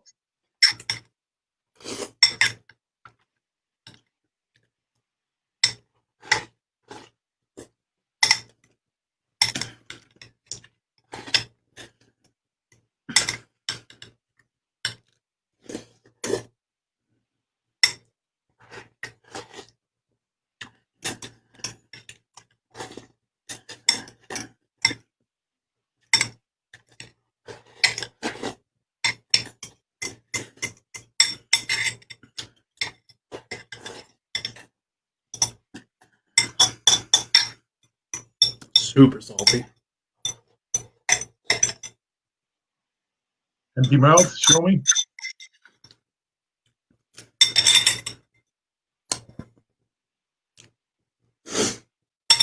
Go, 46 seconds. That's not too bad. That's pretty awesome, actually.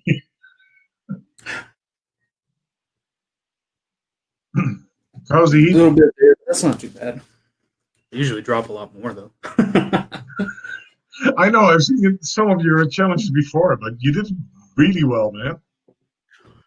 That one wasn't too bad. Oh, I didn't drop it. No, you're doing okay. You got one piece of noodle on the side of your hair, but other than that, you're good, man. The other side.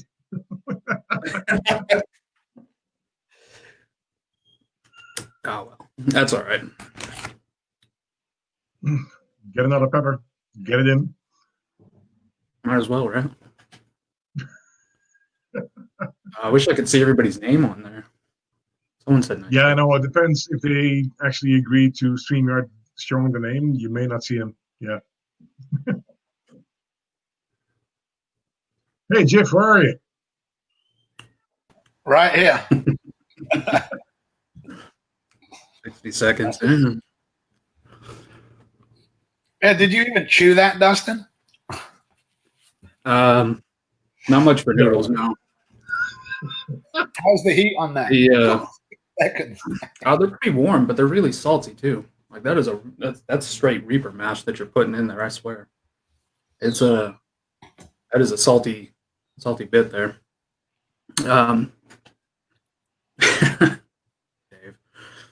Dave. It's pretty hot though, for sure. Absolutely. I mean, Reaper anything tends to be, but it's not the fastest I've ever done noodles. That's for sure. I think cooking them thoroughly would help though. Yeah, it'd probably make them a little softer, easier to swallow, faster to go. Yeah, those excuse me, those 2X spicy Korean noodles, the ramen. Obviously not insanely hot, but we've had a few challenges in the groups based off of those. A lot of them where you're adding powder, but I decided to see how fast I could do one without adding anything to it, and it was not a standard way to eat them though. I put them in a glass, like a tall stein, and I just had extra water in there, and I drank the whole packet in 10 seconds. So one of these days I'll do that with, you know, an actual challenge. But well, when are you going to get the oil in your Terminator body? How you eat those things, man, it's just beyond me. I was just telling Roger the other day how you and Roger can just eat over 2 bars, 2 NEMESIS. But man, that just blows me away. It's amazing. Just amazing you can do that. NEMESIS is a rough go. That is a serious chocolate bar. Yeah, I've got one coming up today, 3:30. At 3:30, we'll have Justin Waters out of Texas, and I think Roger's going to host that as yes, he will. He's going to host it as NEMESIS, hopefully. So then we'll time that. Awesome. And then later on tonight, we're going to have Mike Jack doing a couple of tubes of terrace. That's going to be some fun. That's awesome. I still have a couple tubes left from that competition as well. I don't know what I'm going to do with them yet, but you're probably going to eat them. Peanut butter, great peanut butter. Oh man, it might be. You know, you can make peanut butter out of it, and then get a spicy Reaper jelly to go with it. That might be that might be a new challenge. Things to ponder. Yeah, I look forward to trying catching all these things too. This whole thing is awesome. I'm just happy I could be here, part of it.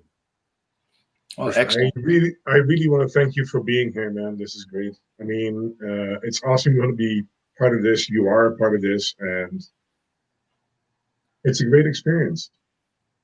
I agree. Totally. Thanks for timing for me, Haico, as well. That was awesome. Oh, no problem. Well, we've got about like 13 or 14 minutes before we move on to the next one. So one of the things that I may do is, like Haico was telling me earlier, he was going to do a sauce review. You still up for that sauce? Yes, I can do that. You want to stay in, Dustin, or shall I just kick you out to the curb? What do you want? I can hang out. It's your time, brother. It's your time. I'm going to start turning red here a little bit. I can feel this start. We can both watch Haico samples. That looks mean and vicious and yellow. So the thing about, actually, Jeff Davis was just in, and he did the Bahan Tiger, which is actually the Bahan style hot sauce that he made.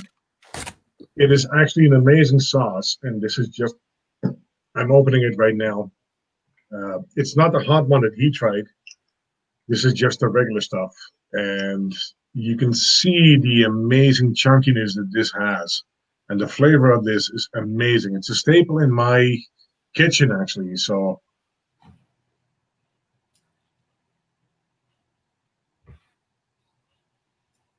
you got so much flavor out of it. There's a good amount of heat. This is actually amazing stuff. Like I said, this is one of my staples in my kitchen. The turmeric comes through, the nice flavors of all the peppers and everything. I'm gonna have to go in for a second one. This is amazing. What are the ingredients on it? So the ingredients, I'll tell you if I can read it, because my eyes are getting old. Holy crap. My eyes are really getting old. Let me just get my camera here so I can actually blow it up, because told you I'm getting old. I'm getting old too, brother. Yeah, so there's turmeric in there. I know that for sure. Hold on. Sorry for stalling you guys. No, you're all good. No, we're good, definitely. You're making Jeff Davis blush. So there's vinegar, onion, mango, scotch bonnet peppers, turmeric, corn syrup, lime juice, mustard, and naga peppers in there. So naga morage. So it's got a lot of good flavors in it. It's a great, great, great sauce you can use on anything. It's not over the top hot. It's got a little bit of a bite. People that don't eat hot sauce, it'll probably be a 5, 6 on their scale. So it's right in the middle for me. So yeah, thanks, Jeff. Oh, that's awesome, though. Yeah, mango and lime, they mix really well. I would love to get a hold of this sauce and give it a shot. Yeah. So that's definitely a sauce I would recommend trying out. I mean, it's amazing. Oh, thank you, James. Everyone loves the atomic one. Renton left a comment up there talking about the kiwis as well, and thank you. Yeah, I think Kaylee is still starstruck from when you visited her last time. She probably is. She was blown away, nervous as heck. She's like, "Oh my God, it's Dustin!" So sometimes it's good, but she did the challenge pretty well, and I think she did run it very well. I just missed it. I don't know how far she went. You know, I'll go back. She did the rummy bear. She did 12 of them actually. So she went all the way. Very good. No corona there, just cough. Hopefully. Nasty business. So we were going over. Oh, we got a little message. It looks Bree Reek was saying hi to everybody. If I can find her now. Hey, Bree. Oh, here it is. I want to see if anyone. I like this one from Dave. Starting a joke here.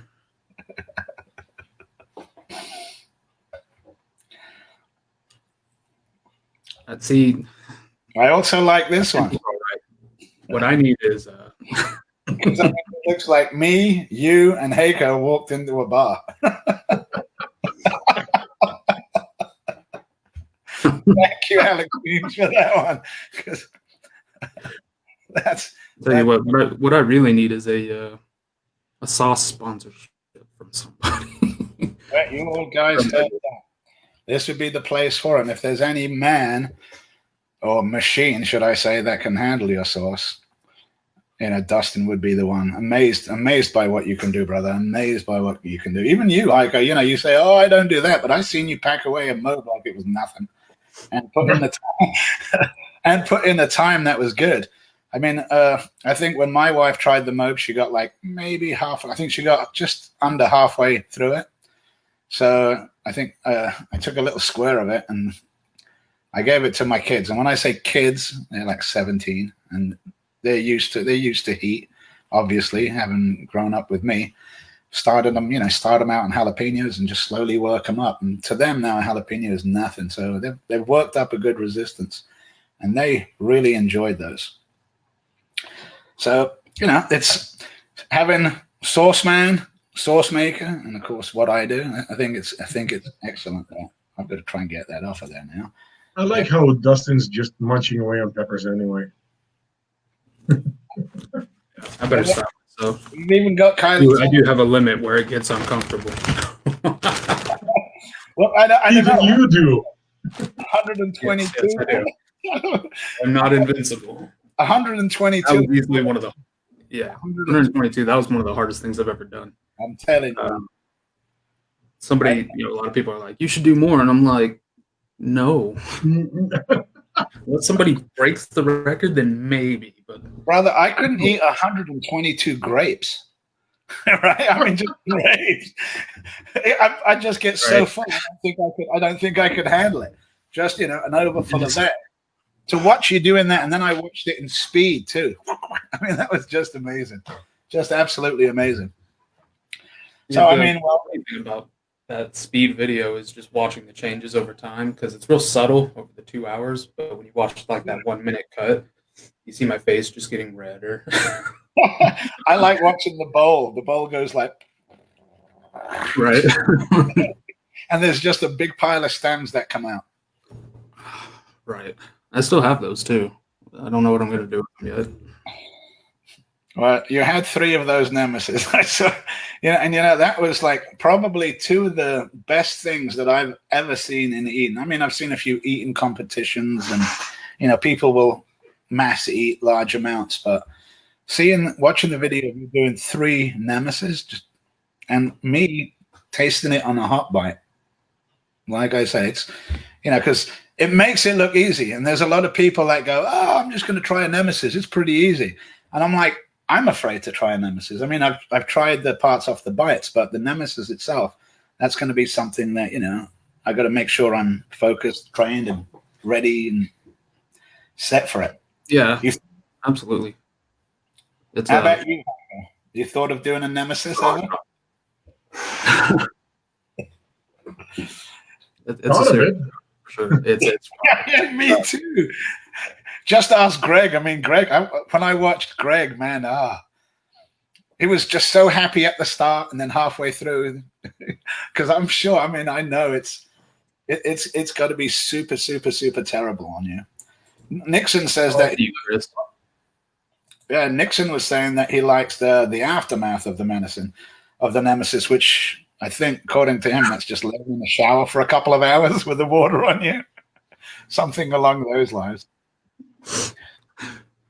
I'm being pulled away. All right. I need Haico for 30 seconds. That's all we need. No problem. I'm going to move on to the next. We did have something up now, but what we're going to do is it's going to be another challenger. So what I'm going to do is I'm going to bring in the other challenger here pretty soon. I'm going to knock Haico out. Thank you, Haico. It was Thanks, great. Dustin. We'll see you soon. Definitely. Thank you, Haico. And then that just leaves you, Menace. You're always welcome here anytime you want to stick in. I'll look for you in the lobby. If you want to come in and scare someone, not a problem. Other than that, man, amazing watching you pack those noodles. I blinked, like they said, and missed it. I'm still going to send you that shirt. Rona's kept me busy, but I'm going to send you that shirt. I still have your address. Oh, right, yeah. You see, it's a couple of months, but it's happened. Yeah, man, sure. Well, thank you for everything, Dustin. Thank you for doing the challenge. Thank you for taking part in this. I really appreciate it. We love you. Atomic Menace, Facebook pages, all over. He's all over the place. All you have to do is look out for Atomic with a K and the Menace. I'll talk to you soon then, Dustin. Take care. Thanks. All right. So now it's 2:26, 2:27 Pacific. And I did have someone lined up, but I changed them, and the spot opened up for a friend of mine by the name of Tracy Freeman, the Silver Surfer. How are you doing, Silver Surfer? No sound, brother. Let me check your settings. Okay. That's my bad. I'm sorry. I had it turned off so you couldn't hear the background noise. Yeah. All right, there we are. I got to get rid of this lightning up here so everyone can see what we're doing. Okay, so Mr. Silver Surfer, what's going on today? It's 84 degrees here, so that's 28.8 whatever Celsius. It's pretty hot. I'm sweating just sitting here, so it's pretty hot. Good. I'm on the other coast, and it's nice and warm and sunny outside, but luckily it's nice and cool inside where I'm at. Right. Yeah. So what's on the cards for you today? Well, I couldn't make up my mind if I wanted to do a Moab or Hot Bites or Johnny Scoville's Cherry Nightmare. So since he's coming up later, he's my hero, one of my heroes in the Chilli community. I thought I would do this one Silver Surfer style. Obviously, it's a timed event, but for me, time is not applicable. So I just do the challenge and, just enjoy it. So it's all good. Excellent. I don't know if you heard, but Johnny had to drop out. Something came up super, super important, and he wasn't able to change schedule. He may drop in later after 4 o'clock. Just talking about after you, we have Jeff Salem of Salem's Lott Sauce is coming up. And then after that, we'll have Justin Waters, and Justin Waters is going to be doing a challenge with Roger. You know Roger well. He's going to probably be here with Nemesis, and I think, because Justin is going to try and do the Nemesis. After that, we'll have Katie Foods with Bruce Pinnock, Sinai Gourmet with Lawrence. Then we've got Mike Jack, and he's going to do like 2 tubes of terror. Wow. Whoa, that's hard to say. 2 tubes of terror. There we go. Say that 3 times fast. That's a great lineup. Definitely. That's a really great lineup. It really is. And then tomorrow in the evening, you were mentioning Johnny. Johnny's going to be on the let's see. I've got Johnny and David Foy in at the 4 o'clock slot, and what they're going to do there is they're just going to basically promote the Pinango or whatever stuff they have. I had that sauce when it was it was still prototype, and he was auctioning them off of his YouTube channel, and that sauce is, I think that's the first non-commercially mass-produced sauce I ever tried as a chili head, and I absolutely love it. So if you haven't gotten a bottle, I really recommend you try to get one, because it's really good stuff. Oh man, I'll be busy after this. I mean, I'm just sitting here watching these, and I haven't even watched the UK part yet. And I mean, but I know a fair amount of there. And while I'm still having to, as you well know, it's pretty hard getting mail from the United Kingdom. So getting mail from Canada and the United States is something that's going to be good. So I'm probably going to be doing a lot of looking and ordering on these things here. Yeah. Well, I'm going to go ahead and get started. I got 30 minutes to knock this out. The fastest time I ever did it was 17 minutes. But we can talk and chat while I'm doing this. It's all good. The bar's melted a little bit because of the heat. I tried to cool it off, but it's almost a mush. but it is a bar. You want me to get the timer for you? You have a timer? No, I don't need a timer because, ooh, that's spicy. What I'll do is after we finish, I'll just go back and figure out the time. And when I submit it to the LOF, it's all good. I mean, you can do the timer if you want, but. Well, what I'll do is I'll tell all of the other people that are doing League of Fire challenges that what I'm going to do after I'm done, after my shift is up and I hand it off to Swell, I'm probably going to go in and all of the people that have done a challenge, I'm going to edit out just the little section video that you did, and then I'll message it to you. Yeah, cool. Yeah. It's like I said, to me, things like this I just love doing them for the fun of it, So it's all good. That's what we're here for, man. We're here for the fun of it. So you can start anytime you want. Well, I have to visit my dentist. Downside of being me. I tell you. Do you want me to do it, or do you want the whole screen to yourself? I'm sorry? You want the whole screen to yourself, or you want me with you? It's your show, brother. Good, man. I like having somebody to chat to. All right. Beats the heck out of just watching me. See how easy these tore apart? They are the bars still, but you'll have to let me know whether it's easier to eat melted like that. Dude, that was one whole chunk. That's the kind of stuff I do, man. It is easier to eat. So good. So good. Oh my God.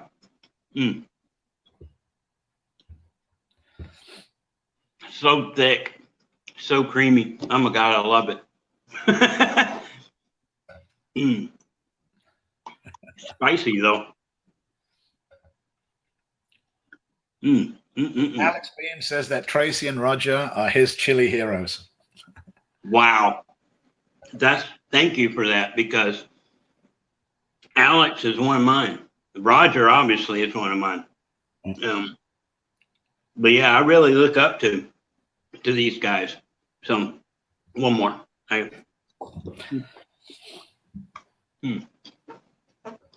Also, sorry. Got a message there from Luciano. Evening, Tracy, dude. Told you I'd be here. She's here. Yeah, nice burp. James Nixon's here. Hey up, Silver Surfer.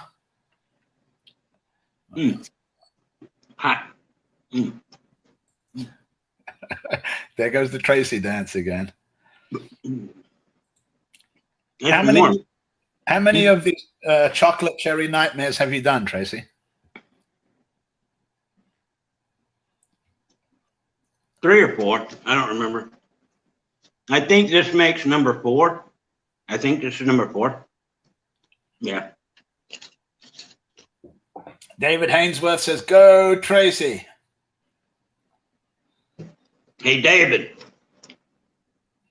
Thank you, brother. I still have this. Love it. It's my lucky charm. And then you got Dustin. The Atomic Menace just tells you, ooh, a chocolate cherry nightmare. Also very, very good. Let me tell you what. You know I have a problem with topping normally, right? Yeah, definitely, man. I know that stuff. But this thing, I didn't alter it. It's just room temperature, but it's hot in here. The toffee is softened up a little bit. Oh, makes this a much more pleasurable bar. Oh my God.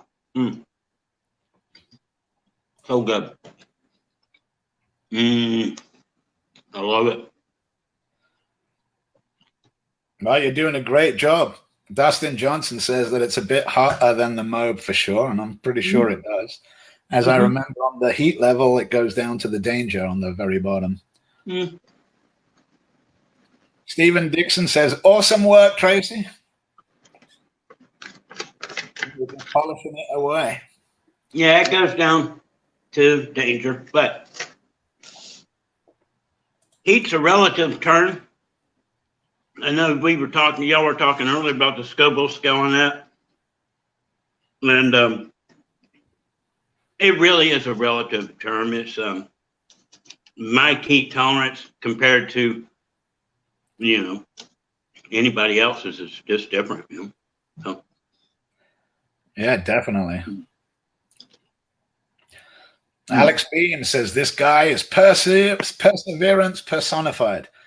And after watching you do a friggin' Mobe in, like, was it an hour, 3 minutes? My friend was dying. That was amazing. I mean, amazing. That's because to me, that's an hour-long burn, brother, at least. An hour-long burn. It's the price we pay, man. No, that's for sure. The price we seek, you know. So this is square number 5. I don't know if you can see, but I got 4 squares left, half the bars left after this.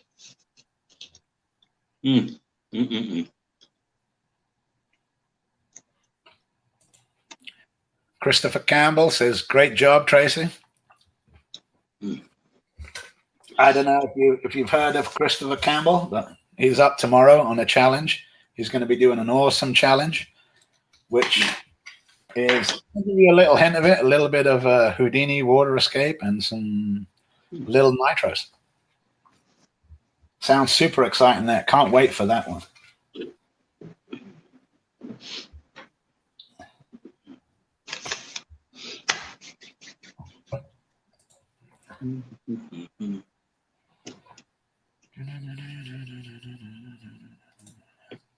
Yeah, you're absolutely smashing that, man. That's a lot of chocolate. They always are. Like I told you ages ago, I don't know how you can eat that much chocolate. I mean, I love chocolate, but chocolate doesn't really love me, especially when I get older. It's one of those ones, but doing it in stages. Like, I don't know if you saw earlier, but I did the Fuego boxes. And I mean, I only ordered a couple of them just to see. Oh, that must be yours. Just to see what it does. And 3 of them wasn't bad. But even at 3 of them, I was just like blown. What did you do? 25? Yeah, 25. That's just, like I said, I did 3 and I was like, whoo, a little sweaty. So 25, I couldn't even imagine, brother. So hats off to you. Amazing. Well, you know, Phil, Everything Spicy Phil knocked out 39 of them. So, yeah, well, Phil Anderson, wow. Yeah, he's 39, man. That's just, see, and I mean, I thought your 25 was freaking amazing. When someone says 39, it's almost like, nah, I don't believe it. I've got to see it. But yet there it is on video. Yep, he did it. I don't know how he did it, but he did it. Somebody's messaging me. I don't care about messages while I'm doing these challenges. Golly geez. Whew. Back of the throat burn. Oh, this is hot. And where I wiped my forehead a while ago from the towel I used had some of the chocolate on it. Now my forehead burns right there. and I'm sweating. Wow. Oh, felt like I put icy hot on my forehead. Well, man, like I say, you're eating like this amazing hot bra, and it's super hot at where you're living. So I can't say that I envy you. But I can tell you that you got my respect for doing it, brother. It's amazing. Anyone that eats these things, even though, you know, I eat them, or I haven't tried this TCN yet. It's on my list. But before I start going too crazy with them, I got to do some of the challenges. Otherwise, I'm going to end up with a whole bunch. Just been busy with work, life, and more work. I booked off these 2 days specifically for this from like about 2 months ago, just so we could have this and enjoy some time. How are you doing, brother? Hot. Ooh, it's hot. You need a cold compress or a fan or something. I got a fan running over there, but it's hot. Especially where I rub my forehead with that towel. Oh my God. Oh, I bet. Well, it just shows you that as experienced as Tracy is, which, you know, as you guys know, if any of you have ever watched any of these videos on NEUK or any of his videos on his the Trippin' Tracy show, isn't it? On YouTube, you'll see just how amazing this man is and what kind of tolerance that he does have. Blows me away. Like I said, eating hot food in super hot weather, just absolutely amazing.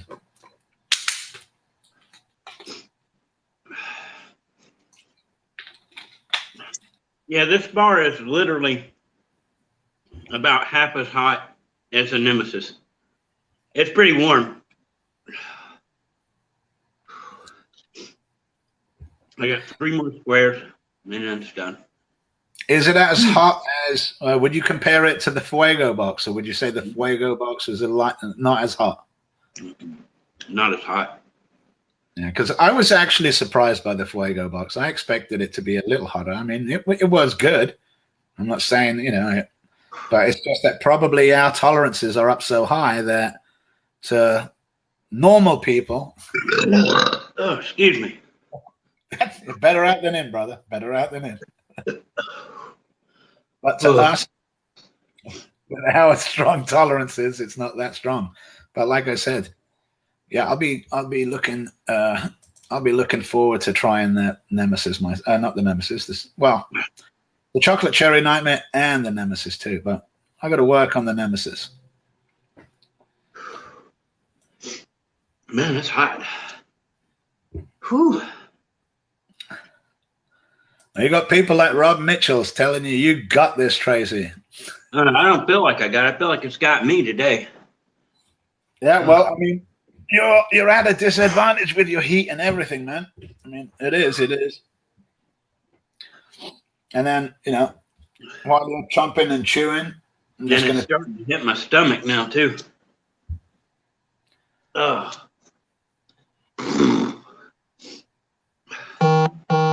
Oh, it's hot. I believe it is, man. I believe it is. I feel for you.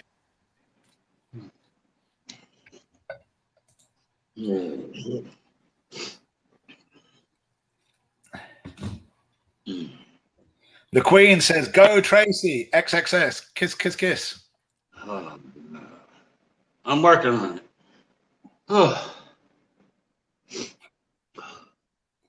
Oh, I'm putting this up. I'll have to send. I'll do a phone message for you. And also, Shen, I haven't forgotten about what I told you down in Sacramento.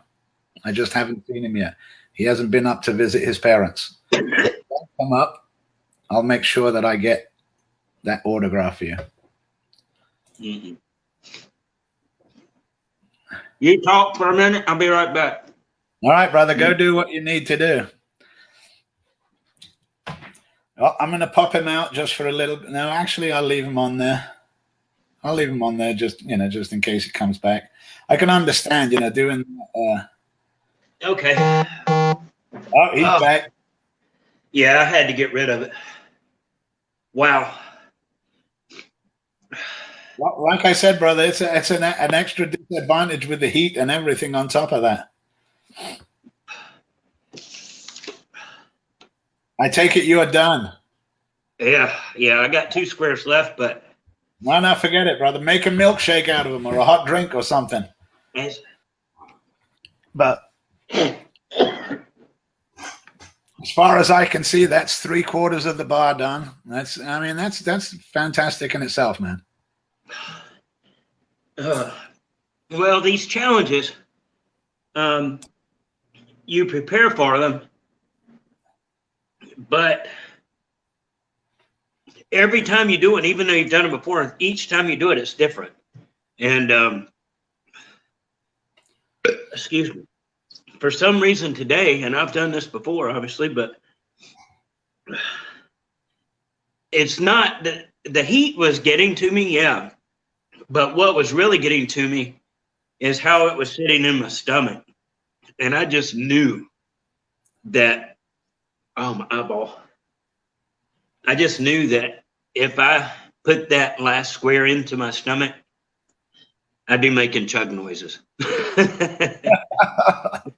So, well, on top of that, man, it's not like I gave you much notice. You had told me like a while back that you were working, and even though you had just finished work, have you not? Yeah. You've been working all day, and then you come home, and then I bug you. Come on, Tracy, do a challenge, and I know you can't resist the challenge here or there, and on you come.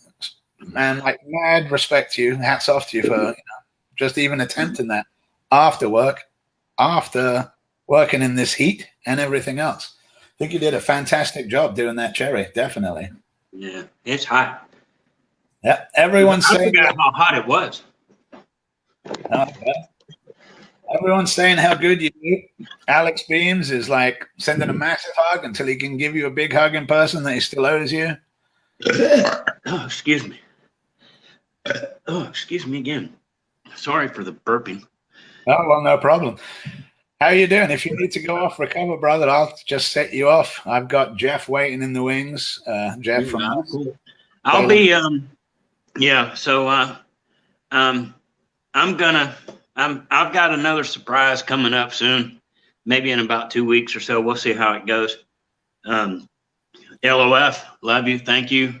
Can't wait to try the new Chug. Everybody, if you want a good challenge, grab one of these Johnny Scoville's Cherry Nightmare bars. And like I said, shout out to my nukes. Love each and every one of you. And I guess I'll let you go at that. I appreciate you and love you. Well, thank you for doing everything that you did for us. Thank you for stepping in. Excuse me. Oh. Thank you for Burning Bob stepping in and Tracy for stepping in and helping me with this. I'll talk to you soon, brother. All right, so now in the wings is Jeff Salem of Salem's Lott. A couple of minutes. We got a little bit before he comes in, so I can maybe flannel on here a little bit, so I don't put Jeff under a whole bunch of time restrictions. Let him have his time without making him flannel on. I'd rather do it. So we just saw Tracy doing the CCN. He did an amazing job of doing that, especially with how hard it is there. And like I reiterate, he started work early this morning, worked all day, then came back and jumped straight into this. So my hat's off to him. And we all know that, Tracy can polish away these bars. They may take him an hour or so on some of them, and he does a fantastic job of doing it. I mean, it's just amazing to watch his perseverance. Like Alex was saying, it's perseverance personified. It's just, he's one of those guys that would never quit. He'll just keep going and keep going. And, until it gets to the point where, as you saw today, too many things, too much heat, too much stuff, that will reduce any of us. So what I'll talk about a little bit more is, let's see. like as I mentioned, we have Salem's Lott coming up. They're a producer. And then after that, at 3:30, I have Justin Waters.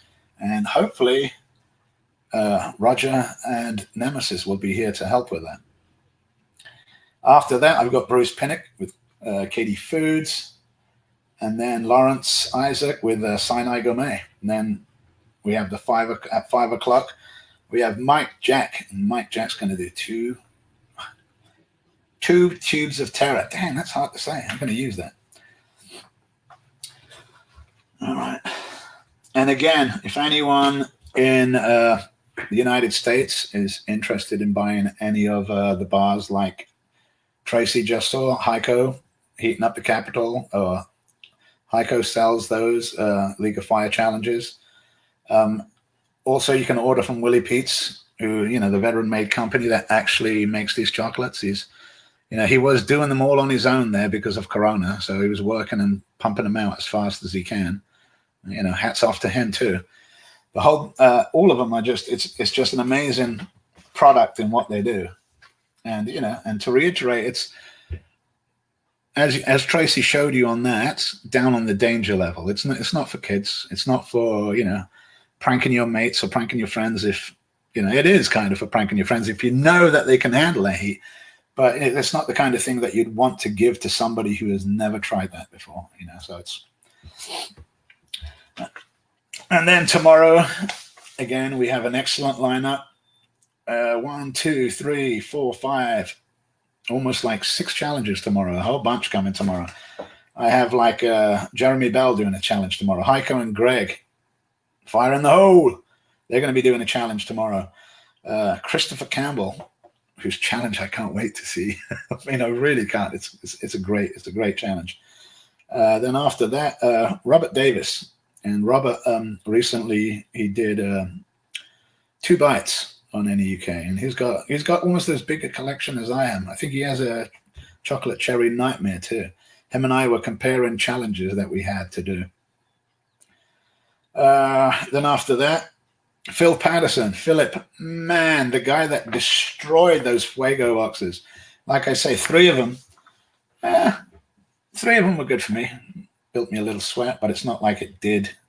Other than a little sweat, that's really all it did for me.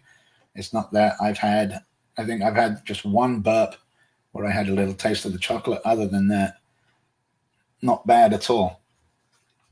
And after Phil Patterson and his Tube of Terror, we've got Claude Dubé. And I think Claude, who's an amazing chili head, I think he's going to do a chocolate cherry nightmare too, just like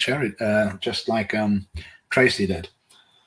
So what I'll do is I'll probably bring in, let's see, let me move this back again and check my screen over here. I think I'm going to bring in Jeff Salem early so I can talk to him. Hello. Hey, how are you? How are you doing? I'm good. This is good. I can see this. I might just try to re-angle. Hold on a second. I'm just trying to. This is good. You brought me in early so I can kind of position myself here. Exactly. Plus, there's a couple of things I want to talk to you about too. Sure. I'm just looking at the. How's the audio? Can you hear me okay? Audio's fine. I can hear you perfectly. Okay, I'm just going to try to get in front of that camera screen somewhat. They got the logo on the back. Perfect. That looks good. All right. Well, what I was going to ask you was obviously the name, Jeff Salem. Yeah. Are we live here? Is this like... Oh, yeah, you're live. You're live. We're slamming it. Okay. But no worries. No worries, man. We'll adjust it to feel comfortable. Hey, oh, why am I going the wrong way here? Holy smokes. Okay. Yeah, that's kind of cool. I can get in the middle here. There we go. You know what? Before I start, I'll tell you what. I'm going to create some excitement here, huh? I'm just going to kind of drum up some interest with my hot sauces.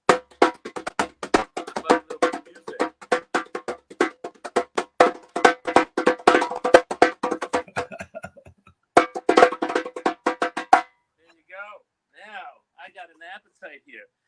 So the name, Salem's Lott Scary Hot Sauces. Well, my last name is Salem, so obviously it makes sense to, you know, brand the whole hauntingness behind it and stuff like that, you know.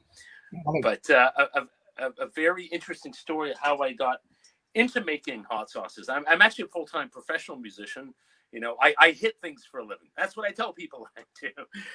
I've traveled a lot around the world. I've been to many countries, and, you know, touring with many bands for several years. And maybe in most of the places I visited, I was always frustrated having hot sauces in restaurants that were too watery, too much vinegar, too much sodium, no taste at all. And we've all experienced that before. So I says, how come someone can't make a hot sauce where we just complement peppers just with fruits and vegetables? So, you know, this was always on the back of my mind for about, you know, 15 years ago. I goes, I'm going to give the next restaurant a chance. And I remember being, honestly, it was in Buenos Aires, Argentina. It was like the year 2000. In this restaurant, thinking I can get a great hot sauce. I opened the lid. It was like just all watery. And I said, that's it. When I go home, I'm going to experiment, you know, making hot sauces. So I started this about 15 years ago, got home, bought a whole bunch of vegetables, whole bunch of peppers, had no idea what I was doing, went into like my kitchen and just came up with all these different concoctions of ideas. Some were good, some were not so good. And then I kind of put together, I call it my chili head friends. And I would give them all these sample of hot sauces. Let me know what you think. What did you think of this flavor? What did you think of that one? And when we finally came to one, you know, we agreed on, I kind of put that first one out. Now, this was before, you know, this is the label of it's right now, because there's got a witch on there. Of course, I have to have a witch on there. So starting with this one, I call this one Hallucinate the Heat. And it's like a medium level hot sauce. So I'm a big fan of tomatoes. So I came up with this concoction of basically I smoked some habaneros with some tomatoes. I had a lot of garlic, a lot of lime juice. I'm a big fan of lime juice. So the whole thing for me was all about flavor first. And then the heat kicks in afterwards. That's why my catchphrase is enjoy a mouthful of ouch. And, you know, I had my little bottle of hot sauce. I didn't have a label like that. I put like a masking tape label and I had my name on it. And, you know, I give it out to friends, and everywhere I went, that bottle of hot sauce went with me. So how it went from just, you know, me enjoying it and giving it to friends to, oh, this could possibly be a business, was probably about 10 years ago. I was playing with a wedding band. It was an outdoor wedding gig, and there was all these a table full of condiments, hot sauces, barbecue sauces, and I was really enjoying it. It says, help yourself. So I actually left the bottle of my hot sauce there, and I'm like, cool. The next day when I got home, I got a call from a police officer, and he goes, you Jeff Salem? I go, yeah. He goes, were you at such and such wedding? I go, I was. He goes, I'm like, okay, I didn't touch the bride. and he's like, are you the guy that makes the hot sauce? I'm like, oh man. So I'm starting to think everything's going wrong. Everybody tried it. Everyone got sick. I go, yeah. He goes, why? He goes, do you sell it? I go, no. He goes, well, you should. I'll be your first customer.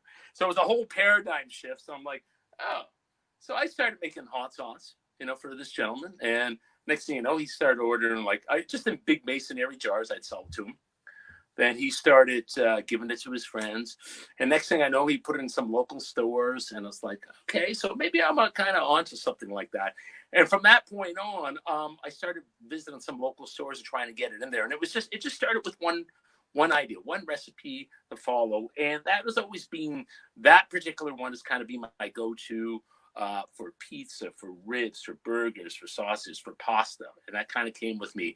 And it was like somebody says, well, you should come up with another one, a different one. And so it got to a point where I probably came up with about 20 different kind of SKUs of sauces. And I do have some ones that are, I call them seasonal sauces. And then I have my regular sauces. So I like to share that with you right now, kind of go through like my menu and stuff. I'm not sure how good. For some reason, I got kind of a split screen with you here. Maybe it's just, yeah, it's a split screen. Here we go. Oh, there we go. Basically, what I'll do, Jeff, is I'll step out here, give you the whole screen, and then if you need anything, just call me. But the one thing I wanted to tell you before you do start is to just let you know your name, Salem's Lott, is that after the book and the movie? Well, so what I did so I wouldn't get sued, it's basically Salem's Lott with 2 T's. So that's what I did. Yeah, that's where it came from. The whole. Okay. And sorry, go ahead. Small world. See that window behind me? Yeah. 2 blocks away from that is the house that they filmed Salem's Lot in. No kidding. Seriously? Oh, well, Wow. it was filmed in the town that I live in, California. Wow. In 1979, 1980. Yeah, I And mean, I've seen that movie several times. I mean, what's his? I always call him. Is it David Soul Hutch from Starsky? David Soul Hutch. There's a Yeah. part where he's driving his Jeep up Main Street, and he drives past the Victorian Inn, and that's where my wife works. No kidding. And Wow. then the house up on the hill, that James Mason, the guy that's guarding the vampire in a James Mason. Yeah. Now, basically, that's my friend's house, and it was all a fake facade. Okay. So we have people that drive up there, you know, all the time taking pictures of the driveway. So I'm gonna have to rent that movie.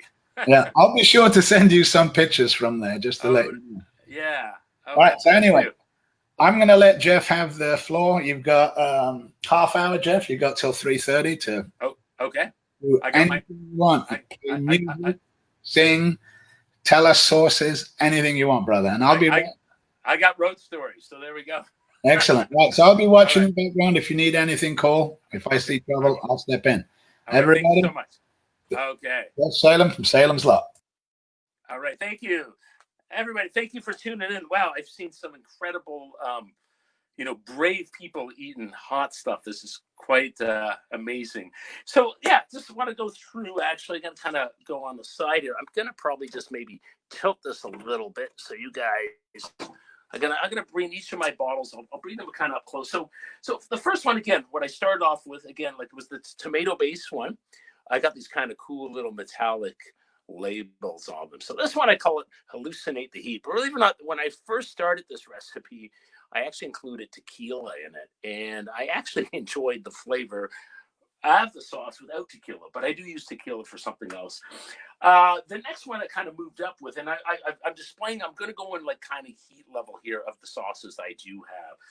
This one is called Yellow Pinot, and so the concoction is in this one is basically jalapeno peppers with habanero peppers, because I want the habanero peppers so it can actually bring the heat up, because I've always found sometimes the inconsistency with jalapeno peppers. You know, sometimes when I go farms, I pick up a bushel of them and I bite into them like, wow, they just taste like a green bell pepper. There's no heat to it. So even though I love the flavor of jalapeno and it would always have that, but the heat might not be there. So what could always, balance that heat level? And that was bringing in the actual habanero pepper. So on the heat level, I got like a flying witch there. So it's kind of like maybe like about 2/3 up on there. So the ingredients in the sauces I have, this is the one thing I focus on with all my sauces. Okay, first of all, they're all gluten-free. They're vegan. I really keep the sodium low. Some of them I don't add salt at all. A lot of them don't have sugar. It's all natural preservatives. I use very little vinegar, and I don't use water at all, except for actually only one of my recipes I use water, and we'll get to that one in a little bit. So this particular one, Yellow Pinot, I use this as kind of my Tex-Mex go-to one. I'll put it on tacos, put it on nachos, burritos. It's great in soup. Definitely a great one for eggs. And one of the things I wanted to just talk about is the consistency of my sauces, as far as like being, I'm gonna like kind of just do something here so you can see. I mean, they're pretty puree.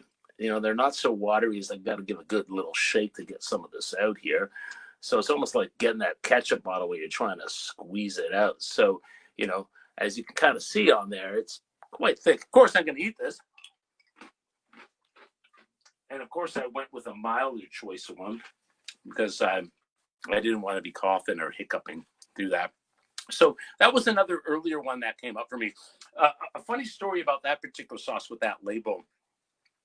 My sauces, I live just outside the Toronto area. I'm in a lot of fine grocery stores. Local Whole Foods carry them. One of the grocery buyers at Whole Foods says there's a woman that comes in shopping. She actually buys that bottle off the shelf. She puts it in her cart with her 2 little kids and shows her kids, brings it up to the kid's face, and they're scared, so they'll behave in the grocery store. So whenever they're misbehaving, she actually grabs the bottle of Yellow Pinot and sticks it right up to the face to scare the kid. I told the grocery buyer, you got to kind of film that. That'd be a great video for something like that. So that one's called Yellow Pinot. Moving up next level, the heat one. Now this is one that I've actually toyed with for I kept messing around with the recipe. This one's called Heat Stroke. The name Heat Stroke came from, believe it or not, as being a musician, I had a fun percussion group called Enviro Drums, like Stomp meets Blue Man Group. We were in a parade. It was like one of these hot days and didn't stay hydrated. And the sun was out. And afterwards, we went to a local restaurant to grab some food. And I actually ended up getting heat stroke because I remember pouring some of this on some nachos. And about a half hour later, I actually didn't feel good. And I found I had heat stroke from the sun. Had nothing to do with the sauce, but I thought, hey, I'm going to call it heat stroke. So I was always kind of like, experimenting with the recipe. In the last 3 years, I kind of came up with a final recipe for this one, which this is my South Asian style. And I'm going to show this cool ribbon I won from a few years ago, or this actually started last year, Zest Fest. Won placed in the third for South Asian style. I mean, last time I got a ribbon for something was like track and field in, I don't know, grade 5. So what's in this? This actually has no sodium, no sugar at all. There's carrots, there's habanero peppers, there's cumin, there's coriander, and there's this really cool IPA beer I use. I don't know if you can see the picture of the beer there. It's called Sinister Minister. It is a brewery just outside of Toronto, near actually Buffalo, a town called Ridgeway. It's called Brimstone Brewery. So that is a great one that I've used that a lot. Again, on any like South Asian cuisine, Indian food, Thai food, chicken, samosas works well. My wife enjoys that a lot with even like on hummus and pizza. So on the heat level, sorry, let me go back on that. That's probably in the same kind of level there. It's, not too hot, more medium. I don't really make a super, super mild type of sauce. So the heat stroke one there indeed. So the great thing about that, no salt, no sugar, just a lot of good flavor. And that was always the focus. And that's, when I go back to why did I even start making hot sauces? And that was for the reason, because, the first taste I wanted to be very enjoyable, not like, oh my God, this is horrible. Next one I'm very proud of. This is a collaboration I actually do with a fine chef, Cal Sanford. It's called Shroom of Doom. Yes. Made with mushrooms and truffle oil. Okay, on the level it gets up there. So what is in this is truffle oil, horseradish, and king mushrooms. Now, here's where the whole idea came from. So this restaurant, local restaurant in town of Brampton, I live, it's called J. Red & Co. Fine menu. Basically, one day the chef just called me because they were selling some of my sauces there, they were, they had them at the tables for customers to use. He said, hey, have you ever experimented and made a sauce with mushrooms? I go, of course I have. I have made one. It's, I called it Shroom of Doom. He goes, have you done anything with it? He goes, no. So one day we went to the restaurant when they were closed. They were closed on a Monday, and, we had a couple pints of beer. And we experimented with about 4 or 5 different variations of this mushroom truffle sauce. We tried different types of mushrooms. We tried some with more horseradish. We just kind of experimented with that. So that one actually contains the, sometimes we use king mushrooms, oyster mushrooms, truffle oil, horseradish, onions, garlic. This is the one that does have a little bit of water in it with the vinegar, just because I found it was very thick and very rich. So Shroom of Doom, quite original. It actually won an award at Heatwave. Actually, it was runner-up for most like kind of unique, different kind of flavor. The restaurant kind of features that for their oven brick pizza. But what I've found lately, I'm always trying to come up with new ideas to use this. Great on a burger, mashed potatoes, killer with mashed potatoes. But another great one is like risotto, or even like, to put it on steak is a fantastic way of doing it. So a lot of times when people are asking me, what's a different hot sauce you have?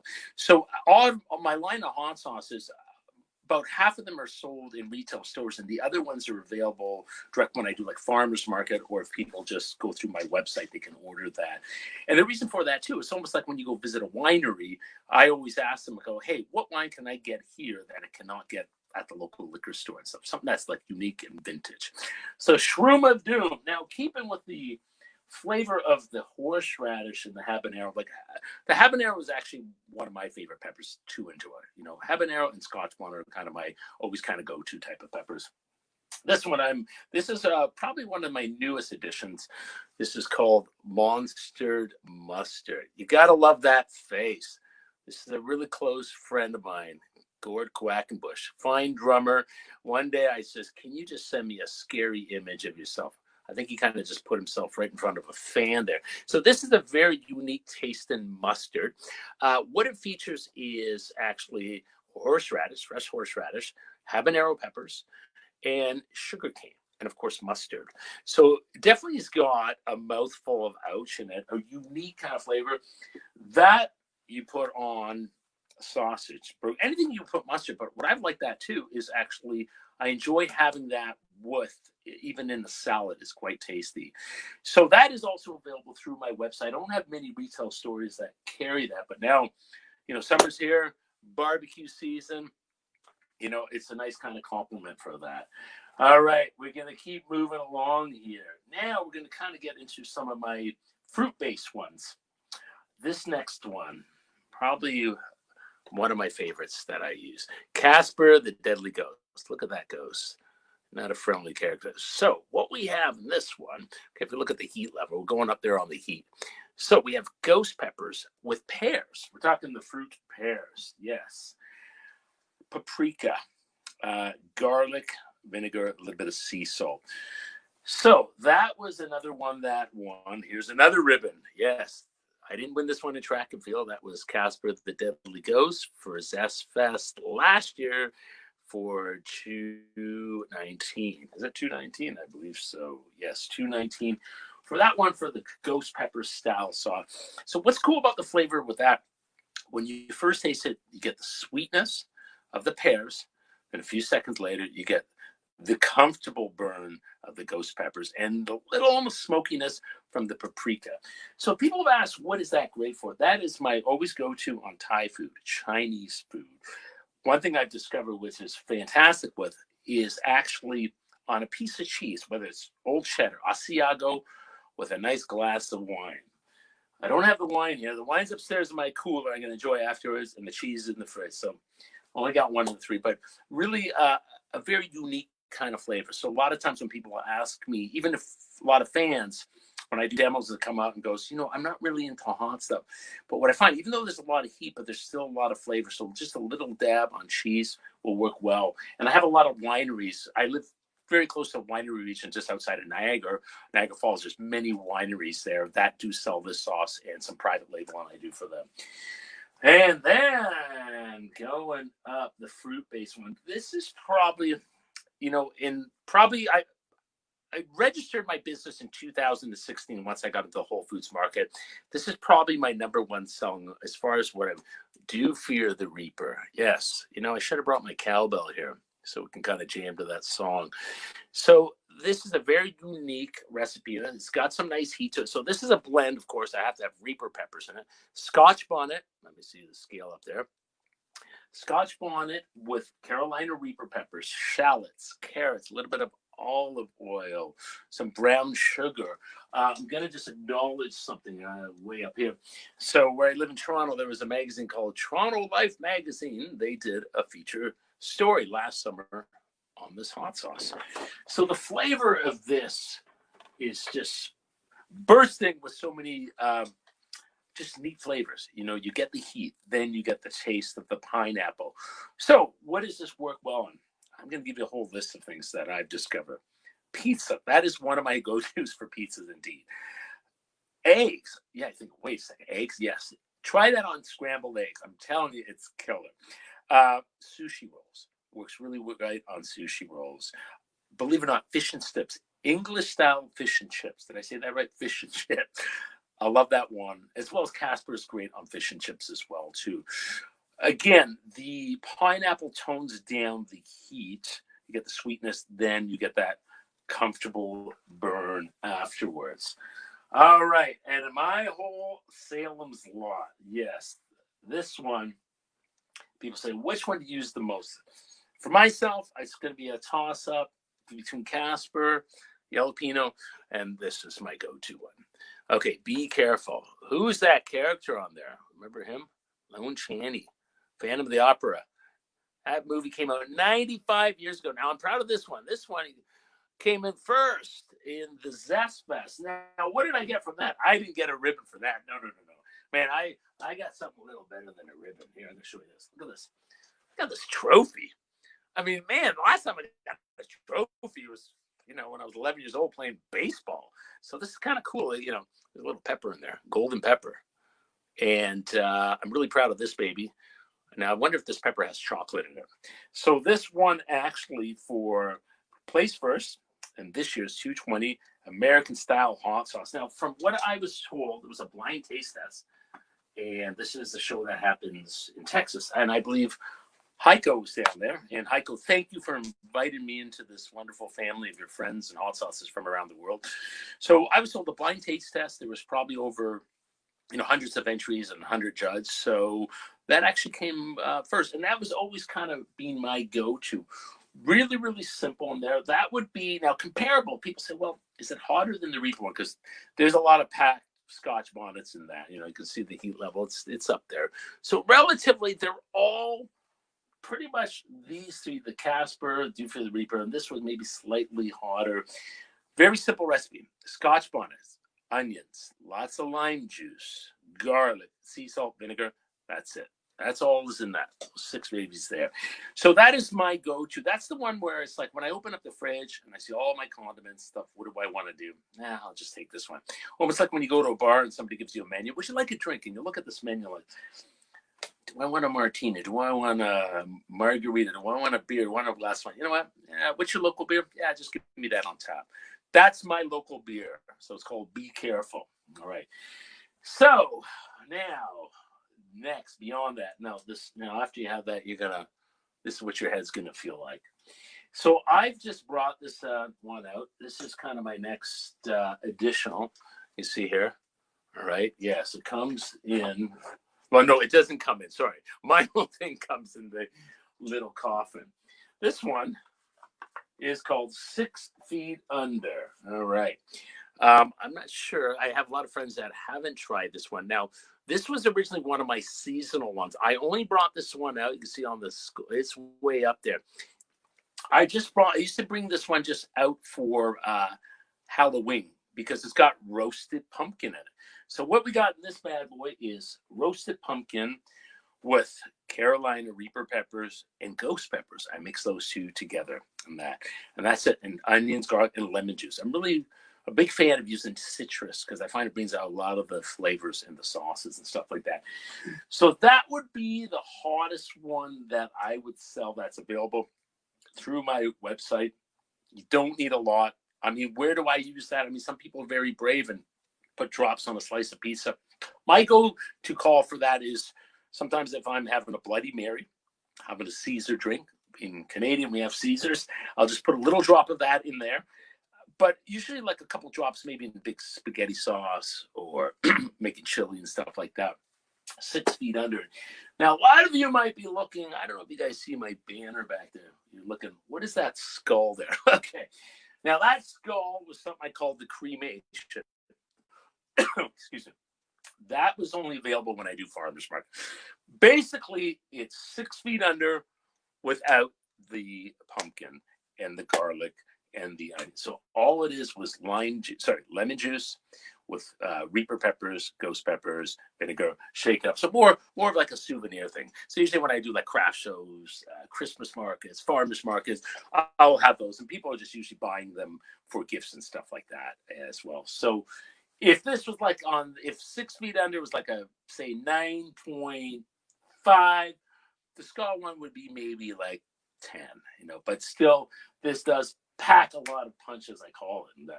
Now, let's talk about packages and stuff that I do have too. So this is a fun little gift box that I have. Of course, it had to be a shape of a cauldron cutout. Basically, what I feature in this is actually 4 of my sauces with actually 2 of them that won awards at Zestfest. So it has Hallucinate the Heat, has Casper the Deadly Ghost, Be Careful, and Do Fear the Reaper. So what I was trying to do with that is basically have a gift box that featured a different peppers. So you got the smoky habanero, we got the ghost peppers, we got the Scotch bonnet, then we got the Reaper mixed with the actual Reaper mixed with the Scotch bonnets and the pineapple as well too. And for your price, now I live in Canada, so through my website, I'm just going to go through some pricing and stuff, where you can find me stuff. I'm going to just kind of show. This is one of my cards here with my website. All right, a list of all the things. There you go. But I was using this one for a while. I just licensed the image because I used to say, try it. There's a Stephen King thing. Another postcard as well, too. So Salem's Lott with 2 T's. HotSauces.com. Even though my business is called Salem's Lott Scary Hot Sauce, too long for a domain name. So let's talk about prices of my hot sauce. So the gift box is available. It's actually $35 Canadian.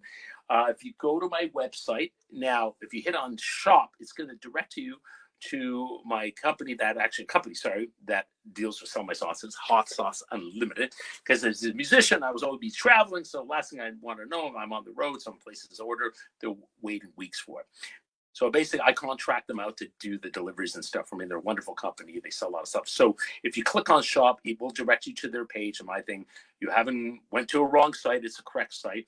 So what I also offer to is a 6-pack of my sauces as well, too, which feature Hallucinate the Heat, Yellow Pinot, Heat Stroke, Casper the Deadly Ghost, Do Fear the Reaper, and Be Careful. Those 6, including shipping in North America, is free shipping. It is $59.99. Let's round it off, just say $60. Now, if you buy each bottle individually, most of the bottles are priced anywhere between $9 and 6 feet under, I believe, is $11.99. So basically between $9 to $12 Canadian plus shipping, but their shipping rates are really good if you wanted to buy just an individual one. And they do ship worldwide, not just North America. They just shipped something recently for me to somebody in Australia. So thank you for that order. Now, let's see, what else can I talk about? So I've done some other seasonal ones, which I'd like to just share with us. Kind of cool. Because people ask me, like, what's the mildest thing you've ever done? Well, this was called Day of the Dead TKO. Again, it's not in season now. I don't even have it available. I don't want to share this.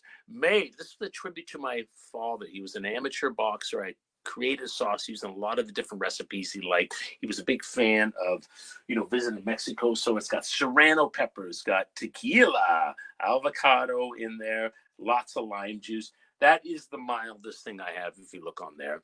That I only have available. I usually bring out in the late summer, but anyone wants any of that, they can just send me a message directly through Facebook, through my website, email, and I'll usually ship that out. Another fun one that's not in season, that's going to come out in summer when it's peach season, Peaches and Scream. Look at that. Now, I make this one actually with beets. Yeah, beets, not drum beats, but beets. The vegetable, yeah, purple beets. The color of that looks really cool. Beets with peaches. And again, like my go-to, I'm a big garlic fan. And that's what I forgot to say. Oh, sorry. All you garlic lovers, that is heavy on garlic. That one there. So Peaches and Scream, really nice. Again, great on salad, chicken as well, too. Another one which is really unique, Death by Chocula. I actually made this for a gentleman who owned a butcher shop. He was marinating his steaks with it. It's got Belgian chocolate with fresh strawberries. Yes. And I actually put chocolate habanero peppers in it, and that's it. So great on steak, great on ribs. Also, not super, super hot. Great on ice cream. Ice cream, pancakes, Yes, that one works well. A couple other season ones that I don't have here is one I make called the Potion. It's got apples, spiced rum in there, which is just really delightful, and ginger. Big fan of ginger and stuff like that. That one I usually bring that out apple seasons. So these are seasonal. I do small batches, make a couple hundred at a time.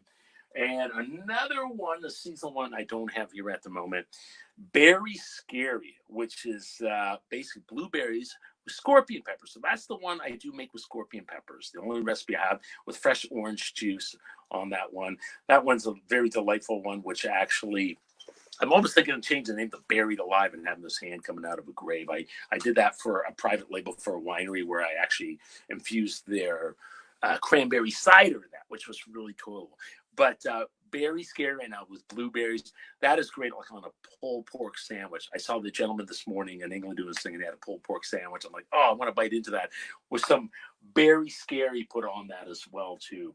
So those again are just seasonal ones that come out with.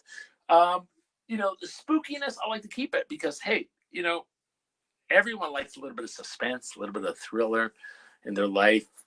Halloween wasn't just invented like last decade. How old is Halloween? Think about that stuff. So it's not a trend, it's not a fad like dinosaurs or superheroes. So I enjoy having fun with this. I mean, I put a lot of effort. Now, this is kind of a one-man show. I do this myself. I have a great team of people who help me out if I'm not available, if I'm traveling on the road as a musician.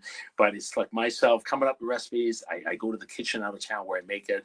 Gonna give thumbs up to this great kitchen called Sinai Gourmet. They make some fine products, and I'll usually put out about 500 to 1,000 bottles at a time for each time I do a run.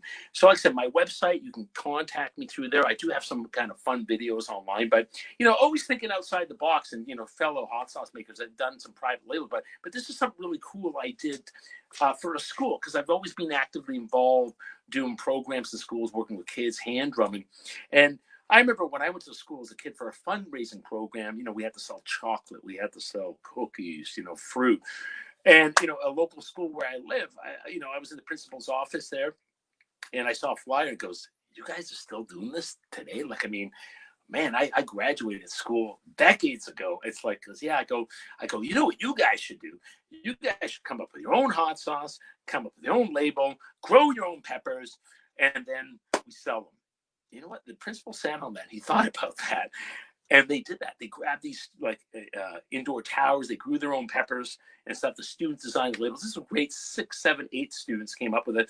So we came up with an ideal recipe together. This one had mango, had ginger, had honey in it, which was kind of cool. So we took together about 12 students. They had a bus. They chartered out to where my kitchen was. They were hands-on. They made the hot sauce. Those students sold those sauces within like 3 weeks, sold out. So I think grade 7 and 8 students are going to be a little more stoked about selling something that's kind of cool and hip. Who doesn't like heat and stuff like that? So we did a second run the following year as well too, which was fantastic. So guys, just fun ways thinking outside the box. And I've also hosted parties making hot sauce, where I have these fun team building games where there's couples that get together. I find out with the husband what kind of hot sauce he likes. So I had one game was called Squeeze the Lime, where we basically had a scale there, and we had pairs of couples that come up. They have like 10 seconds to take a lime, squeeze it, and a thing, and weigh how much lime came out of that. And then the other one was prepare the ingredients. They had 5 minutes to cut up all these, fruits and vegetables and blend them. So we basically had a station maybe with like 10 different blenders. Everyone had to blend it. Who can get all the sauce prepared? We boil it. And at the end of it all, we bottled it. They had their own personal label, whether it was a company's label or somebody's birthday party, and they took it home. So, for all you wonderful hot sauce makers out there, here's some ideas, to share with your local community and friends, and just doing something different that's kind of fun, kind of cool and stuff like that. But that was the one thing. We made sure that when we did the cutting of the ingredients at the party, that we did this early enough before there was too many beverages consumed, because we definitely don't want any injuries behind that and stuff like that. But there you go, guys. So there's my whole kind of display there. Please check me out on Instagram at Salem's Hot Sauces. If you're curious about anything I do drumming wise, at Salem Drum. If you Google my name, Jeff Salem, you will see a lot of drum videos, and there are still some things floating around on YouTube. This is a video. Yeah, I got to show this. That was me. What is this? A VHS. That was my real hair back in the day, an instructional drum video. I did this almost 30 years ago. That's crazy. So now, people say VHS. I just use this, when I got to go do now like a hot sauce show. I got my creative hot sauces and I can't open the door. I just take this and I just wedge this up on the door. It keeps the door open and I can bring all my hot sauces in. But anyways, I just want to thank all you guys for tuning in and listen to me, talk about a mouthful of ouch. And you find me on Facebook, Instagram, and all the different stuff, and visit my website. I want to thank Haico's again, inviting me to this family, and all the team at NEUK for doing this. And listen, guys, enjoy this wonderful weekend. Stay safe, eat spicy food, keep hydrated, and hope the costs pass soon. And I'll answer all your messages and emails, and we'll catch you soon. Maybe play out with a little bit of drumming.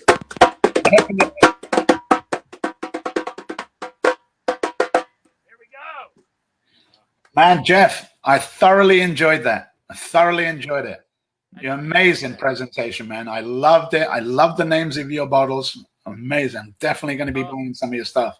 I've made sure that I've put up all of the stuff. I've been putting it up. Hopefully people will buy some of this and make it successful.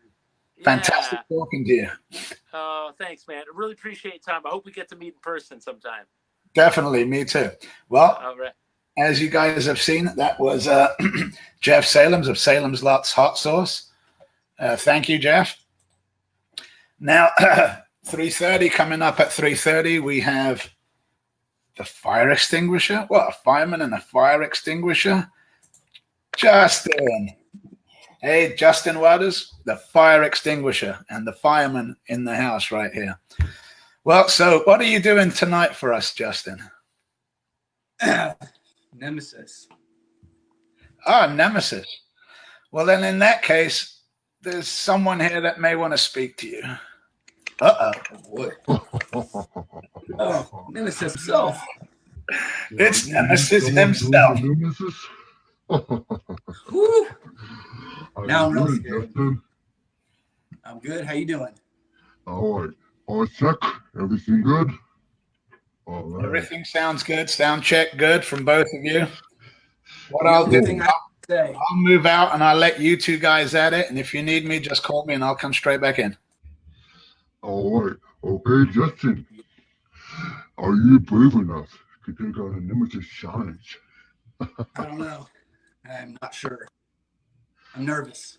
Don't let that It's stop big. you. It's heavy. That's a lot of chocolate. Oh, you can have time to lick this chocolate. So, Yes. shall we begin? So I'm looking forward to the taste. Well, the only thing I have to say is I live here in Texas, and the heat got to this a little bit, so it kind of melted a little, even in the ice pack. So it's a little bigger on one side than it is the other. So I hope that's going to still count. Well, you got a bottle in anyway. Okay, let me get this set up for you. I got my timer ready. Right. Let's see. Get this open real quick. I got a move here. Uh-oh. Uh-oh. Uh-oh. This looks like all one big chocolate bar now. Don't you disappoint me.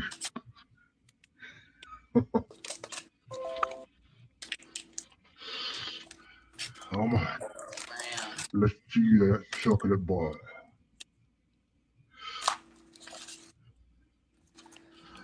Oh, it's not good enough for me. Do you guys mind if I cut it into 8 squares? Sure. Go right ahead. Break it up 8 pieces. All right. Okay. Now, you know the rules, right? Yeah. Yeah. 2 minutes per square. For those who don't know, no drinks at all for the entire challenge. You got 2 minutes to nibble each square. And you cannot fight the next square until that time is up. Okay? And you got 8 squares. And I'm trying to be the nice guy. There's no afterburn. You're gonna burn anyway. Whew. It already smells All right. hot. Of course, there's approximately 28 Carolina Reapers. Oh yeah, buddy. Huh? Oh yeah. 28?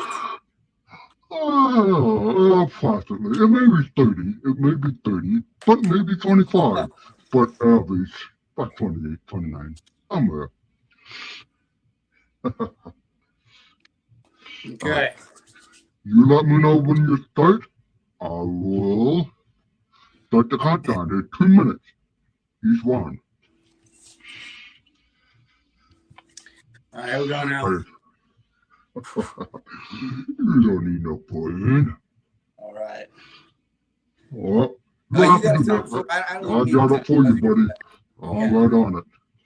Okay, let me know when you're ready. Oh, yeah. Okay. Oh, it's not even good. Ah. Okay, there we go. There we go. I'll let you go on that. So, how we got first bite? This is gonna be a tough one.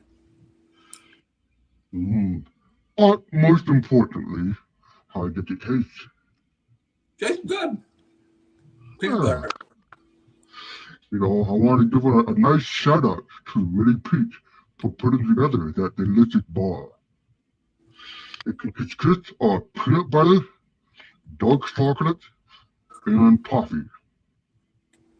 Pretty good. Yeah.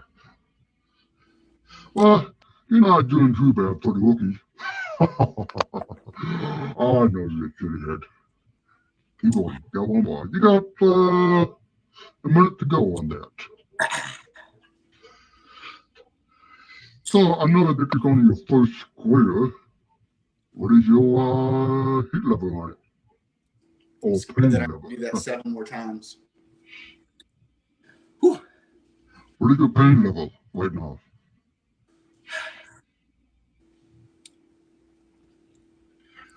Can you hear me? What is your pain level? Say it again. Your pain level. What's your heat? Oh. How hot? 1 to 10. Right now, probably 6. Wow. Okay. All right. You got several more to go. Oh yeah. Oh yeah. I know by. All right. You got about 15 seconds to go. Remember, if you complete all 8 bars, you will be in the Wall of Fame. Only if you survive. All right. All right, on the next one.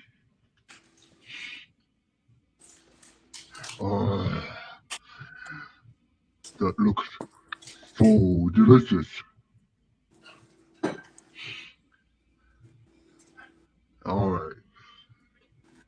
You got this. You got it. Oh, yeah.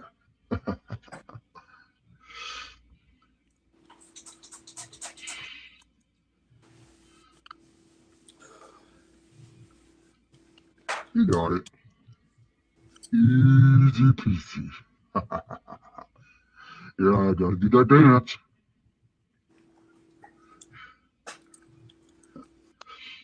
Oh, impressive. Impressive. Well, you almost got a minute to go on that one. Back on ball number 2. You got it. Keep your head strong. Oh, yeah. You know, there's not very many people who competed at ball. Only a few handful. Supposed to. It's NEMESIS. Oh yeah. So, did you prep anything for this? Did you prep beforehand? Say it again. Did you prep? Did you put something in your tummy before you eat the NEMESIS? Oh, did I? No. No? Oh, you're braver than I thought. Oh, that's my boy. I just woke up from a nap. My move. All right, you got 5 seconds to go. Alrighty. All right, work on the 3rd ball.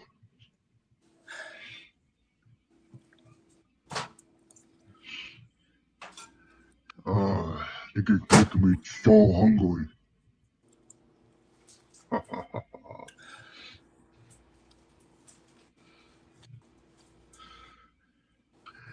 So, is it climbing?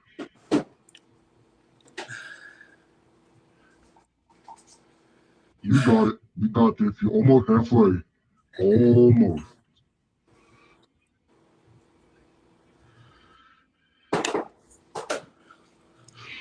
Sorry, I'm having a bad interference. No, forgive me. I'm from another dimension. All right, you're doing good. You got 1 minute to go. All right, you got it. You got it. You got it. You got this one. I believe in you.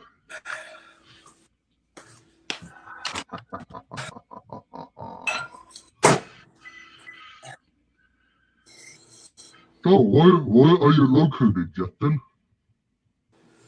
Oh man, I'm hurting. Where are you located? I might be throwing in the towel.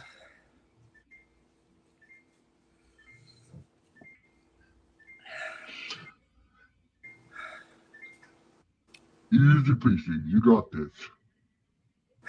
You got it. Got 15 seconds to go. I'm rooting for you. Come on. All right. Get ready for the next one.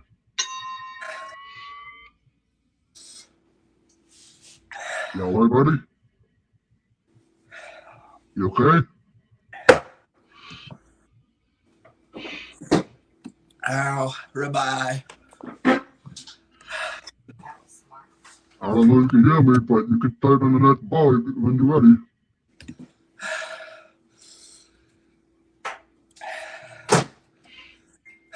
You all right? You okay? I think I'm out. You out? Well, it's not an easy challenge, I tell you. But what you did most than anybody I've seen. Well, only very few, not much, but you did great. You out? Can't do it. Man, big respect for you for trying it. As you well know, man. Nice effort. Nice effort. Next time. Next time. Woo. Justin, I'm going to let you get out so you can recover and do what you need to do. Thanks very much, brother. I'm going to keep Nemesis in here for a little bit. Fair play to you. Much thanks, definitely, to much thanks to you, Nemesis. Did Roger let you out to play, or you have him hidden in the closet somewhere? Well, I have not reached Earth 66 yet. But soon I'll be on, I think, called the Hot Dane Show, right? So I'll be there soon and meet my new buddy Roger. Well, I want to thank you, Nemesis, for all you did today. I appreciate you coming from another galaxy just to help out with this. It's fantastic. Fair play to Justin. He gave it a good show. I mean, I'm not making excuses for Justin, and I also don't want to. Yeah, but he had something pretty personal happen to him today. So, and I didn't think he was going to show up, so he did show up. After, and I don't want to go into what happened with him, but just fair play, and my hat's off to him. Again, I applaud him for what he did. He did a fantastic. Absolutely, he did great. And well, thank you. And if you do see Roger, tell him I might want to see him tomorrow if you get in touch with him. Oh, okay. I sure will. I will. All right, Nemesis. I'm going to put you out into the waiting room, and thank you again for all that you did for us. I appreciate it very much. I'll see you real soon. Bye-bye. All right, that was Nemesis. Great to see him. And again, his bar, it's just an amazing bar, and it just got Justin. And again, like I said, I wasn't making excuses for Justin, and I know Justin wasn't making excuses himself. But like I explained before, he had something pretty personal happen, and he didn't even think that he could compete. And the fact that he actually did turn up and compete, my hat's off to him. Fair play to him. Amazing. I've tasted the Nemesis, and just the taste of the Nemesis is the. Like I said, I think I'm a pretty decent chili head, and I can handle hot heat. And even I have to go, Nemesis. I have to think about it. And like Roger was saying, if you're going to do any challenge like this, you know, I mean, I have my own preps that I do before a challenge. There's a certain things that I'll do, you know, it depending on what time it is, of course. If it's morning, you know, obviously you always want to try and have something in your stomach, you know, regardless of what it is. Just if there's anything in your stomach. One of my favorite things was milkshakes. And I'm not a big fan of milkshake, but you can get a milkshake drink before you do one of these chocolate challenges. At least your stomach is lined somewhat. And then if you have to say purge or vacate that chocolate challenge, or if the chocolate challenge itself decides that it no longer wants to stay in your body like it just did for the Silver Surfer earlier, and it's going to come out whenever it wants to, you want to make sure that what comes up is just not super hot chocolate, spicy chocolate, because then once you've got all that taste again, you've got it back up in your mouth and you've got all that spiciness. Like an old fisherman once told me, even though I don't get motion sickness, but he told me, drink a milkshake before you go out fishing, because if you're going to throw up, at least it's going to taste good coming out. So what we have is we're kind of early, and I do have Bruce in the waiting wings, but I'll keep him there just for a little longer, and I can go over, just want to go over some of the stuff that we had today. Again, you know, we started at 10 this morning with Haico's Hot Sauce, and yeah, HaicosHotSauce.com. Heating up the capital, fantastic. Like if you want to buy any of the League of Fire challenges that you can't get, that you can, you know, Haico can get you anything you need. He's got a decent selection over at his place. Also, Mythical Inferno. Thanks, Bobby. I know he was kind of nervous. he was kind of nervous, but he did a fantastic job. He did a great job, especially having to do that at a farmer's market in the middle of a lot of noise. After that, we had Jared Smith, who destroyed like 13 of those Fuego boxes, and you know did an amazing job of doing that. Then we had Island Sun somewhere in there. I think I did my 3 Fuego boxes, but really 3 compared to what Jared did. Jared did 13, and all he did is break a little sweat and smile. Well, after that we had Firecracker come, unless I mentioned her, and then we had Eric with Sorry Sauce, and I enjoyed Eric. Eric was awesome. I'm definitely going to try some of his sauces. I'm going to try all of your guys' sauces. I'm going to try my best to buy some from all of you. Then after that, we had Burning Bob. Burning Bob came on, and he was the second person to do the Chug too. Now, I know a lot of you guys have heard about the Chug, and there's a lot of talk about it. It came out last year, and lots of people did a Chug, and it was a limited edition, so there was only a certain amount of them. And, you know, looking back on it, I was kind of one of the first buyers, and I only bought 2. Should have probably bought like 5 or 6, but yeah. In retrospect, when they come out, I'll probably buy a few more, because I'm pretty sure that Grandpa NEUK's going to take out a credit card and buy all of the stock he's got. Or probably not that far. But, yeah, and then, like I said, Burning Bob did that challenge and kicked it out of the park. There's only 2 people on that table now, Shen and Bob. Both of them are Shen, Shahina, the UK Chili Queen, and Burning Bob is on there. So anyone else that wants to get on there will have to get one of those Chugs. And the only reason Burning Bob has a Chug too is because he won that in our online competition that Hot Pod, Stephen Dixon, Alec, and everyone put on last week. If anyone saw any of that, Bob won 2 prizes in that. He won the heat, where he ate all of the chilies, and he also won the competition, which was to name all 4 winners of each group. And Bob named all 4 winners of each group. He did an amazing job of that by naming them all. And I think for that he won the Chug too. After that, we had Brody Dawson's Hot Sauce. Amazing hot sauces, just listening to the stuff that he's got on there. And then after that, Island Sun, Jeff Davis. Oh man, you know I'm going to try that, right? You know I'm going to try it, definitely. A lot of the stuff that he had after that. Then on came Dustin Johnson. And with Dustin, we had Haico on, and Haico basically timed Dustin's amazing noodle eating fest, which he did in seconds. I could just put that thing away. So Haico also did a review for a sauce for us. And then we had Tracy Freeman. Tracy, the Silver Surfer, he's a longtime member of NEUK. He did a good attempt at the chocolate cherry nightmare. And I mean, there's a reason why they call it a chocolate cherry nightmare, obviously.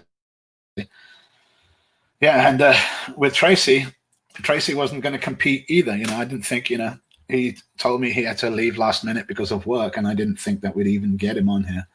And I just pestered him and bugged him enough to, he came on straight after work. So he'd worked a full day, then came home in that heat, and then tried to do that. And I guarantee you he had an empty stomach. Tracy, you need to put some stuff in that stomach, even if it's just a milkshake.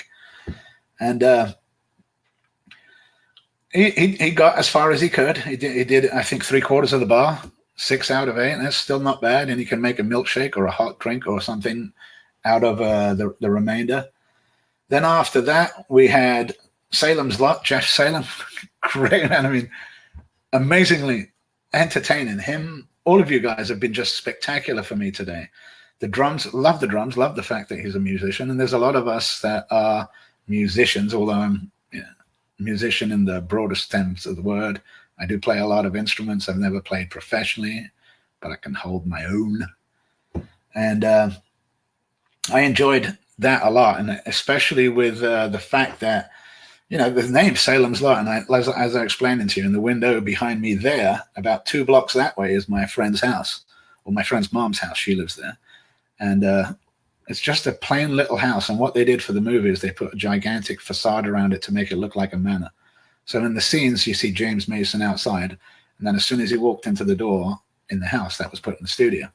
But like I say, people still come up and they drive to Ferndale just to look at the sights. Some of the other things that, you know, I think I'd been explaining, Ferndale is kind of a haven for where I live. Ferndale, California is a haven for movies.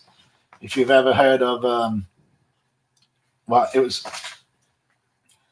let's see, there was one with Jim Carrey that he did, but that's not the one I was thinking of. The one that I was thinking of before was Outbreak. Outbreak was filmed in the 90s with like Dustin Hoffman and Morgan Freeman, and concerning the monkey outbreak. And I think Ferndale was classified as Cedar Creek. And I actually remember when they were filming that. It used to make me angry trying to get home and they had the roads closed for hours. But other movies that they filmed here, they did a little section of Joe Dirt here. And of course, with all the redwoods around me, they did like part of the Moon of Endor in Star Wars that was included up here. And oh man, I forgot the name of it. The Mag something. There was a movie with Jim Carrey, which was an amazing movie, even though I can't remember the name of it. The Magnificent or something like that. I just can't remember the name, but it was filmed in town, and it was kind of funny to actually see Jim Carrey in town filming a serious role, because it's one of those. It was one of those roles where he was playing no comedic at all. So it's really weird to see Jim Carrey in a serious role, and it was filmed right in my front town. I mean, right out in the street here in front of me. And I think one of my good claims to fame was I was driving into town one day. The speed limit's 55 miles an hour, and there was this person in front of me doing 40 in this beautiful black Escalade. And I flew by him because he was driving so slow. And when I drove by him, I was obviously pretty mad, and I was going to flip him off because he was driving like 35, 40 in a 55, 60 zone, and there was a bunch of cars behind me. So I lift my finger up. Not going to do it because it's a public show, but I lifted my finger up to him, and as I look over, Jim Carrey was driving. And then he kind of looks at me like this and does that silly Jim Carrey face. And there's me going, is that Jim Carrey? And I mean, it was. So one of my claims to fame is flipping off Jim Carrey. Other than that, I mean, that's a couple of movies. There's been a good few movies filmed in this area, and I've loved living here. Like I say, 30 years. So it's great to see like Salem's Lott and Jeff Salem have that name, and then just coincidentally be 2 blocks away from where it was filmed. It's pretty good. So, and didn't he have some great names for those sauces, man? I mean, I love the names on those sauces. Makes me want to get more. Then after that, we had, as you just saw, we had Justin Waters attempt the NEMESIS, and man, he did it. He had a good crack. Like I said, there's some people like Dustin and Roger, and even Greg, that just make that NEMESIS look easy. Even James Nixon makes that NEMESIS look easy. It's not friggin' easy. I don't know if Burning Bob's done it, but if he, I'm pretty sure, man, Burning Bob's like, should change his name to Burnt Bob, because it's not like he's burning, man. That guy, I'm amazed by his chili journey. The same that I'm amazed by Grandpa NEUK's chili journey. He did the same thing. Grandpa NEUK started out with this tiny little pepper, getting him all hot, and now he's just like shoving mobs down his mouth like it's nothing.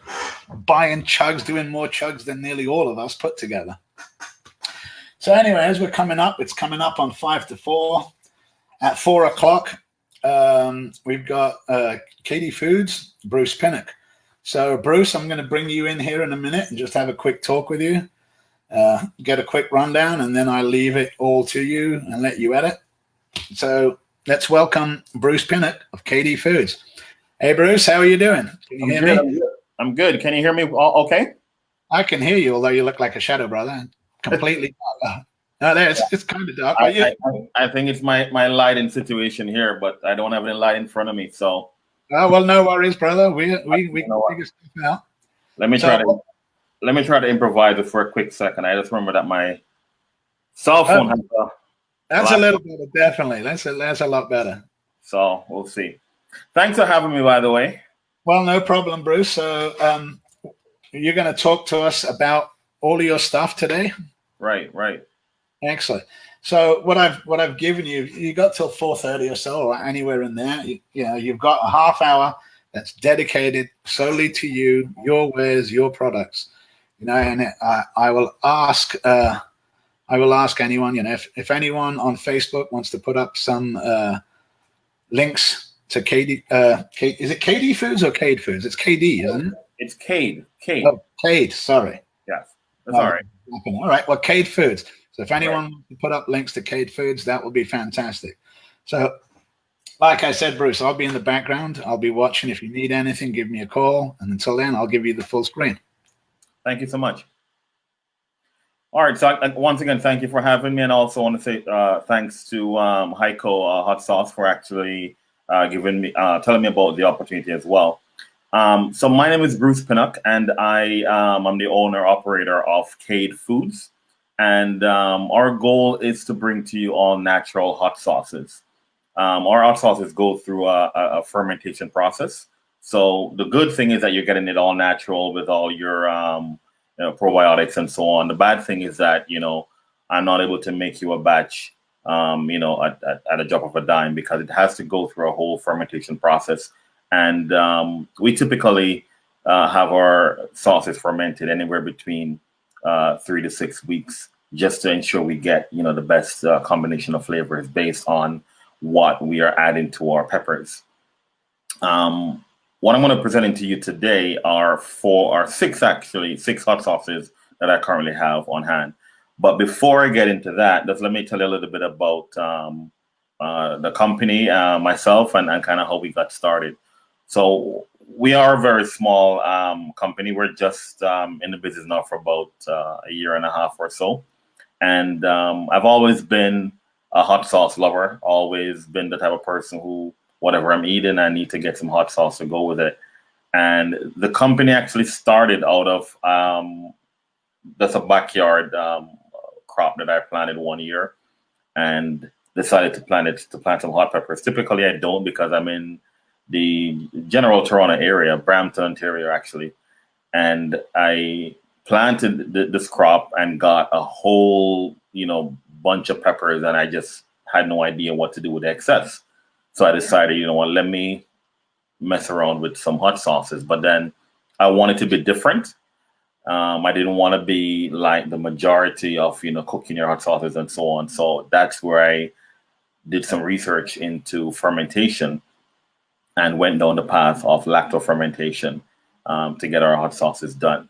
And here we are today. So I've been to a few festivals. Heatwave Hot Sauce has put on a few festivals that I've been to, and I've gotten really good feedback. I just also got into the one of our local grocery stores here that's called Danforth Food Market, and then shortly after COVID hit, so you can just imagine things are a little bit slow right now in terms of sales. But the name is Cade Foods, and the actual acronym Cade, it's very interesting because it actually incorporates my family. So my wife and my 3 girls, you can get the first 2 letters from each of their names from the word Cade. So that's kind of how the name came about. I wanted to, obviously to have a unique name, and decided, let me try to figure out how I can incorporate my family in it as well. So the first hot sauce I'm going to introduce you to is a jalapeno ginger. I'm just going to bring it into the camera here. So this is made with the main ingredient in this one is the jalapeno pepper and ginger.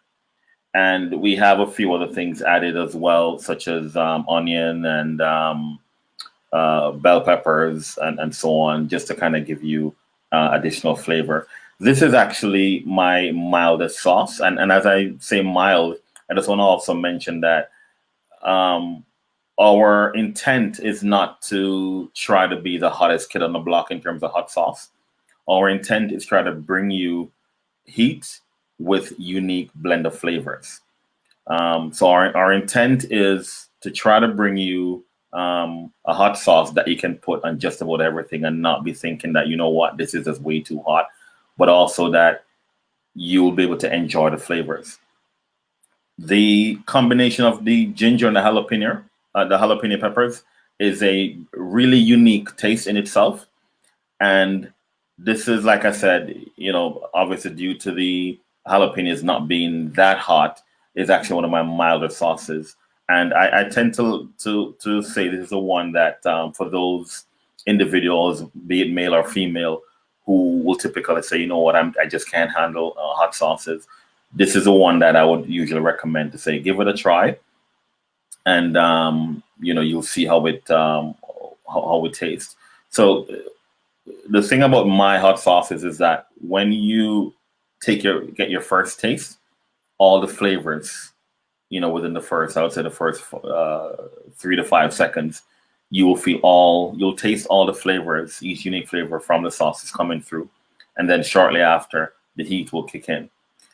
When you add it to various different types of food, you will find that the heat intensity varies, which is also very unique and interesting as well. So the good thing about that is that you find that you get to enjoy the flavor more, again, like I said, rather than feeling just a whole lot of heat. So the jalapeno ginger is one of the favorites that, it sold out quite a lot when I went to the last show. Let's bring it to you again. Let me bring the camera. So there you have it, jalapeno ginger.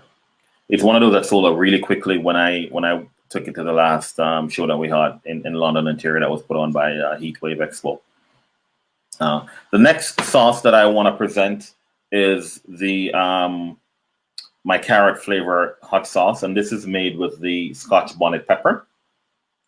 So this has our usual blend of onions, bell peppers, and so on, as well as the carrot, and this is the flavor that you're getting in this particular hot sauce.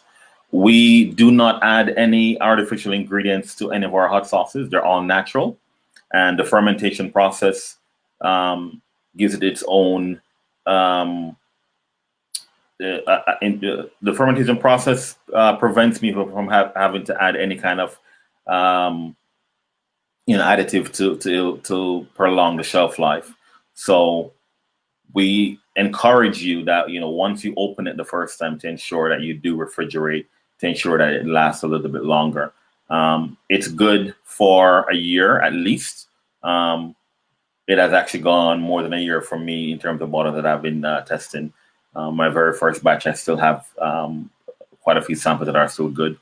But the carrot flavor is one that is a staple in my home in particular, because I grew up in terms of just doing pickled pepper with carrots and stuff like that. So it's one of the staples for me.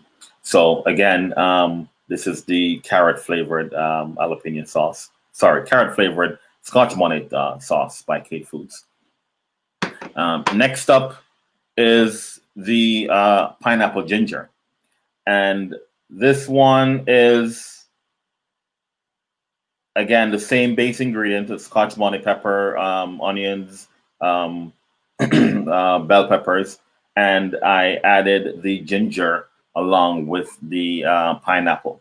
Now, what I want to, first say on this one is that a lot of times people think right off the bat that they're going to be getting something really sweet because of the fact that there's pineapple added in it. But just to be clear, that with fermentation, it tends to bring out, it actually reduces sweet and bring out more of a sour taste. But that also varies based on the length of how long you have your sauces fermenting. With this particular hot sauce, you get a little taste of the pineapple, a taste of the ginger, and then the complex taste of having just the onions and the bell peppers all blended together, and then the heat kicks in. It's, again, another favorite when I went to the last hot sauce show that we had, and even the one prior to that as well. It was one that sold out in minutes when I had it. The next hot sauce I'm bringing up is the one that I call a surprise factor, because every time when I present it to someone, the reaction is usually mixed at first before they try it. And then when they try it, they become surprised and astonished. And this is my beets hot sauce. So this is my beets Scotch bonnet hot sauce. And like I said, I refer to this one as my surprise factor, because I find that beets is one of those things that people either love it or hate it. You typically, you find people either polarized about beets. They're either like, no, I hate it, I don't like the taste of it, or they're like, yep, I love it. And you don't typically find a hot sauce made from beets. This one, right off the bat, as you taste it, you're tasting the beets flavor. And it's a really sweety type of flavor, sweet, earthy type of flavor that hits you at first, and then you get the heat coming in. It is an extremely, it's an extremely pleasant and very tasteful hot sauce, to say the least. And this one, personally for me, I put it on literally everything. There is no, particular dish that I would say, what, no, this won't go very well with it. I literally put this one on everything. And I find that typically when I do the shows, this is one of the hot sauces where, like I said, for those people who are not into beets, I have to kind of convince them to say, you know what, give it a try. Let's taste it. I give them a sample, and I would say 9.5 out of 10 times, once they taste the sample, they buy a bottle or two. It's just one of those where you really have to try it before you knock it. But like I said, it's my surprise factor, because it's one of those that you don't normally hear that combination of hot sauce with beetroot. So just to display again, this is my beet hot sauce, and it's made with Scotch bonnet pepper and beets. Excuse me. The next hot sauce is my original flavor, and this I did this one in particular just for those individuals who may not necessarily want to have any particular fruit or vegetable added to their hot sauce. So this one is just a blend of peppers, Scotch bonnet peppers with your onion and your bell peppers and so on, and just to really give you the pure taste of the peppers. So for those who are not into the pineapple or the beets, that just don't want to have any vegetable or any fruit added to their hot sauce, then it's the original. And this is pretty much like my generic brand blend, I should say, of hot sauce. Again, it's one of those top sellers as well, because for those people who, like I said, just don't want to have anything added, they'll typically just ask for the original. And even since COVID hit, I've had people reached out to me and ordered several bottles to be shipped directly to replenish their stock that they recently used. The last hot sauce I have here is a limited blend that I made, and I made it specifically for the competition at the last Heatwave Expo that we had in London. And this one I call the Spitfire. Excuse me. This one is 3.5 times as hot as my typical blend of hot sauces. And it's just straight up Scotch bonnet peppers along with your typical onions and bell peppers.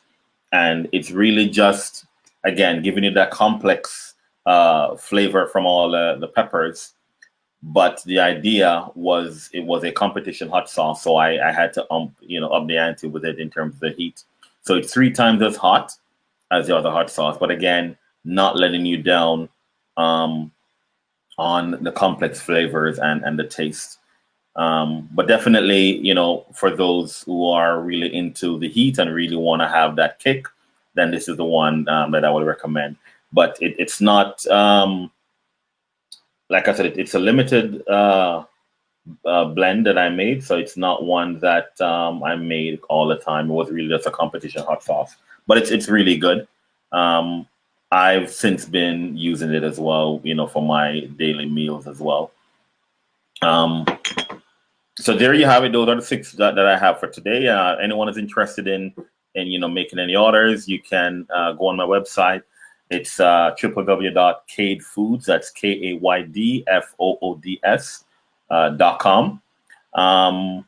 You will only on the website you will only find 3 at the moment that's listed, and that will be the carrot flavor, the original, and the beets. But if you are interested in any of the other ones that you see that I presented today, you can always message me, whether it's on Facebook or directly on my website as well, and I'll respond right away and let you know what's available. But yeah, that's pretty much it from me today. I think I used only 12 minutes of my allotted time. But yeah, these are, like I said, fermented hot sauces. So these are not cooked in any way. There's no artificial additive or anything that's added to it. They're simply put through a fermentation process, monitored to ensure there's no harmful bacteria or anything, bottled and sealed. And yeah, it's a unique taste that you can't really replicate any other way. And it's also healthy for you as well, because if you are familiar with probiotics, you can understand the health benefits you get when you ferment your foods. So that's the approach that we wanted to take. Thank you for having me today. Well, I'm back in, Bruce. Yep. And it all sounded good. A lot of people really like the sound of the fermented sauces. I know there's a few people that have commented that they like it. Sorry. Oh, no problem. Haico told you to reserve him a bottle. Yeah, I saw that. And one of the things where is it? I just saw it.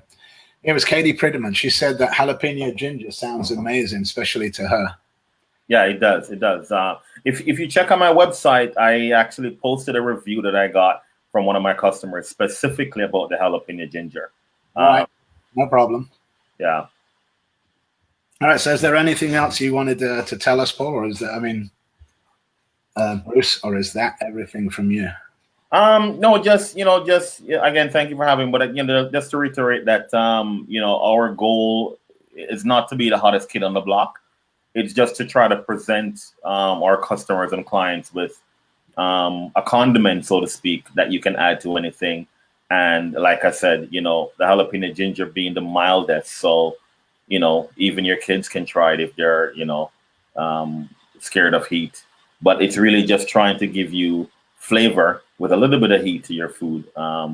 Some people may still find it, you know, hot based on your tolerance level, but all in all, we're just looking to present something that's healthy and tasteful.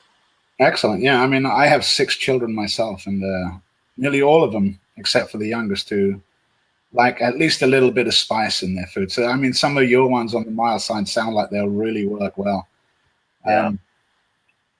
So it's good. Well, you're finished about 15 minutes early, but and I mean, if that's all you've got, then that's great. You know, what I'll do is I'll move up your banner one more time to show your cadefoods.com. This is Bruce Pinnock, and you know, he's giving us a fantastic line. Thank you, Bruce. Thank you for coming on the show. And thank you for having me. Have a good one. All right, most definitely. Well, there, as you guys saw, was Bruce Pinnock. So up next is Lawrence Isaac with Sinai Gourmet, and it's about, well, he's got about 15 minutes. So I've sent him a message, and I'm waiting on that. So in the meantime, maybe I could answer some questions on what you guys think is how this has been going.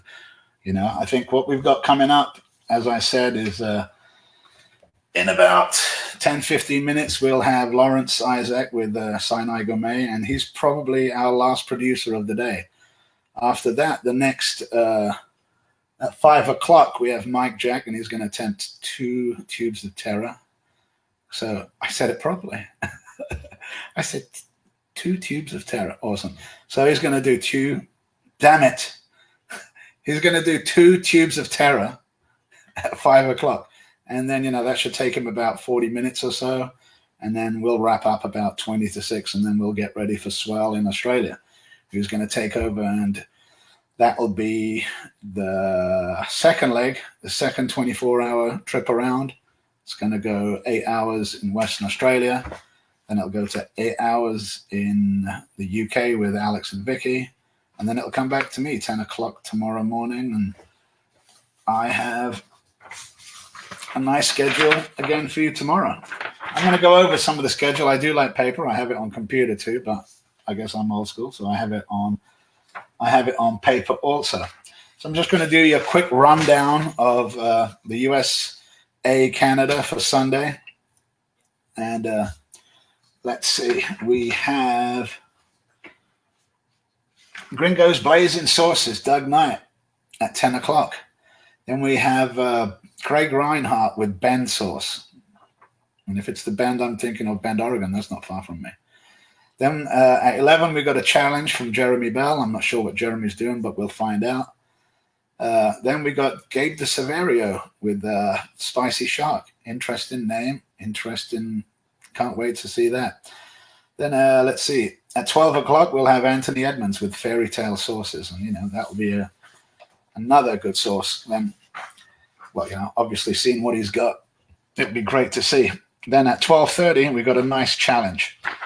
And the challenge will be Haico and Greg. You know, those 2 guys are friggin' amazing. Greg just destroyed a NEMESIS like it was nothing. I mean, he'll tell you that it hurt him, but I mean, if you can see what it did to Justin, you know what it does to a lot of people. So, you know, fair play to Greg for actually managing to knock that thing down. And of course, Haico is going to be with him, and those guys are going to be doing bites. And I've got it on good authority. I think NEMESIS hinted that he might tell Roger, and hopefully we'll have Roger checking that out with the bites. The guy that made the bites, or you know, the guy that had the bites done by Willie Peets, send them, or whoever makes them, they're just friggin' amazing, is all I know. That second bar of the bites is my favorite. And I'd put it on par with that Fuego box today. Although, like I said, enjoying them a lot. After Haico and Greg's challenge, there's Mike Palmetier of, no, he's later. Jason Roby, sorry, of J Small Batch. Sorry, Jason. Anyway, Jace small batch. Jason Roby will be on at 12. And then at 12:30, we'll have Mike Palmetier, Rise and Smoke. Now, Rise and Smoke, I don't know if you've heard of them, but, Johnny Scoville was just posting on his page and on Chase the Heat a review on Rise and Smoke. And, he's got some really good reviews. So this is one that I'm really going to be interested to see. Then at 1 o'clock, we have another challenge coming up. And the challenge will be Christopher Campbell. I'm not sure if you guys have heard of Christopher Campbell out of Canada, but I've seen him do a few things online. Enjoyed him immensely. And, he's going to entertain us. And when I mean entertain us, he's going to entertain us. From what Chris has been telling me, he's going to do like a Houdini-style escape from water while having 2 little nitros in his mouth. Super safe. So he says, I believe him. He's covered insurance. He's an entertainer. This is what he does, as well as eat hot stuff. So I think that's going to be just absolutely amazing. I can't wait to watch that. Then after that, at 1:30, we'll have David Lashosa with the Lashosa Hot Sauce. And, I've been looking at some of Dave's stuff. I like the names of some. Like I say, I'm a hot sauce lover, so this is like, I don't know, me swimming about and all the fun in my favorite thing, other than fire department and what have you. But, hot sauces, guitars, music, fire departments, and Arsenal. I have to say Arsenal, even though James Nixon, I know you're a Man United supporter, and I'm not denying that Alex Ferguson was the best manager ever. He was, and he was a Scotsman. He was. Just a shame he was at Man United. But anyway, those are the things that I like. Well, after David Lashosa at 2 o'clock, we'll have DEFCON Sauces, John Dilly, and we'll talk to him, and he'll let us know all about his sauces. Then after that, hopefully at 2:30, we'll have Robert Davis. If you remember that Robert Davis, he did a challenge for NEUK a while back. I think he did 2 of the hot bites. And he's the one that I was talking about. Him and I are comparing notes because we have, almost the same challenges. We almost have the same challenges to do. And he's been having problems with his phone. So luckily it's on tomorrow, and hopefully we'll be able to get that working. Then, am I looking at the right one? There we go. After that, I've been probably reading the wrong one and telling you all the wrong numbers. So anyway, let's go through again. J Smallbatch is at 1 o'clock. 1:30 is Rise and Smoke. 2 o'clock is Christopher Campbell. David Lashosa is at 2:30. 3 o'clock is DEFCON Sauces with John Dilly. Then 3:30 is the challenge with Robert Davis.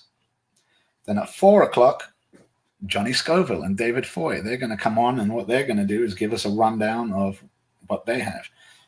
I really am hoping it's the Pine Angle. I mean, I've already ordered some more, but I got to tell you, that sauce is just, I like sauces, all kinds, reds, yellows, fruits. I like fruits more. And I really do, enjoy ones with Reaper in it. It doesn't have to be melt your face off hot. It just needs to be hot enough that I enjoy it. I mean, there's some guys that have just some like flavor before fire. What a name is that? That's just an amazing name, because that's exactly what you want. I like the hot sauces I have locally. I love the taste of them. They're not like super hot by any means. They're kind of up there for your regular run of the mill, but for super hothead chili heads like us, I mean, they're probably right in around the 3 or 4. And start when you start putting in the millions of Scovilles there. When you see the sweat like Justin doing that NEMESIS, oh man, I mean, that's in Texas, so I know it's freaking hot in Texas. So on top of that, it doesn't matter if you're in an air-conditioned room or whatever. That's still one heck of a challenge. I saw how melted that bar was when he did it. So after Johnny Scoville and David Foy, at 4:30, we'll have Phil Patterson. And I don't know if you remember Philip Patterson. Philip Patterson's going to be doing a Tuba Terra, but he was the guy that destroyed all those Fuego boxes. I think, 39 of them, Tracy was saying? So, yeah, it's Phil Patterson's the top of that. Then there's Tracy, then there's Roger, and whoever else. Well, actually, I think Jared would probably slip in with 13 at 4th or 5th, something along those. Then, after that, it's basically Phil Patterson. Oh, no, sorry. That was Phil Patterson at 4:30. God, it must be getting late. Anyway, at 5 o'clock, we have the one and only Claude Dubé on League of Fire, on the challenge. That guy's amazing. And he pulled out a whole bunch of these chocolate cherry nightmares, but he's going to do one. So hopefully he's going to at least do one. And then, if it takes him into 5:30, that's basically where we're going to do the final wrap up and goodbyes. And, I'm allowing a half hour for the final wrap up and goodbyes because, I will end this broadcast tomorrow. So in other words, once my part of it is done, once my side of the show is done, that is it. We've done 48 hours all the way around the world twice. And I hope that everyone has gotten everything that they wanted out of it. So it's 4:25 right now. Before I put up, where are we? God, I've got too many here. There we go. Let's put this up. Before I bring in Lawrence with Sinai Gourmet, well, I'm going to bring in Lawrence with Sinai Gourmet in a couple of seconds here, and then I'm just going to talk with him a bit, and then I'll give him the floor, and he can sell us all of his stuff, or at least show us what he's got. Let me move down here to make sure. All right. Lawrence, I think I'm bringing you in. Are you in, Lawrence? I am here. Excellent. So I can hear you. You can hear me. We're set. We're good to go. Excellent. What time is it over there?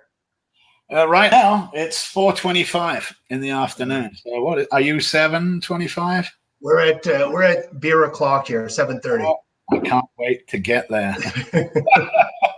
I'll get there eventually after this, but I'm just going to turn the volume up a little bit because it's hard to hear you. There you go. Let's try that. All right, that's better. It's fantastic. All right, so basically, Sinai Gourmet, you can give us a quick rundown, and then I'll just let you off and let you prattle on about all your stuff that we want to hear about. Especially Sure, or we can have a conversation if you'd like. I don't mind doing that. I've got my drink. If you want to get a drink, that's perfectly fine. We can have a drink and have a conversation. Whatever suits you best. I got mine, and I still got to drive. Part of the Well, you're at the office. I am at the office. I'm in my chief's office at the moment. Because Nice. I got 6 children, so my wife and I, we have 6. I have one. He's 2.5, and he's in the room right next to me trying to sleep, and so we might get interrupted. That's for sure. For sure. Well, I've got one that's 2.5 too. Well, you've got 6. You probably have every age group in the world. From 21. From 21. Cheers, man. Cheers to that. Definitely. So, yeah, definitely. So that's basically why I'm here. I knew that there was no way I would be able to do this. I mean, even if I lock myself in the room with 6 of them, eventually they'll find Dad. So I can do whatever you want. If you want, I can stay here with you as you talk about. Sure, whatever works. I guess so. You want to find out a little bit about Sinai Gourmet, because I presume a lot of people that are watching right now don't know us. We're a Montreal-based hot sauce company, and we're a little weird. We're a little strange.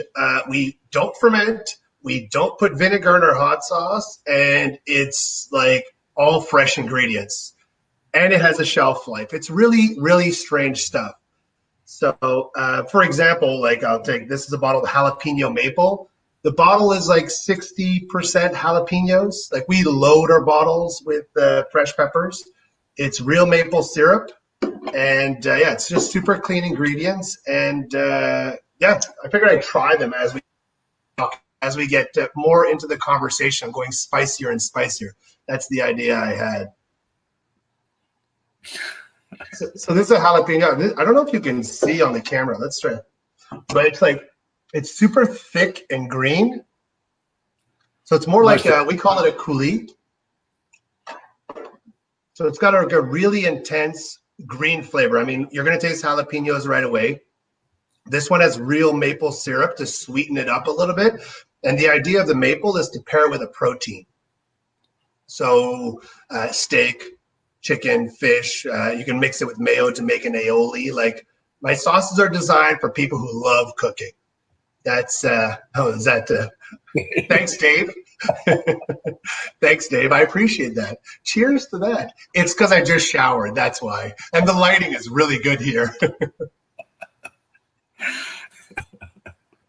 The apple juice? I don't get the apple juice thing. That's cool. Yeah, so we make fresh hot sauces, and that makes us a little strange. They're a pain in the ass to make because we don't have vinegar, as most of you, as all you know, because I know there's a lot of makers here. Vinegar is your preservative, or fermenting creates your preservative by creating a bacterial culture that kills all the bad bacteria by promoting good bacteria. So we have none of that. Basically, when we make hot sauce, it's like, I always joke, but seriously, it's like Breaking Bad. I've got here, I'll show you. Hold on. That sounds so great. It's like Breaking Bad. So like this is a Sinai Gourmet hairnet when you walk into the facility. So you gotta like mess around a little bit, but this is what it looks like. That's awesome. And then we have the full suit too. Did I put it on upside down? Yeah, that was a rookie mistake. Here we go. This is the right way. Here you go. And there you go. Should I do the rest of the talk like this? Oh, Dave won't find me handsome anymore. Maybe it's the hair. And so that's our main line. The whole idea is to make fresh hot sauces. So really everything we do, no preservatives. I mean, all those annoying tags that people put on all their products, like we have them all. We're clean label. We put no artificial ingredients, no preservatives. We're fresh. Like we're the only fresh tasting hot sauce that I know of. Like it actually tastes like, you have to love the taste of the peppers. That's for sure. And like if you don't like the way the taste of a Reaper or a ghost pepper or a habanero, you're probably not going to dig our hot sauce because it really tastes like the peppers, since they're like 60% of the bottle. Yeah. And well, I'll keep going. I mean, I don't know. This is another one we just started making. It's a bomba. Your name's Giovanni, right? Yeah, Giovanni, Jif. So are you like of Italian origin? Sì, sono italiano, parlo italiano anche. I am not, but all my neighbors are. So my neighbor, his name is Mario, and his wife's name was Giudietta, which is Judy. And he's like an epic gardener. He gardens like, he's the guy that shows up to me at the end of the year and he has 100 pounds of tomatoes he doesn't know what to do with. He's like, what do you want to do with them? And I'm like, you're going to give them to me and I'll figure out what to do with them. But so I created this hot sauce because he gives me a lot of fresh garden vegetables. And this one is a bomba, which means bomb in Italian.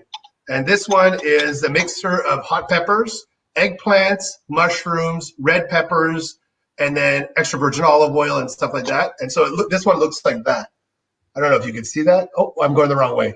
So it's really like, I call this like a garden style hot sauce. So the idea is like the Italians at the end of the season, they have all these vegetables left in the garden. What do you do with it? You blend them all up into a sauce. You have your bomba, and that way you preserve your vegetables like that. Yeah, definitely.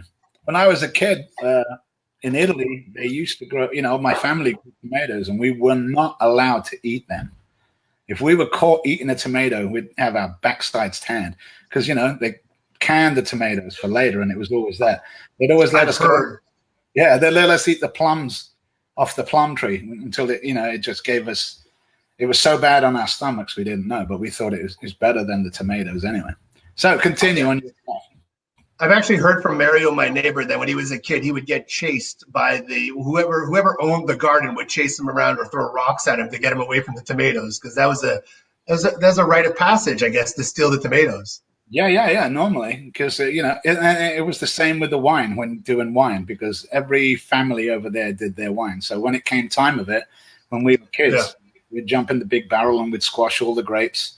Looking at it now, we're like, never do that with bare feet on the grapes. But when you were a kid, it didn't really matter.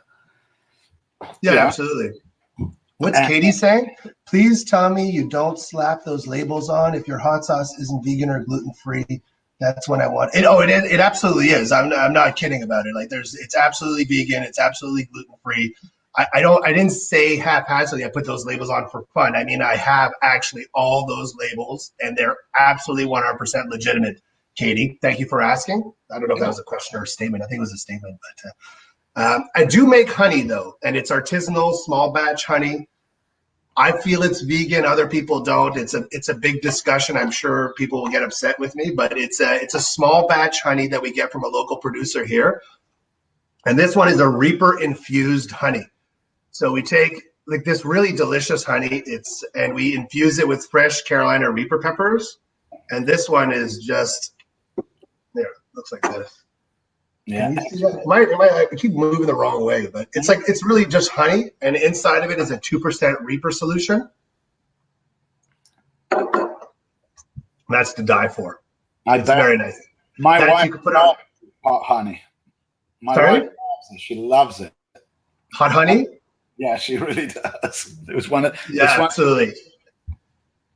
The flexibility of it too is fun. Like I've put it on ice cream. It was delicious. I put like when you're feeling sick, you put a little bit in your tea and like this heat decongests you. Whiskey sours. I don't know if you guys are into that over there, but we certainly are over here. So I make whiskey sours, mojitos with it. Like I've had it on just about anything. It's just really, really nice. So it's a fun mix. I like to mix sweet and spicy. I have the non-sweet and spicy, but I like to mix sweet and spicy as well. I find that fun. Yeah, most definitely. Yeah. Sorry, but this beer is delicious, so I'm just. No. By all means, like I said, this is your half hour. This is your show, so you can do what you want with it. Well, another one, and this is one I was going to try. This is my spiciest one, and I figured if people wanted me to try it, I would try it. It's a Carolina Reaper-based hot sauce. Oh, and Haico, if I know I can see you're writing my website out. If you want to add to that I created yeah, Caesars. Thank you, Facebook user. Yeah, they're awesome in Caesars too. Really fun for Caesars. If you want to add, I made a 20% discount for anybody that wants to try it. It's NEUK it, like NEUK, like the group, and then it, like IT. So NEUK it, and that's 20% off. So if anybody wants to try it, just to promo and give everybody sort of a chance, it's NEUK. Katie, I'm going to try it. Okay. So this is my bottle of Carolina Reaper Original Hot Sauce. Now let's go back to the beginning of this conversation. We don't put any vinegar. It's not fermented. And we load the bottles up with with fresh peppers. So this bottle has something like 20 fresh Reapers in it. So if you were to look at this bottle, which is this big, like this much of it is this hard to see, or can you see it? Like, oh no, we can see it. Okay, about 60% of this bottle is fresh Carolina Reaper peppers. So you have to like the taste of Reapers. There's fresh herbs in there. In the herbs is a cilantro. You have to like cilantro. If you don't like cilantro, I'm sorry. You're part of the 10% or 1% or whatever you are. You're broken. Cilantro is delicious. I'm telling you, I love it. Love cilantro. And then other ingredients we put in there is like extra virgin olive oil. We put fresh garlic, fresh lime juice that we make ourselves depending on the time of the year. Everything we put in there is fresh. So here we go. Okay, let's do this. I wish I should have sent you a bottle before so that you'd be forced to like try it with me. But just so you see what it looks like when it comes out. These are squeeze bottles because it's so hard to get the stuff out. Like I don't know if you can see, but I can see it. Drip, drip, drip. And I don't know if Pat's watching. I got a buddy, Pat, and his wife, Ashley. I switched hands once when I was doing it because I like to like put it in my mouth with my right hand, and then they accused me of like switching hands and switching spoons. So it's the same spoon as everybody can see. Okay, so it's a deep flavor right now. I don't have the heat yet. It's a slow build, and I'm getting like a little bit of the smokiness and the flavor of the habanero is starting. And then the heat starts to kick in. It's I get a smokiness. It's in my mouth. It's in the back of my throat. It's going up my nose a little bit, and it's a slow builder. We should come up with some kind of a game. Like every time I do something or you do something, I have to take a shot of Reaper. Anybody got any ideas? Well, we don't. Yeah, we don't want to do every time I look away. Every time you look at this shit. That's 2 more times. Or every time I take a sip of my beer, that'd be even worse. I'll have to switch to my secret bottle if I keep drinking my beer. Unless you keep one off, start with that one and then pull in another one. Like this one that I have right here. Yeah, so our whole thing is we do fresh sauces. Everything we do is super clean. And then to talk a little bit, I don't know, like maybe we can talk a little bit oh man, my mouth's on fire now. My mouth's on fire. We're not even going to pretend to lie. My mouth's on fire. It's a nice heat. It's a flavorful heat. You have to love the flavor of Reapers, as I mentioned. But right now, there's a layer inside of my mouth that's just like my saliva's pumping out because my body is stupid. My saliva is pumping out, trying to take care of it. The capsaicin's reacting to my saliva, so it's just making it worse. For those that don't know, that's how it works. Like capsaicin is not actual fire. It's a molecule that reacts to water. And the beer's not helping, but it feels good, so why not? Well, the beer, I mean, there is at least the alcohol can disperse the capsaicin better than water. Very true. Not as good as milk. I better go to a higher percentage then. Exactly. And I mean, definitely. I mean, it's only like still early here for me, but I'll be where you are later on for sure. I had a nice. Have you ever been teabagged on camera before? No. Huh? I haven't even heard of that. It's a very nice scotch. It's a blended Scotch whiskey. It's very nice, but it's got a funny name, which is why I made the joke. I don't know if anybody got it. Yeah. But then, yeah. So right now, I've got like my whole mouth is just filled with fire. But I like the taste of Reapers. Now my eye's watering, of course. I get like water in my left eye. That's the one that starts watering, and then if I get really hot, I start getting the hiccups. What's your heat reaction? My heat reaction is mostly just sweat. I'll just start sweating, and then depending on how forehead specifically. Forehead specifically, yeah. And once I get that sweat, that's basically it. You know, that's it. That's really it. Another, if it you know, sometimes depending if the way I breathe, the way I swallow, it might just burn a little bit in the mouth, and then I'll be like that for a second or two. Yeah. But after that, I get a nice little burn in my tummy. You know, like I think I finished, I think it was a Mo bar one time. Did it in a great time and just devoured it. And I thought, oh man, I'm going to pay for this. And I just had a nice warm belly, went to bed on a nice warm belly, and it was perfectly fine. But, you know, then I say that. Then on the other hand, I've tried other ones that, you know, the minute I've tasted the chocolate with the Reapers and everything, it's just gone right into the stomach and super quick, right back out again. I think that happened tonight with Tracy on the chocolate cherry. She got hit hard. Wow, Tracy's a guy, but yeah, he got hit hard. Or he got hit hard. I apologize, Tracy. No problem. Well, you know, I called him. I owe you a drink, bud. he was working, and he was supposed to come on as a challenger, and then he had to drop out, and then. Haico's saying that it's called the Forrest Whitaker eye. That's so inappropriate. I love it. It is. Actually, funny story about hot sauces. So I'm a little bit crazy. As you can see from my personality, I'm a little bit out there. Every time I get new peppers, I taste them. I insist on tasting them. And the first time I got this ghost pepper from a new supplier, they were the size of my hand. Like, I've never seen ghosts like this. It's a farmer out in St. Augustine, Florida. My mouth is still on fire from the Reaper, if anybody's asking. You know what? While we're doing that, I'll just take another shot. I'm already sunk in, right? Definitely sounds good. You're ready right there. There you go. This one's smaller, but here we go. You see the consistency is really thick. I mean, it's basically just like Reaper paste. It is. I love the color of it. The color is amazing. The color is the color of whatever the pepper is. Why didn't I bring it? I'm going to use my hairnet to wipe my eye here because this is getting ridiculous. So I tried the Reaper, which is the size of my fist. In my mouth, it was fine. I can handle it. I was good.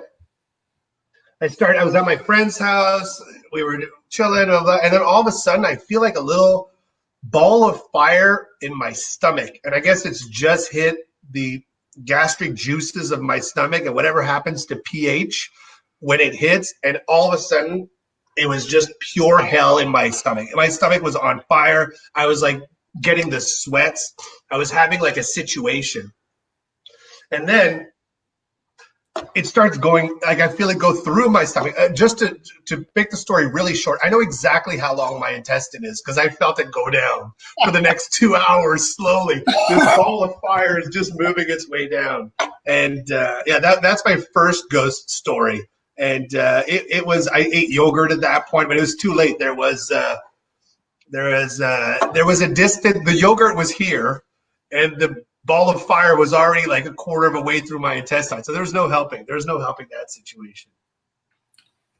I know. And then my second ghost story is first like the peppers, the like in late school. There. Oh, there you go. And the text gloves that I don't know, they weren't the quality. Anyways, the oils had gotten through the gloves, and I went to the washroom. And I finished my shift. We make the sauce, and I'm sitting on the couch at home, and I feel like something's off. My crotch is on fire. Like, I thought, like what have I done the last couple of weeks? Have I done anything I shouldn't do? Like, what's going on here? And it was just, I had transferred the oils of the ghost pepper from my hand to my relieving myself hand. It was terrible.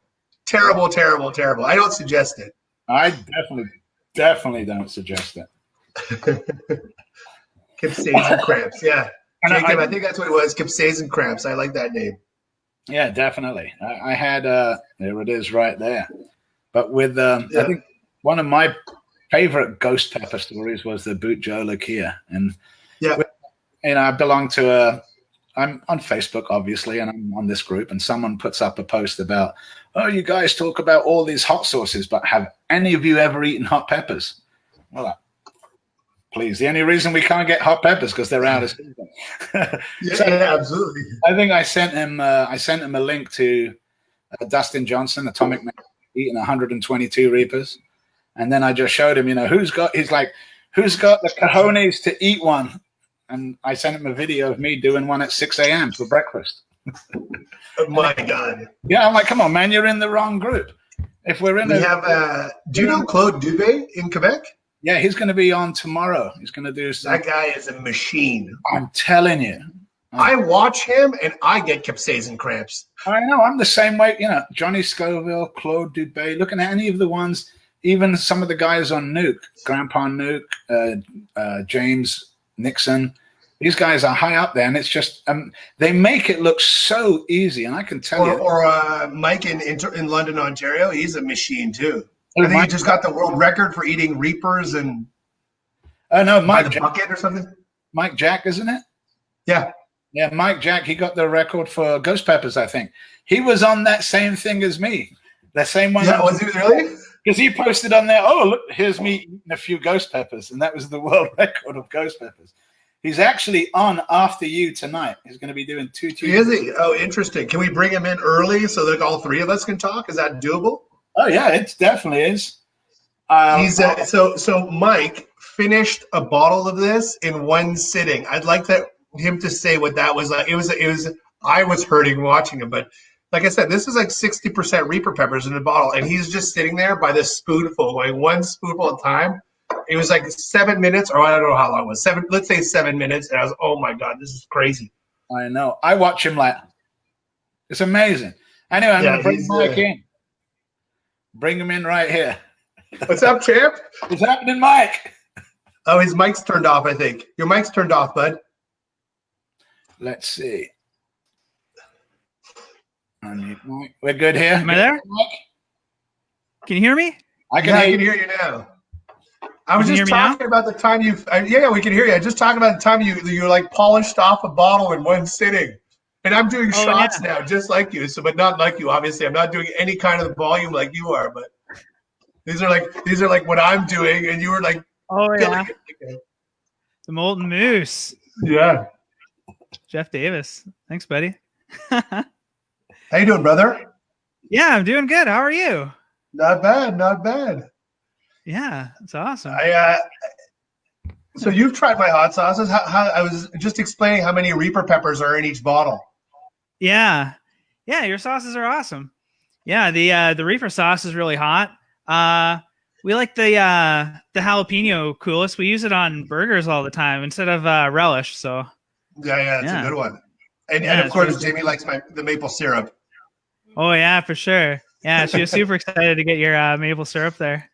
Yeah. So basically, what we had a bet going with Mike that if he got the world record for eating the most ghost peppers, Jamie, his wife, would get a bottle of maple syrup from me. So he did Yeah. all the work and she got all the rewards. So Exactly. Yeah, that's how it works. That's how it that works. is how around it here. works. Like watching you, that was just amazing.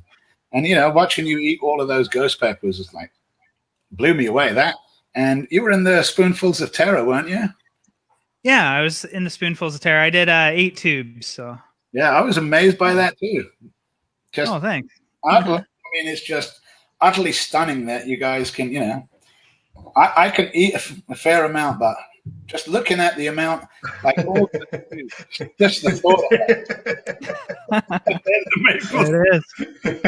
There it is. Now, do you wear the headband for promotion reasons, or is it actual functional piece of equipment? For neither. I wear it just for fun, just because it's ridiculous. Yeah. Actually, it looks fantastic. So I'm going to give you a fail on the ridiculous. It looks fantastic, bud. Oh, really? Oh, well, thanks, I guess, kind of. Yeah, exactly. What's your segment about, man? So I'm gonna eat 2 tubes of terror. Right here. Oh my god. I'm gonna do 2 of them. So I've done 8 before, but the goal was to do 10. So I have the number 10 here that I didn't finish, and then my number 9 I got open, but I didn't finish it. So I have another. I just had an extra one here, so might as well. You know what's fascinating? And this is like for all the people that sort of have seen him do the world records, but haven't seen behind the scene. There's like a whole mental preparation process that he goes through. That's actually pretty. Like I'm thinking, like when I watch it, I think like I'm watching like Agassi prepare to go play Wimbledon or something like that. Obviously, the headband helps with that image, but it's like he has to focus and he's walking around, he's preparing. He's like you can see him getting in the zone, and then once he's on the stage, it's like the switch turns on to a different person. Yeah, I got Jamie's obviously the coach. Hi, Jamie. I'm sure you're back there somewhere. Yeah, Jamie, come over here, Jamie. Say hi to Lawrence and Jif here. Hey, Hello. Hi, Jamie.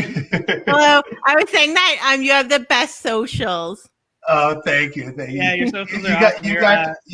You're the best coach I know. Oh, thank you.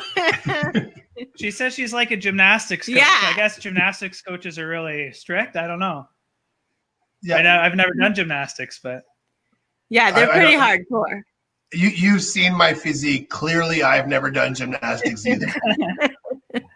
But yeah, your stories on Instagram were pretty awesome.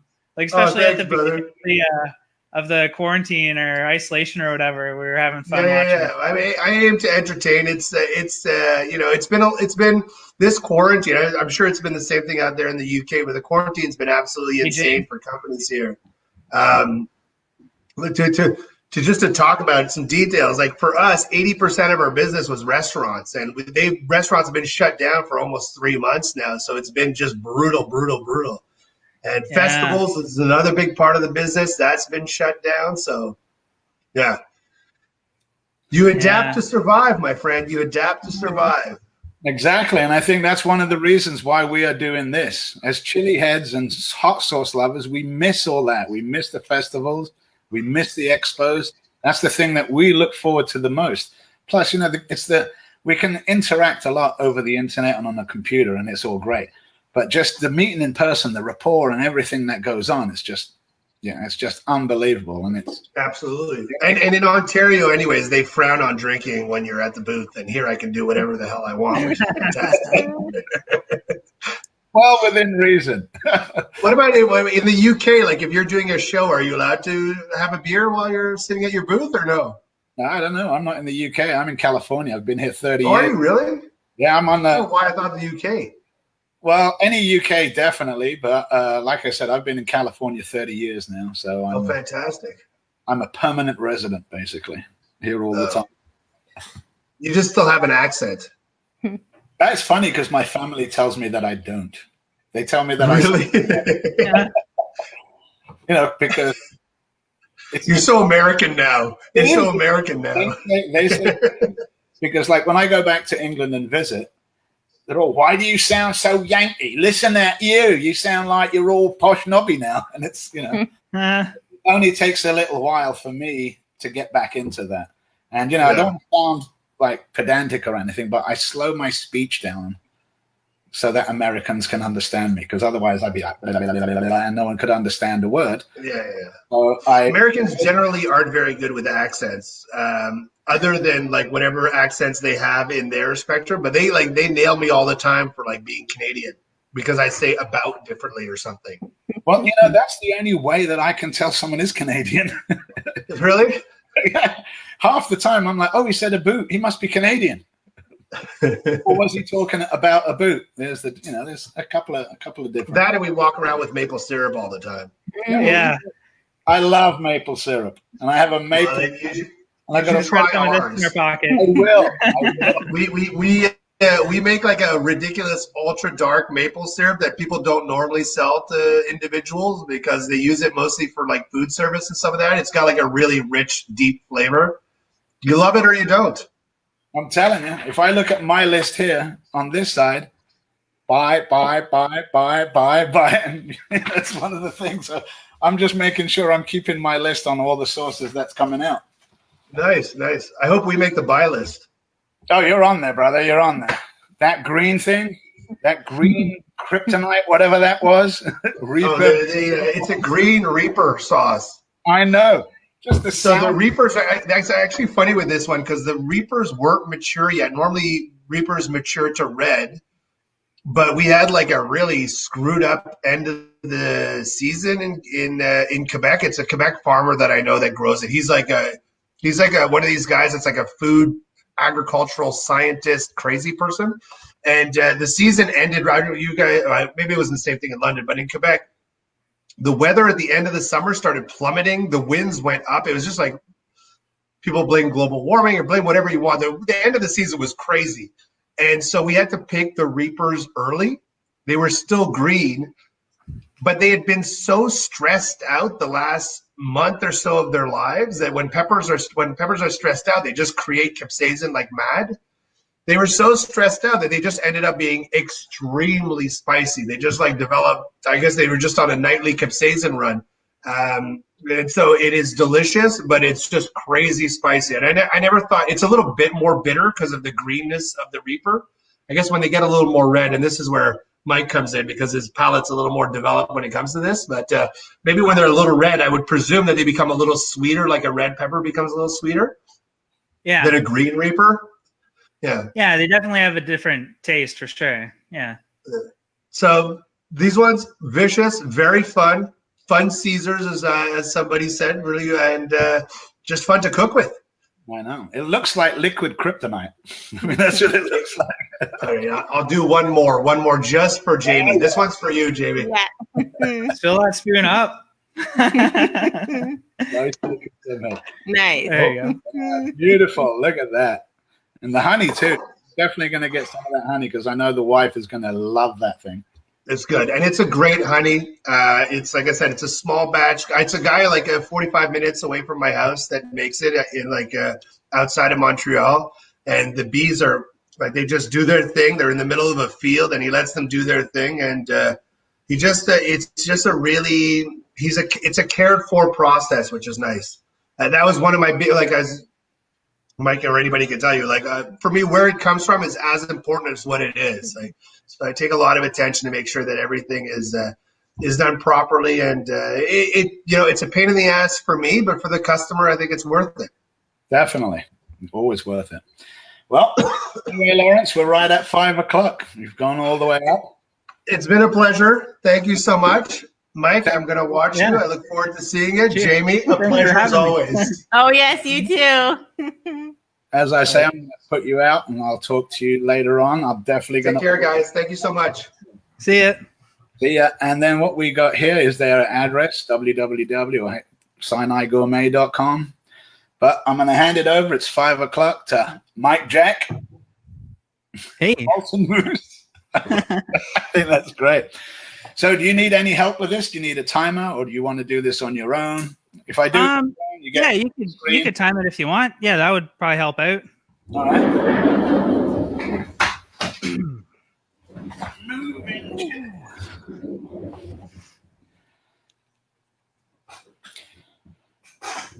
All right.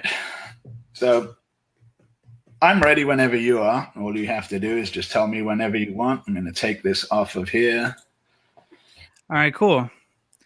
Yeah, so we got 2 tubes of terror, like I was saying there.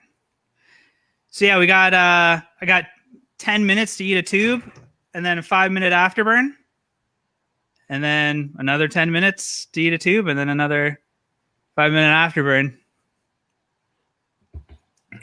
All right. Well, I'll be ready whenever you want to start. You can pour them out, and as soon as you get ready to eat them, let me know, and I'll start the timer.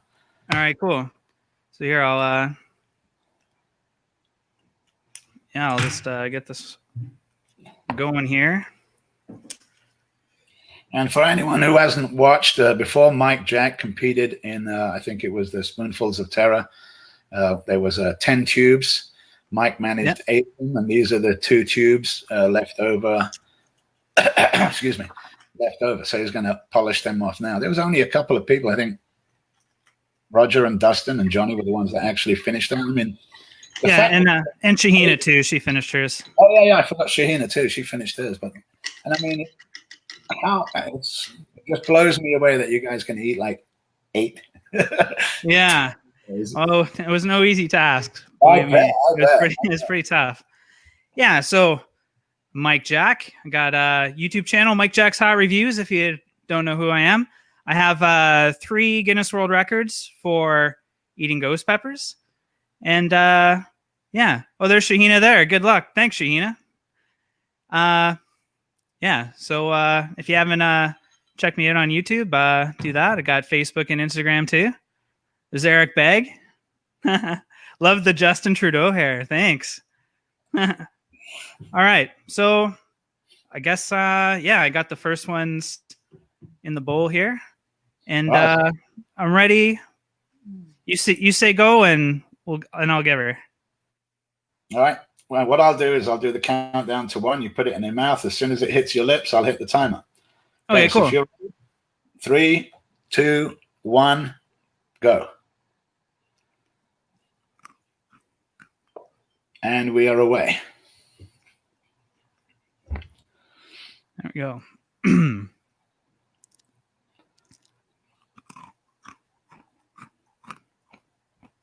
I don't know if anyone has tried these nuts before, or, you know, obviously other than the people that have tried these nuts.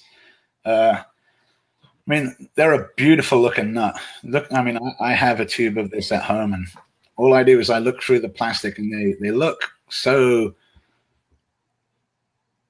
passive. But, you know, just from talking to people who have eaten them, they've realized just how powerful and just how strong these nuts are.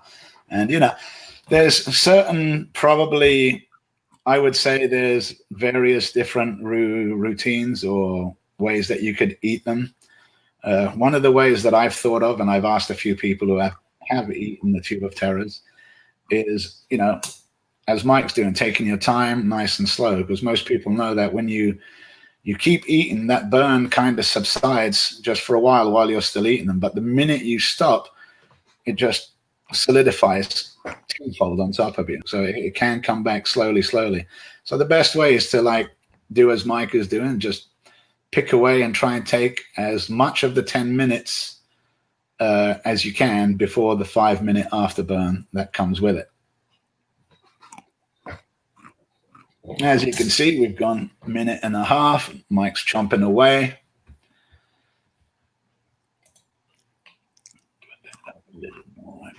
Have you had these before? Or? No, I haven't had. I have a box of them that I've had for about 3 or 4 months. I just haven't had the time or the chance to do it. Oh yeah. Yeah, it was like I was telling Lawrence, having 6 children, wife, 2 jobs. It kind of gets, you know, it's a tough time for challenges. I have a bunch of the challenges, and they're all mounting up. So I've got to make sure that before I order any more challenges, that I at least get through a few. Oh yeah. Have you done like the Death Nuts or the Death Nuts 2 or anything like that? Or I haven't done any nut challenges at all yet. Most of mine have been like chocolate challenges, chug challenges, the Mobe. That's probably one of my favorites, is the Mobe one. Oh yeah. Reason basically is I was scheduled to do the Mobe and I fell asleep. And I I know I was all jacked and ready to do it, and then I fell asleep. And of course, my wife woke me up at midnight and says, "Come on, we got to do the mold." So I got up, 5-10 minutes prep, and then I just ate it in 3 minutes and 33 seconds. A decent time. It put me in the top 10, but I just know that I can get better than that. If I got 3:33 with like 10 minutes prep and waking up from like a 3 or 4 hour nap, I can just imagine that. I'm hoping that I'd like to get under 3 minutes. Oh yeah. And that's all I'd be happy with. The people that can eat that bar in 2 minutes, they blow my mind, man. I don't know how anyone can eat that bar of chocolate in 2 minutes. It's just absolutely amazing. We're moving to the 3:30 mark, and Mike's plugging away nice and steady at that. Yeah, I was just asking because these are they're like really good quality nuts, and they're really delicious. This the Tubatera ones they're crazy hot. Yeah, I bet. Yeah. We got a few people on here that's just talking about how, they've done this. Shahina was saying that exactly what we were saying. The best way to do it, kind of just eat them nice and slow, so then you're only trying to really suffer a 5 or 6 minute burn instead of pounding down the nuts in like about 2 or 3 minutes and then having to endure a 12-minute burn after. Yeah.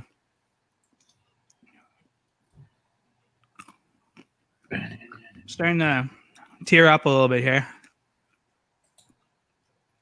Make sure you don't wipe your eyes with your hands. Yeah, I got some cloths here, so. Oh, that's good. Oh. All right, I just got a few more left here.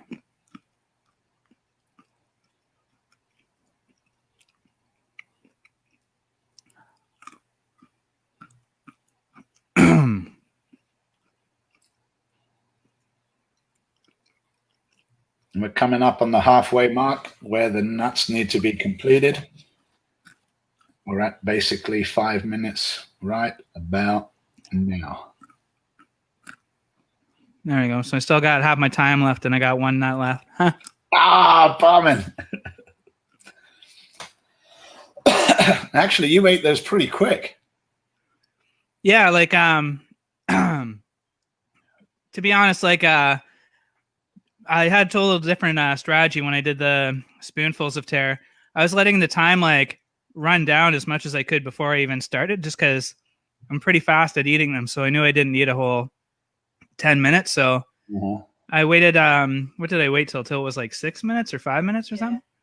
Yeah, and then I would eat them. But this time I thought, I don't know. It's I was more concerned. I wanted like less nuts in my stomach, I guess, because usually when I do a challenge, once I get to 45 minutes or an hour, then that's where it's just going to be super rough on the stomach. So I was trying to hold off on getting too much in my stomach too early. But this one's going to be like a half-hour challenge, so it shouldn't be too bad. And that shouldn't be too bad at all. I just got a couple crumbs here. And we passed the 6 minute mark. Yep. That is good.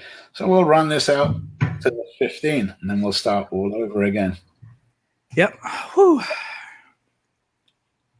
Is the strategy that you're employing this time work better than what you did during the 8 spoons? Whew. I think my old strategy. I think the other strategy is easier, but I don't know. I think because I did 8, I'm doing 2 this time. I'm not really concentrating too much on strategy, I guess. So I'm just going all willy-nilly here. And it sounds great, but to someone else, someone's like, "I'm only doing 2." Yeah, I know. Yeah, it is. Yeah, I don't want to put it down to make it sound like it's easy. Like I'm pretty experienced now with the challenges and that. This is like a really hot challenge. This is like of the challenges you can buy. Like I haven't done the NEMESIS before, but this is like the hottest one that I've done. So. And I've talked to a few people, I think Boss in NEUK, he's done quite a few of those, and he says some of them are good And he goes, there's one that he got that just absolutely floored him and killed him. And he says it's probably the hottest thing he's ever eaten. Yeah. They are hot. Whew. Yeah, I've seen a lot of people just eat one nut and they're done. They're on the floor suffering for sure. Yeah, well, they're a sweet looking thing. You know, they look all nice and innocent in that tube. Yeah. Cuba Terra is a good name for it, for sure. I got tears running down my face. Whoa. Whew. What's the weather like where you are? Is it hot, cool? Yeah, it's pretty nice actually. It was we've had good weather for a few days now. Pretty warm for the area in Canada. It was pretty rainy a bit before that, but yeah, it was nuts. Maybe a few weeks ago or a month ago, the weather was so crazy. Like, I had it happen. My phone lost the battery one day because it was so cold, and then the next day I had the phone in my car and it shut off because it overheated. Like, it's just in the spring in Canada is just really weird. Well, I'm glad. Like here, we went. Lawrence wants me to sing a song. What song does Lawrence want me to sing? I don't know. It's really. I mean, I'm starting to get the endorphin rush now, so it's hard to even think of a song. I don't know. Didn't I sing a song for Lawrence before? What did I sing? Yeah, we sang "I Got You, Babe." You have to sing like her classic karaoke song. I don't even know what that is right now. Oh, really? I don't know. Should I? Yeah. How much time do I got? I got so much time to kill. You need me to bring the lyrics up? Lawrence says, do Careless Whisper. Careless Whisper? Let me think about it. I'm never gonna dance again. Guilty feet have got no rhythm. How does it go? But it's easy to pretend. I know you're not a fool. A minute's gone. I don't know. Sorry, I don't know it very well. I think he's put them up for you. Oh, here we go. I'm never gonna dance again. Guilty feet have got no rhythm. Though it's easy to pretend. I know you're not a fool. I should have known better than to cheat a friend. A wasted chance that I've been given. So I'm never gonna dance again the way I dance with you. Oh, whoa. Bravo, Mike, bravo. That was fantastic. You know, between the producers and the challengers I've seen today, we could probably get a band together. Yeah, for sure. Yeah, you got Jeff Salem on the drums, and Jeff Davis plays guitar, and Eric Bagg plays guitar. So, yeah, we'll just give her. We'll call ourselves the Red Hot Chili. Oh no, that's taken. That's already taken. Red Hot Chili Peppers. Yeah. Or you could. You got lyrics there for stuff. I don't know. Yeah. Well. Let's see the new. Let's see. I don't know if I want to do this song though. I just thought it would be cool to do karaoke, but eat a hot pepper first and do Red Hot Chili Pepperoki. You know, we've been talking about that. Yeah? Yeah. I think it was it Bruce in Australia? I think we were talking about doing a challenge where you have to eat some Reapers and then play the guitar or sing a song afterwards. But, you know, we haven't dialed it down. It's just one of the things that we were looking into doing. Is the volume off on this? Angela says she loves the singing. Haico was a singer in 2 bands in the Netherlands. Oh, yeah? And Haico says that he has Angela applauding you. All right, here. Should I try another song? What do I got? I got 3 minutes or something. Yeah, you got 2.5 minutes. Well, that's okay. Cool. Well, yeah. Here, I don't know.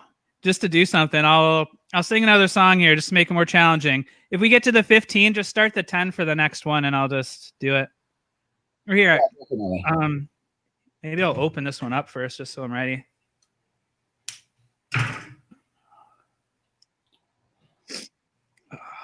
I am like the worst at opening packages, to be honest.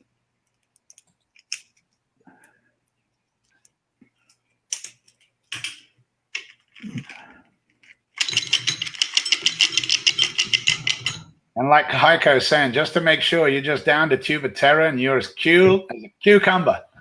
Yeah, it's the heat's kind of dying down by now, so I'm doing okay. All right. Here, I'm just gonna listen to the music just because I don't know if we put this on YouTube or something later, they don't like it if you play copyrighted music, but No, I get you. Yeah, go and do your thing. What I'll do is, before you get on there, I'm just going to reset and start it off again. And yeah, for sure. And once it gets to once you see me start, you can start eating again. Oh yeah, I'll do that. All right, here, let's do some red hot chili pepperoki here. What I got to give it to your mama. What I got to give it to your papa. What I got to give it to your daughter. You do a little dance and then you drink a little water. What I got to get it, put it in you. What I got to get it, put it in you. What I got to get it, put it in you. Reeling with the rhythm, don't stop, continue. Realize I don't want to be a miser. Confined with slight, I be the wiser. Young blood is the loving riser. How come everybody want to kick it like a Kaiser? Give it away, give it away, give it away now. Give it away, give it away, give it away now. Give it away, give it away, give it away now. I can't tell if I'm a kingpin or a papa. Greedy little people in a sea of distress. Keep you more to receive your less. Unimpressed by material excess. Love is free, let me say hell yes. I'm down with the... I don't know. I think I'm done. I'm not going to sing the whole song. Well, it's like my mouth is like filling up with spit, so it's getting harder to sing it there. Well, there's your 15 minutes done. So you can Okay. set one. So I'm just going to reset you and start you whenever you tell me go. All right, let's go. Let's start. So this is Mike going for the second one. And if you don't want to sing no more, you could take your time on it. Yeah. But honestly, you do have a couple of requests. People are requesting stuff? Yeah. Angela says, our wedding song is 500 Miles by the Proclaimers. Does Mike know that one? They'll sing along. I could probably find the words on the karaoke after. Huh? And Jeff Davis is saying Highway to Hell. Oh, that's a good one. I don't know if I can sing like AC/DC though, but I give it a try. And Christopher Campbell says he was a singer in a punk band. So now you know. Oh yeah? Cool. I was in a band way back in high school. We just did nothing serious or anything. I did some covers. We came in third in the talent show for our county, so that's my band experience. It's better than coming in last. Yeah. Or even if you were on that. Yeah, Christopher Campbell wants to say, talk about the Tube of Terror event and how much was raised, or if you know any of that. Yeah, for sure. Yeah, like we did the Spoonfuls of Terror event I was in. I was going to do like an event before. I got invited to do it with everybody else. So yeah, my plan was to eat to eat 6 because the record was 5 at the time, right? Or was it going to eat 7? I was going to eat 7. Yeah, that's what it was because Dustin had the record at 6. And I like to do like fundraisers. Sorry, I'm going to talk and eat at the same time. Oh, no problem. So yeah, whenever I do a lot of crazy stuff, I like to do fundraisers. So we started a fundraiser raising money for the animals suffering from the fires in Australia. And Yeah, we ended up raising what was it, $2,526, I'm gonna say. It was something like that. So yeah, it was cool. That was like the most I've raised for a fundraiser before. And yeah, it was cool getting some help from the other people involved as well. So yeah, that was awesome. Excellent. And there was a fair amount of people involved in that, in doing it. I know James Nixon was on part of it. And I think, yeah, unfortunately, I think he's in the first tube, I think he got one stuck in his throat, and it, yeah, bad timing, because he was so looking forward to doing that, to do it. And, just watching you guys consume those nuts like that is, because I was telling my wife, I'm like, how many nuts do you think are in like 8 to 10 tubes of Terra? There's got to be a fair amount of them. Like I was telling Dustin earlier, you ate 122 peppers, 122 Carolina Reapers, and I couldn't eat 122 grapes if I tried, because it filled me up. Yeah. Huh. Yeah, and I mean, even with your ghost peppers, I mean, just watching you devour those, it's just amazing. Oh, thanks. Yeah. Yeah.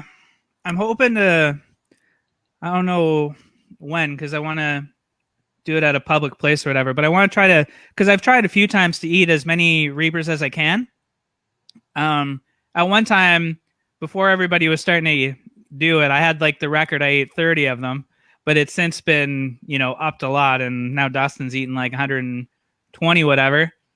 But I don't know. The last year, early in September, I ate 56 of them. That's the most I've eaten. But I feel like after doing the stuff like these tubes and stuff like that, I feel like I can get to 100. That's my new goal, is to get to 100 Reapers. So I'd call that the Shahina goal. I think she's in there somewhere in that 100 Reapers. Yeah. And it's just, yeah, she did, I think 108 or something like that. Or yeah, it's yeah. I think those are the only two have done over 100. So I met Shahina in Sacramento when her and Paul were over. Oh yeah. She is tiny. I mean, she's just, I mean, obviously I'm pretty tall. I'm 6'6", but when I'm right next to she's just tiny, and watching her suffer through that is just, the perseverance again, like Alex had mentioned about the perseverance that some of these, I call you athletes, brother, and that's what I call you, because yeah, thanks. Definitely that to me, because no, if it was easy, everyone would be doing it. Yeah. And so, even like now, we're just talking as you're going through your second tube of Terra, and 5 minutes just passed, and it's just like we're talking in a bar and you're just eating nuts. It's just that simple. When any normal person would be like, just dying over it. Yeah. I just want to make sure that people watch and realize that, and most of them probably do, that this stuff is like super, super hot. What he's eating is very, very hot. There's warnings on all the labels. There's everything about it. And just making sure that everyone is informed on that. I know a lot of people, they see us and they see you and they see other people just doing these challenges and acting like it's nothing. So they just assume, oh, well, man, this must be a piece of cake. I should be able to do it. And then when they come around to it, a couple of ways in, a little bit in, then all of a sudden it bites them in the backside. And it was like people were mentioning today about you see people at festivals, and it's true, because I see them too. You always see these people going up and they're like, give me the hottest thing you have. And they'll go, here you go. And then they'll taste it and they die.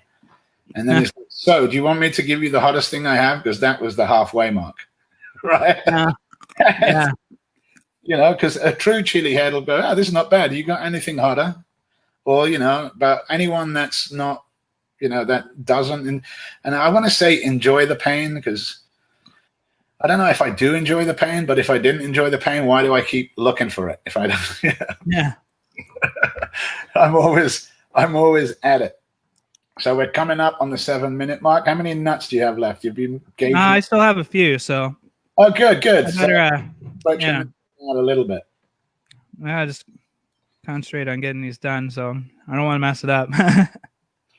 No problem. We're coming into the last half hour of the 24-hour broadcast. It started 23 and a half hours ago, just 23 and a half hours ago in Western Australia. and it worked its way around to, well, that was with Chris in Australia. It worked its way around to Alex and Vicky in the UK. Excuse me. And then finally with me at 10 o'clock today. And, you know, after I'm done here today, I think Mike's our last person today. Once Mike is done, we'll do a quick wrap up and clear everything out and ready it for Chris. Well, we all call Chris Swell Sewell. There's Swell and Little Swell. If you guys stay on, I'd advise you to catch some of the Australian. Some of the stuff they do is amazing. Some of the courses and some of the products that they have are just absolutely fantastic. There we go. I just got 2 left, so all right. I'll be good. So you got like 7 minutes after this of burning. It looks like you'll have completed too. Let's see, what have we got up here?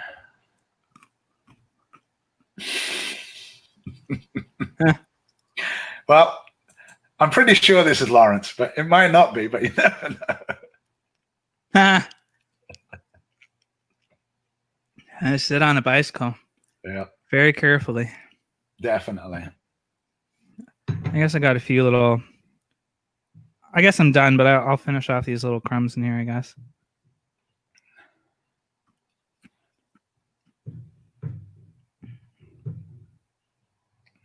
There we go. Perfect. Just under 9 minutes. Clear plate. So we've got 1 more minute to go on this, and then 5 minutes, so about another 6 minutes. You do have a question here from Christopher Campbell concerning the Toe of Satan event. The Toe of Satan event. Yeah, Christopher was part of the. I did an all Canadian Chilli Head Toe of Satan event to raise money for Food Banks Canada that we just did last weekend, right?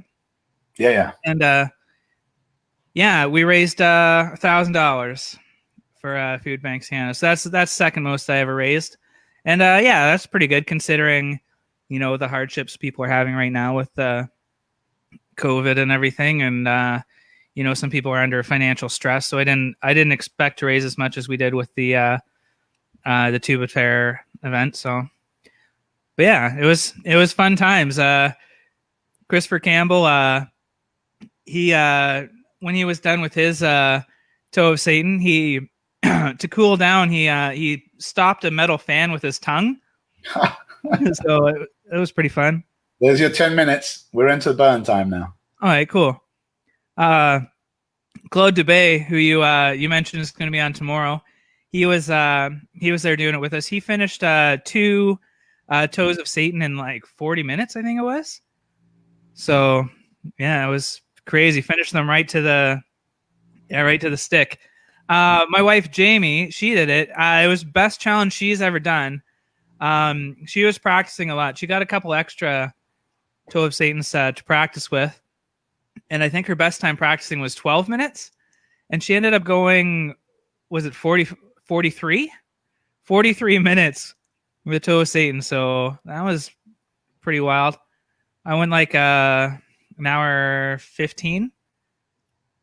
They were teasing me though, because Claude finished his so fast. They were saying like, do I not have saliva glands? Like I just couldn't get it melted down. Oh, definitely. But yeah, I was just like, I don't know. I'll just put it in my mouth. That's the challenge. Just wait as long as I can. Yeah, what we've done at NEUK is we've kind of taken that challenge and just extended it a bit, because I think the challenge itself just calls for like a 5-minute hold it in your mouth 5-minute challenge. So what we did is we did who's the quickest to, like Claude did, finish the whole thing.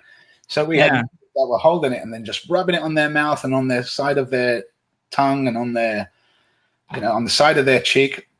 And I think, I can't remember what our record was, but it's something like 13, 14 minutes. Yeah, I saw that one, yeah. So I'm sure, you know, and I think we're going to try and have a few more of them going. I know that there is a few Toes of Satan over in the UK if people do want to get in that. I know at this time now they're asleep in bed, or hopefully they would be. There'd probably be some, but some of them just past the 12-minute mark now, Mike.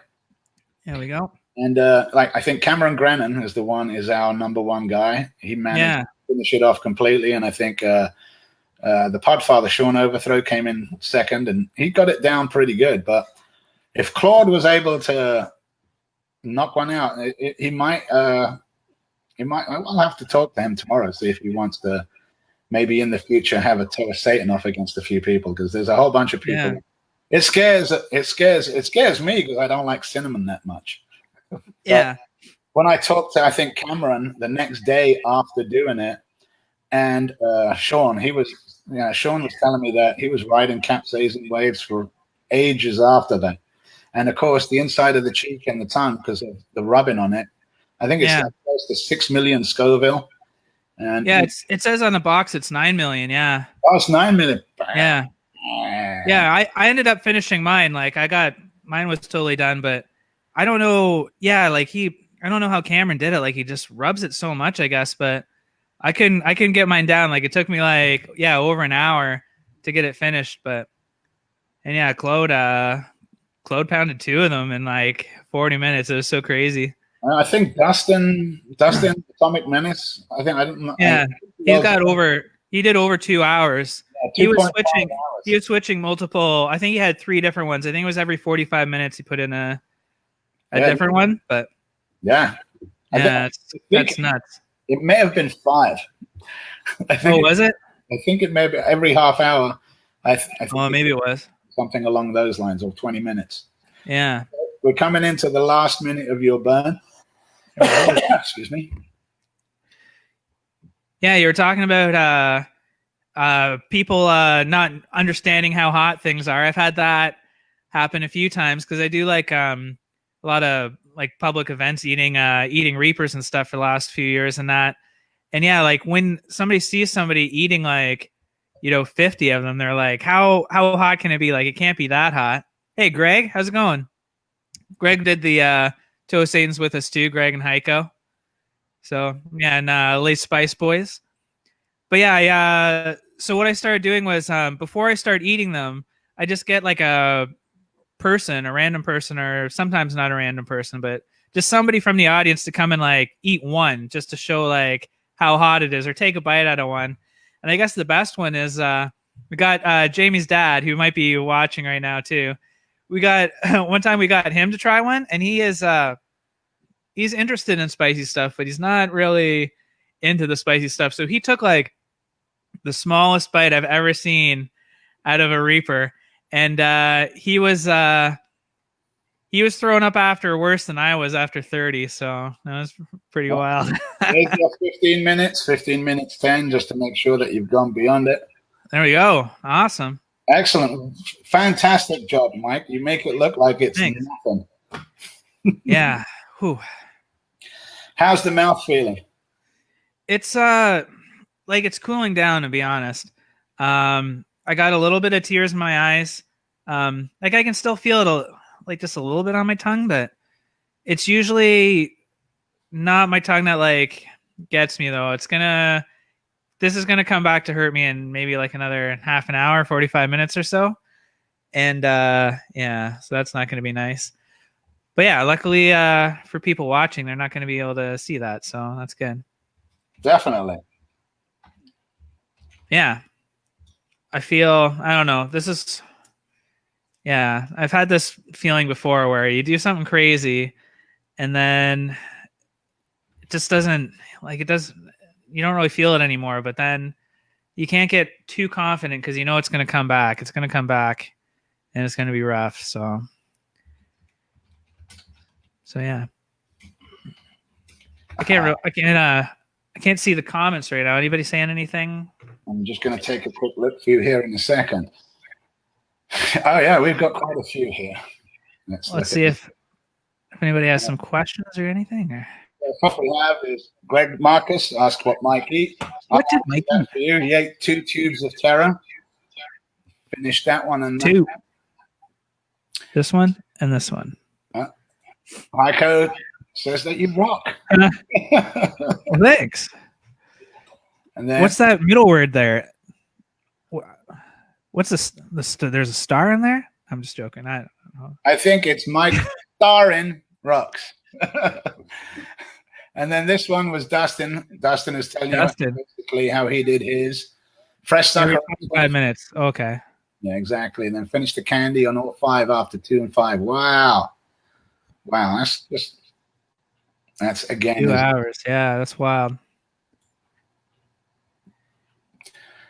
All right. Let's see. What do we got here? Like a boss. Congratulations from you, mate. Thanks, Greg. All right. Well, what I'm going to do, I think you're all dust. You've done everything right out to like about 4 minutes 35. I can let you go if you want to go and recuperate and do what you need to do. Yeah, whatever. I don't know. Like, if you want to stay on, I'm going to bring Haico in. Oh, yeah, I'll talk to Haico. Well, You're cool Hey, like Haico, a what's up, cucumber, buddy? aren't you? What's that? You're cool like a cucumber, aren't you? Cool like a cucumber. Right now, but trust me, it's not. I'm not going to be cool like a cucumber like later on, man. I can see you. You're just absolutely non-phased at all. I'm blown away by the way you handle it. Oh, thanks, man. Yeah. Yeah. I'm trying to. I don't really feel it in my mouth anymore. I still feel like endorphin rush in my head. I feel I'm a little bit off right now, but yeah, that's, to be totally honest. Like, I'm not trying to be a Superman or anything, but that's what I feel right now. But I know it's gonna get to my stomach, and then it's gonna be bad news. So, you ready, Greg? I've got you in. Yeah.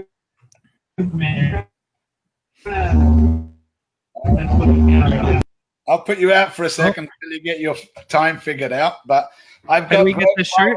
all in the background waiting to come in too. And basically all we're doing now is just saying goodbye. We have about 24 minutes, 25 minutes to wrap up, and I'll probably end. I'm going to try and end soon so that Sewell can come in and ready up. There's a little bit of prep that we've got to make with StreamYard and stuff like that before I'm going to try. I don't know, something. Are we there, Greg? Messing up. Can we hear you?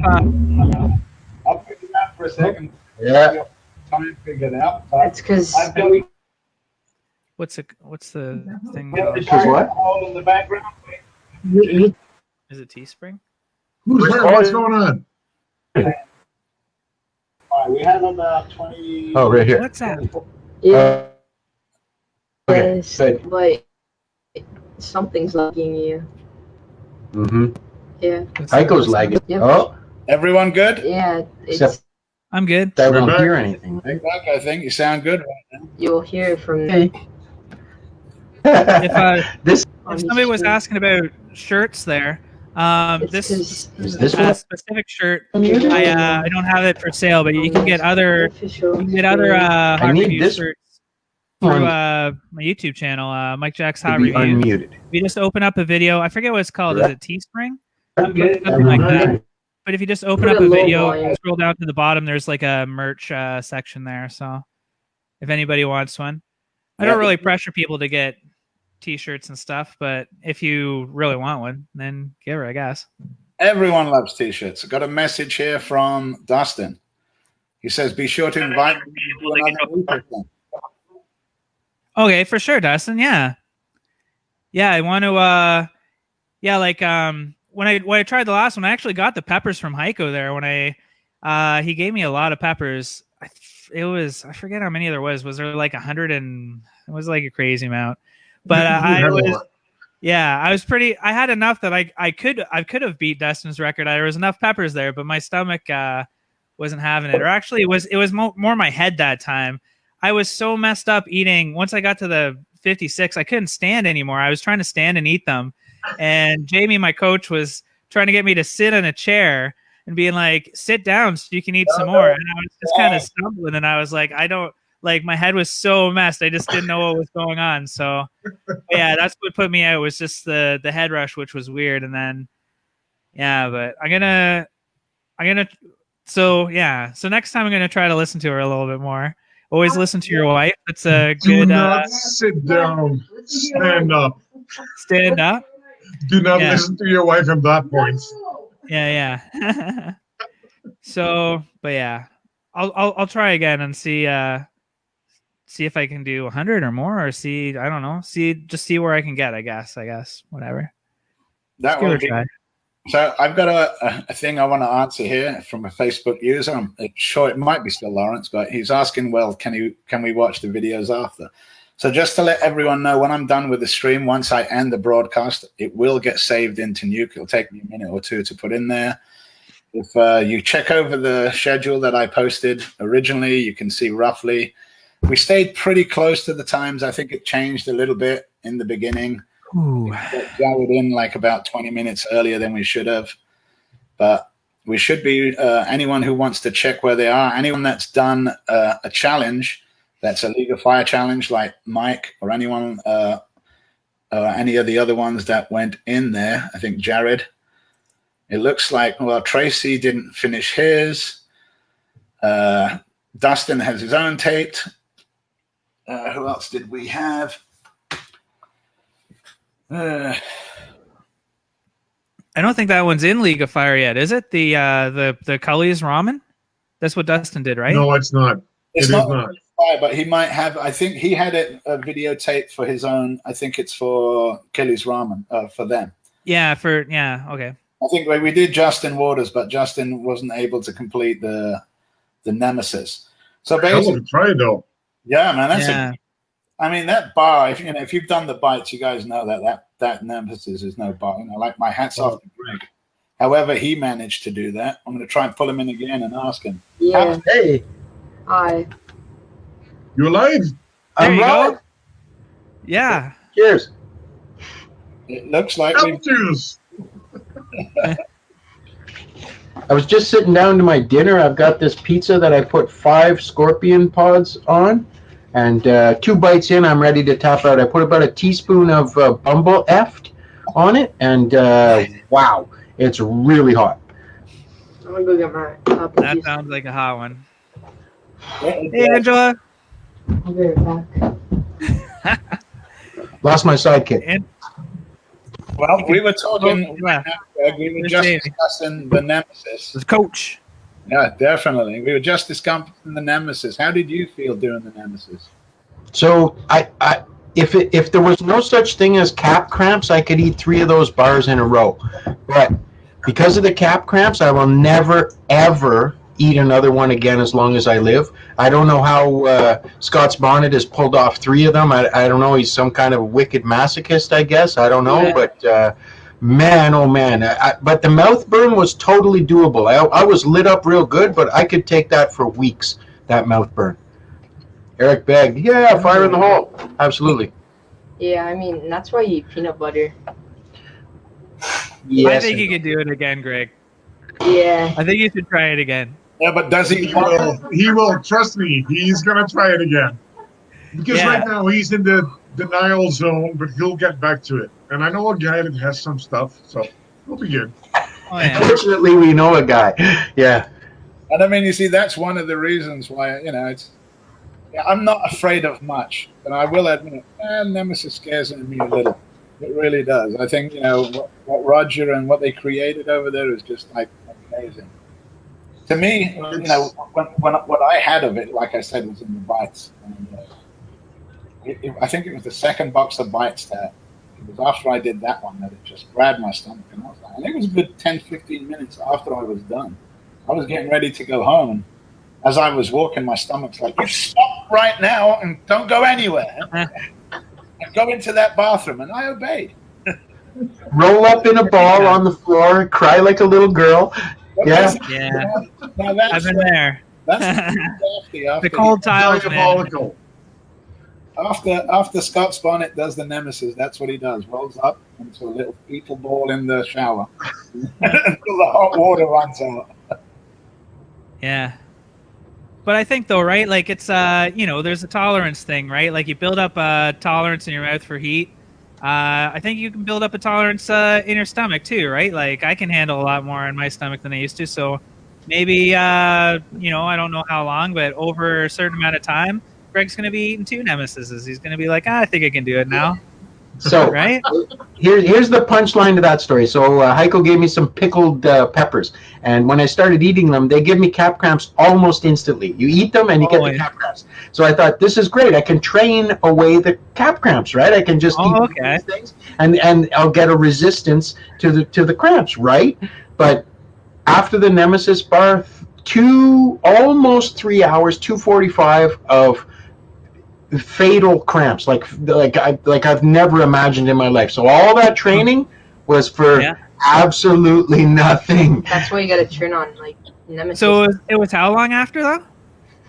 So about half an hour after. So when I finished the challenge, I ejected, of course, and I thought that I was in the clear. For half an hour, I was king of the world. I was walking around like Rocky Balboa. I was yelling and screaming that I was the king of the world and the champion of everything. And then about 30 minutes after that, the cramps set in, and it hits you like a sledgehammer in the chest. It just comes on like that. And then it was 2:45 of just crying and whimpering and pleading for my life and etc. I love how Max backs you up on that one, by the way. Oh yeah, he was witness to the whole thing. Yeah, it was. It must have been frightening, I assume. No. No. So, I don't care if the old man dies. I guess Lawrence wants a shout out to his brother Will. Hey Will, how's it going? You have no tolerance? Have no tolerance. Who doesn't? I don't know. Will doesn't? I don't know. Here's Nixon, Scott's Bonnet, psychopath. Takes one to know one, you know that, right? You need a hotter one with 60 Reapers. 60 Reapers, twice as hot as a Nemesis. No, I'm telling you. Oh, he meant 6 Reapers and not 60. 60 Reaper chocolate bar. So, anybody know officially what the Chili Cherry Nightmare, does that have like 30? It has like 15 or something? 7? It's got to be like half of the Nemesis, right? Yeah, just about. Something like that, yeah. I'm not really sure. Yeah, I'm not 100% sure on it either. I'll get back to you on that one. I was torn between doing a Chili Cherry Nightmare or 2 bites. And after I did the math on the points, I figured that 2 bites is easier to stomach. No pun intended, but than the Chili Cherry Nightmare. That'd be another half pound of chocolate, and I have more trouble doing the half pound of chocolate than the chili peppers that are in it. So are you just talking about you or somebody else? Oh no. Yeah, right. Did I get a directive from the boss, right? No, I didn't get anything like that. Last time she wanted to call the ambulance twice on me after the Nemesis. Yeah. Whoa. He was like scared. Okay.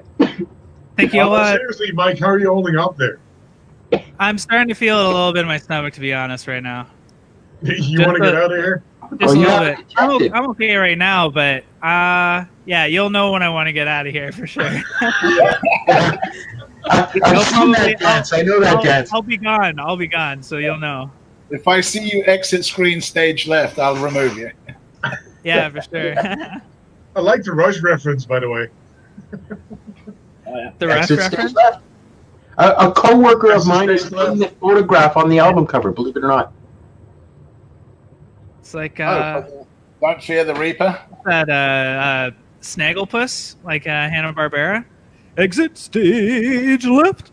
Yeah, exactly. Snagglepuss. There's a good reference. Snagglepuss. Something like that. So, Haico, you gonna get into the spicy chocolate bar game? Do a 60 Reaper one for us, or? Yes, I will. No. All right. You can make one with no milk in it. But yes, I will. In the background. You gotta point the other way. It's backwards if you point the right way. You gotta point the other way. No, she's here. Oh, you're pointing. Hello, Angela. Hey, Angela. Hi, Angela. Hey, Angela. Yeah, do it. Make a 60 Reaper chocolate bar for me with no milk in it, and I'll do it. Oh. If you want to have pure chocolate with, I can work something out for sure. We can make that work. All right, cool, man.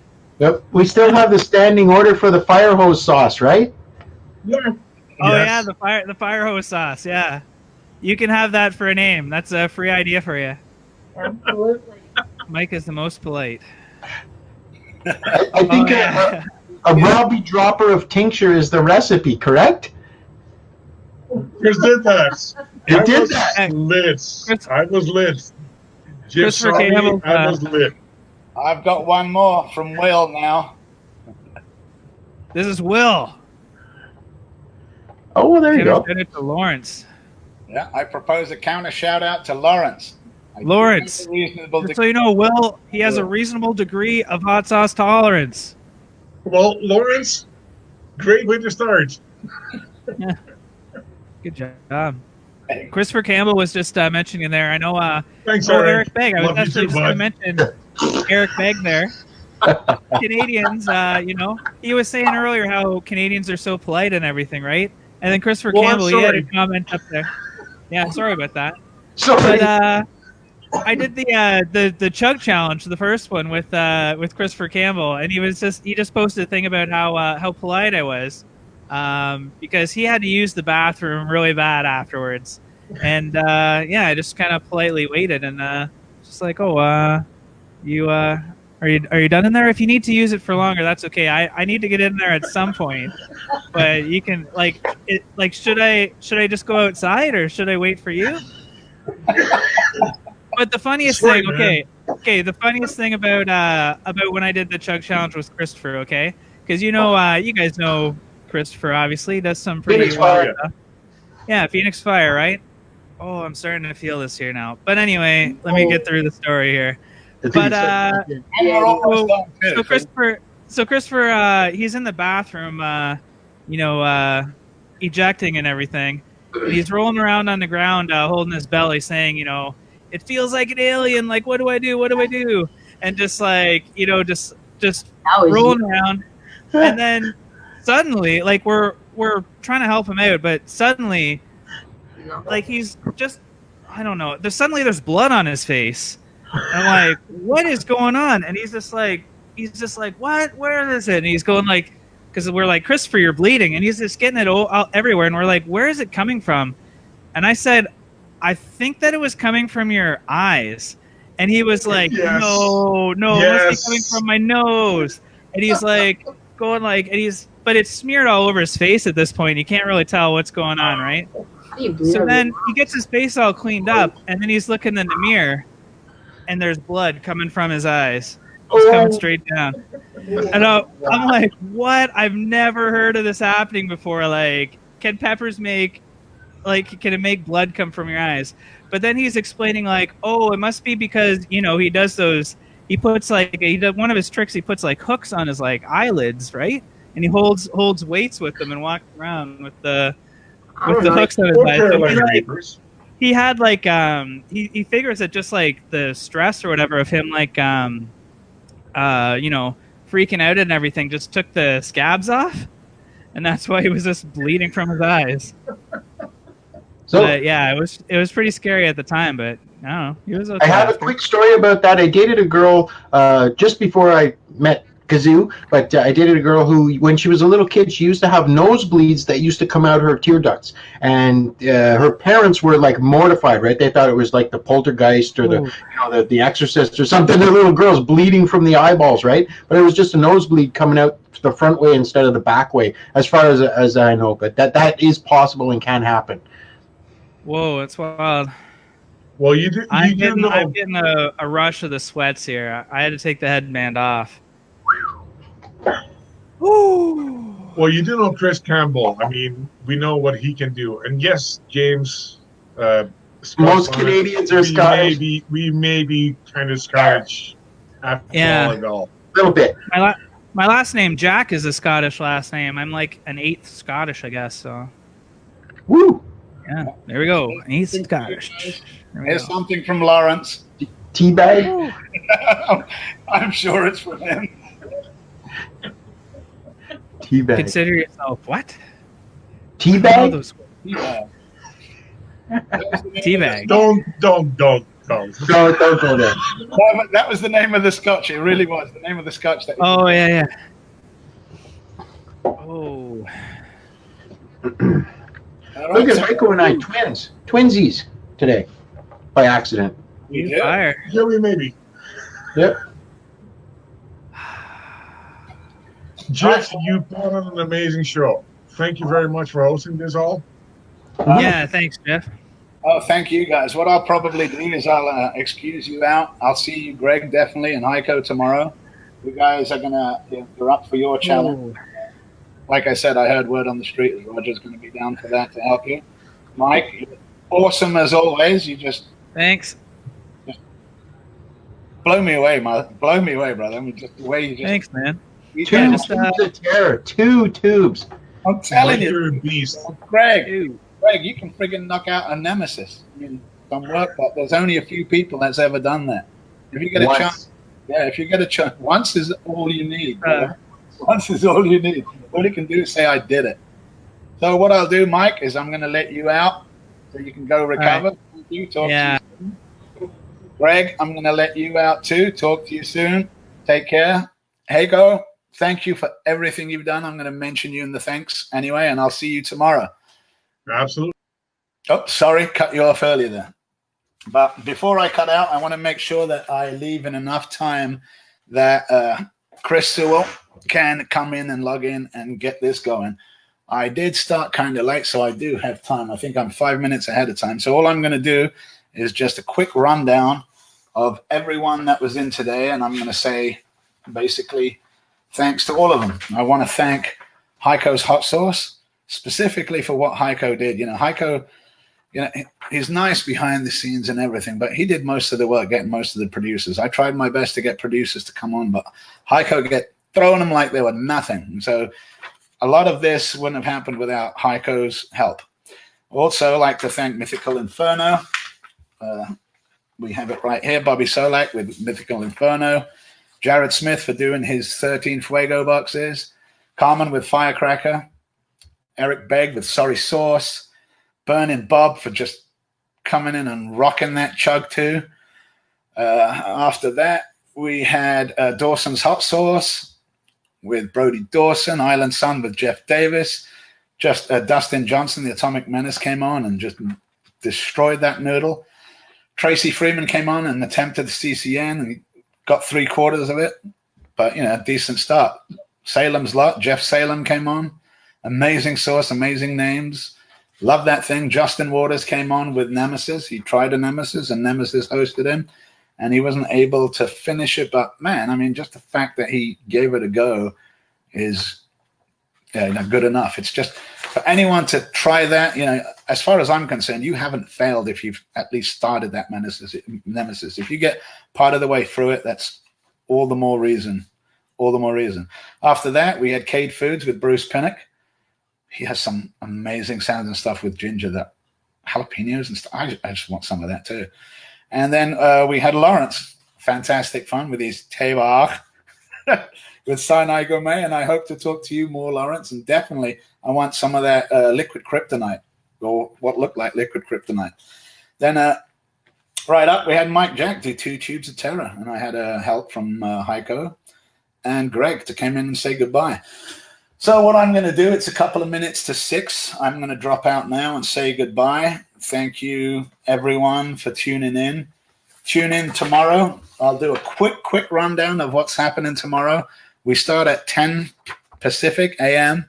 with Doug Knight with Gringo's Blazing Sauces. Then at 10:30, we have Ben Sauce with Craig Reinhardt.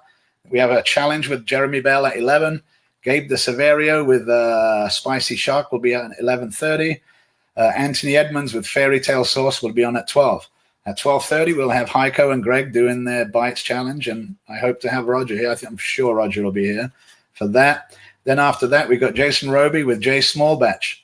And at 1:30, Mike Palmetier with Rising Smoke. Rising Smoke sounds definitely good to me. I'm definitely super interested in getting some of that. After Rising Smoke, there's a challenge from Christopher Campbell. Christopher Campbell, we were just talking, and he's been commenting on Facebook here. He's an amazing artist. You'll see tomorrow with what he's going to do. And at 2:30, we'll have David Lachosa and Lachosa Hot Sauce to talk to us about his brands. Then at 3 o'clock, Defcon Sauces with John Dilly. And at 3:30, we have a challenge from Robert Davis. Robert Davis has quite a few challenges to do, so he can take his pick. At 4 o'clock, we have Johnny Scoville and David Foy talking about their products. At 4:30, Phil Patterson does a Tube of Terror. Phil the man. And then at 5 o'clock, we got Claude Dubé. Claude Dubé is going to try a Chocolate Cherry Nightmare CCN bar. Then at 5:30, we'll have a final wrap-ups. And when I mean final wrap-ups, it will be the final go-around because it will have, once it leaves me here, it's going to go to Australia and Chris, go back to Alex, come back to me, and then finish up with me. So as it's right now, I'm going to give him a time to get in. I'm going to end the broadcast. Thank you, everyone, for watching. This has been Jif de Guano with, it's on this side now, NEUK. Love you all. See you tomorrow.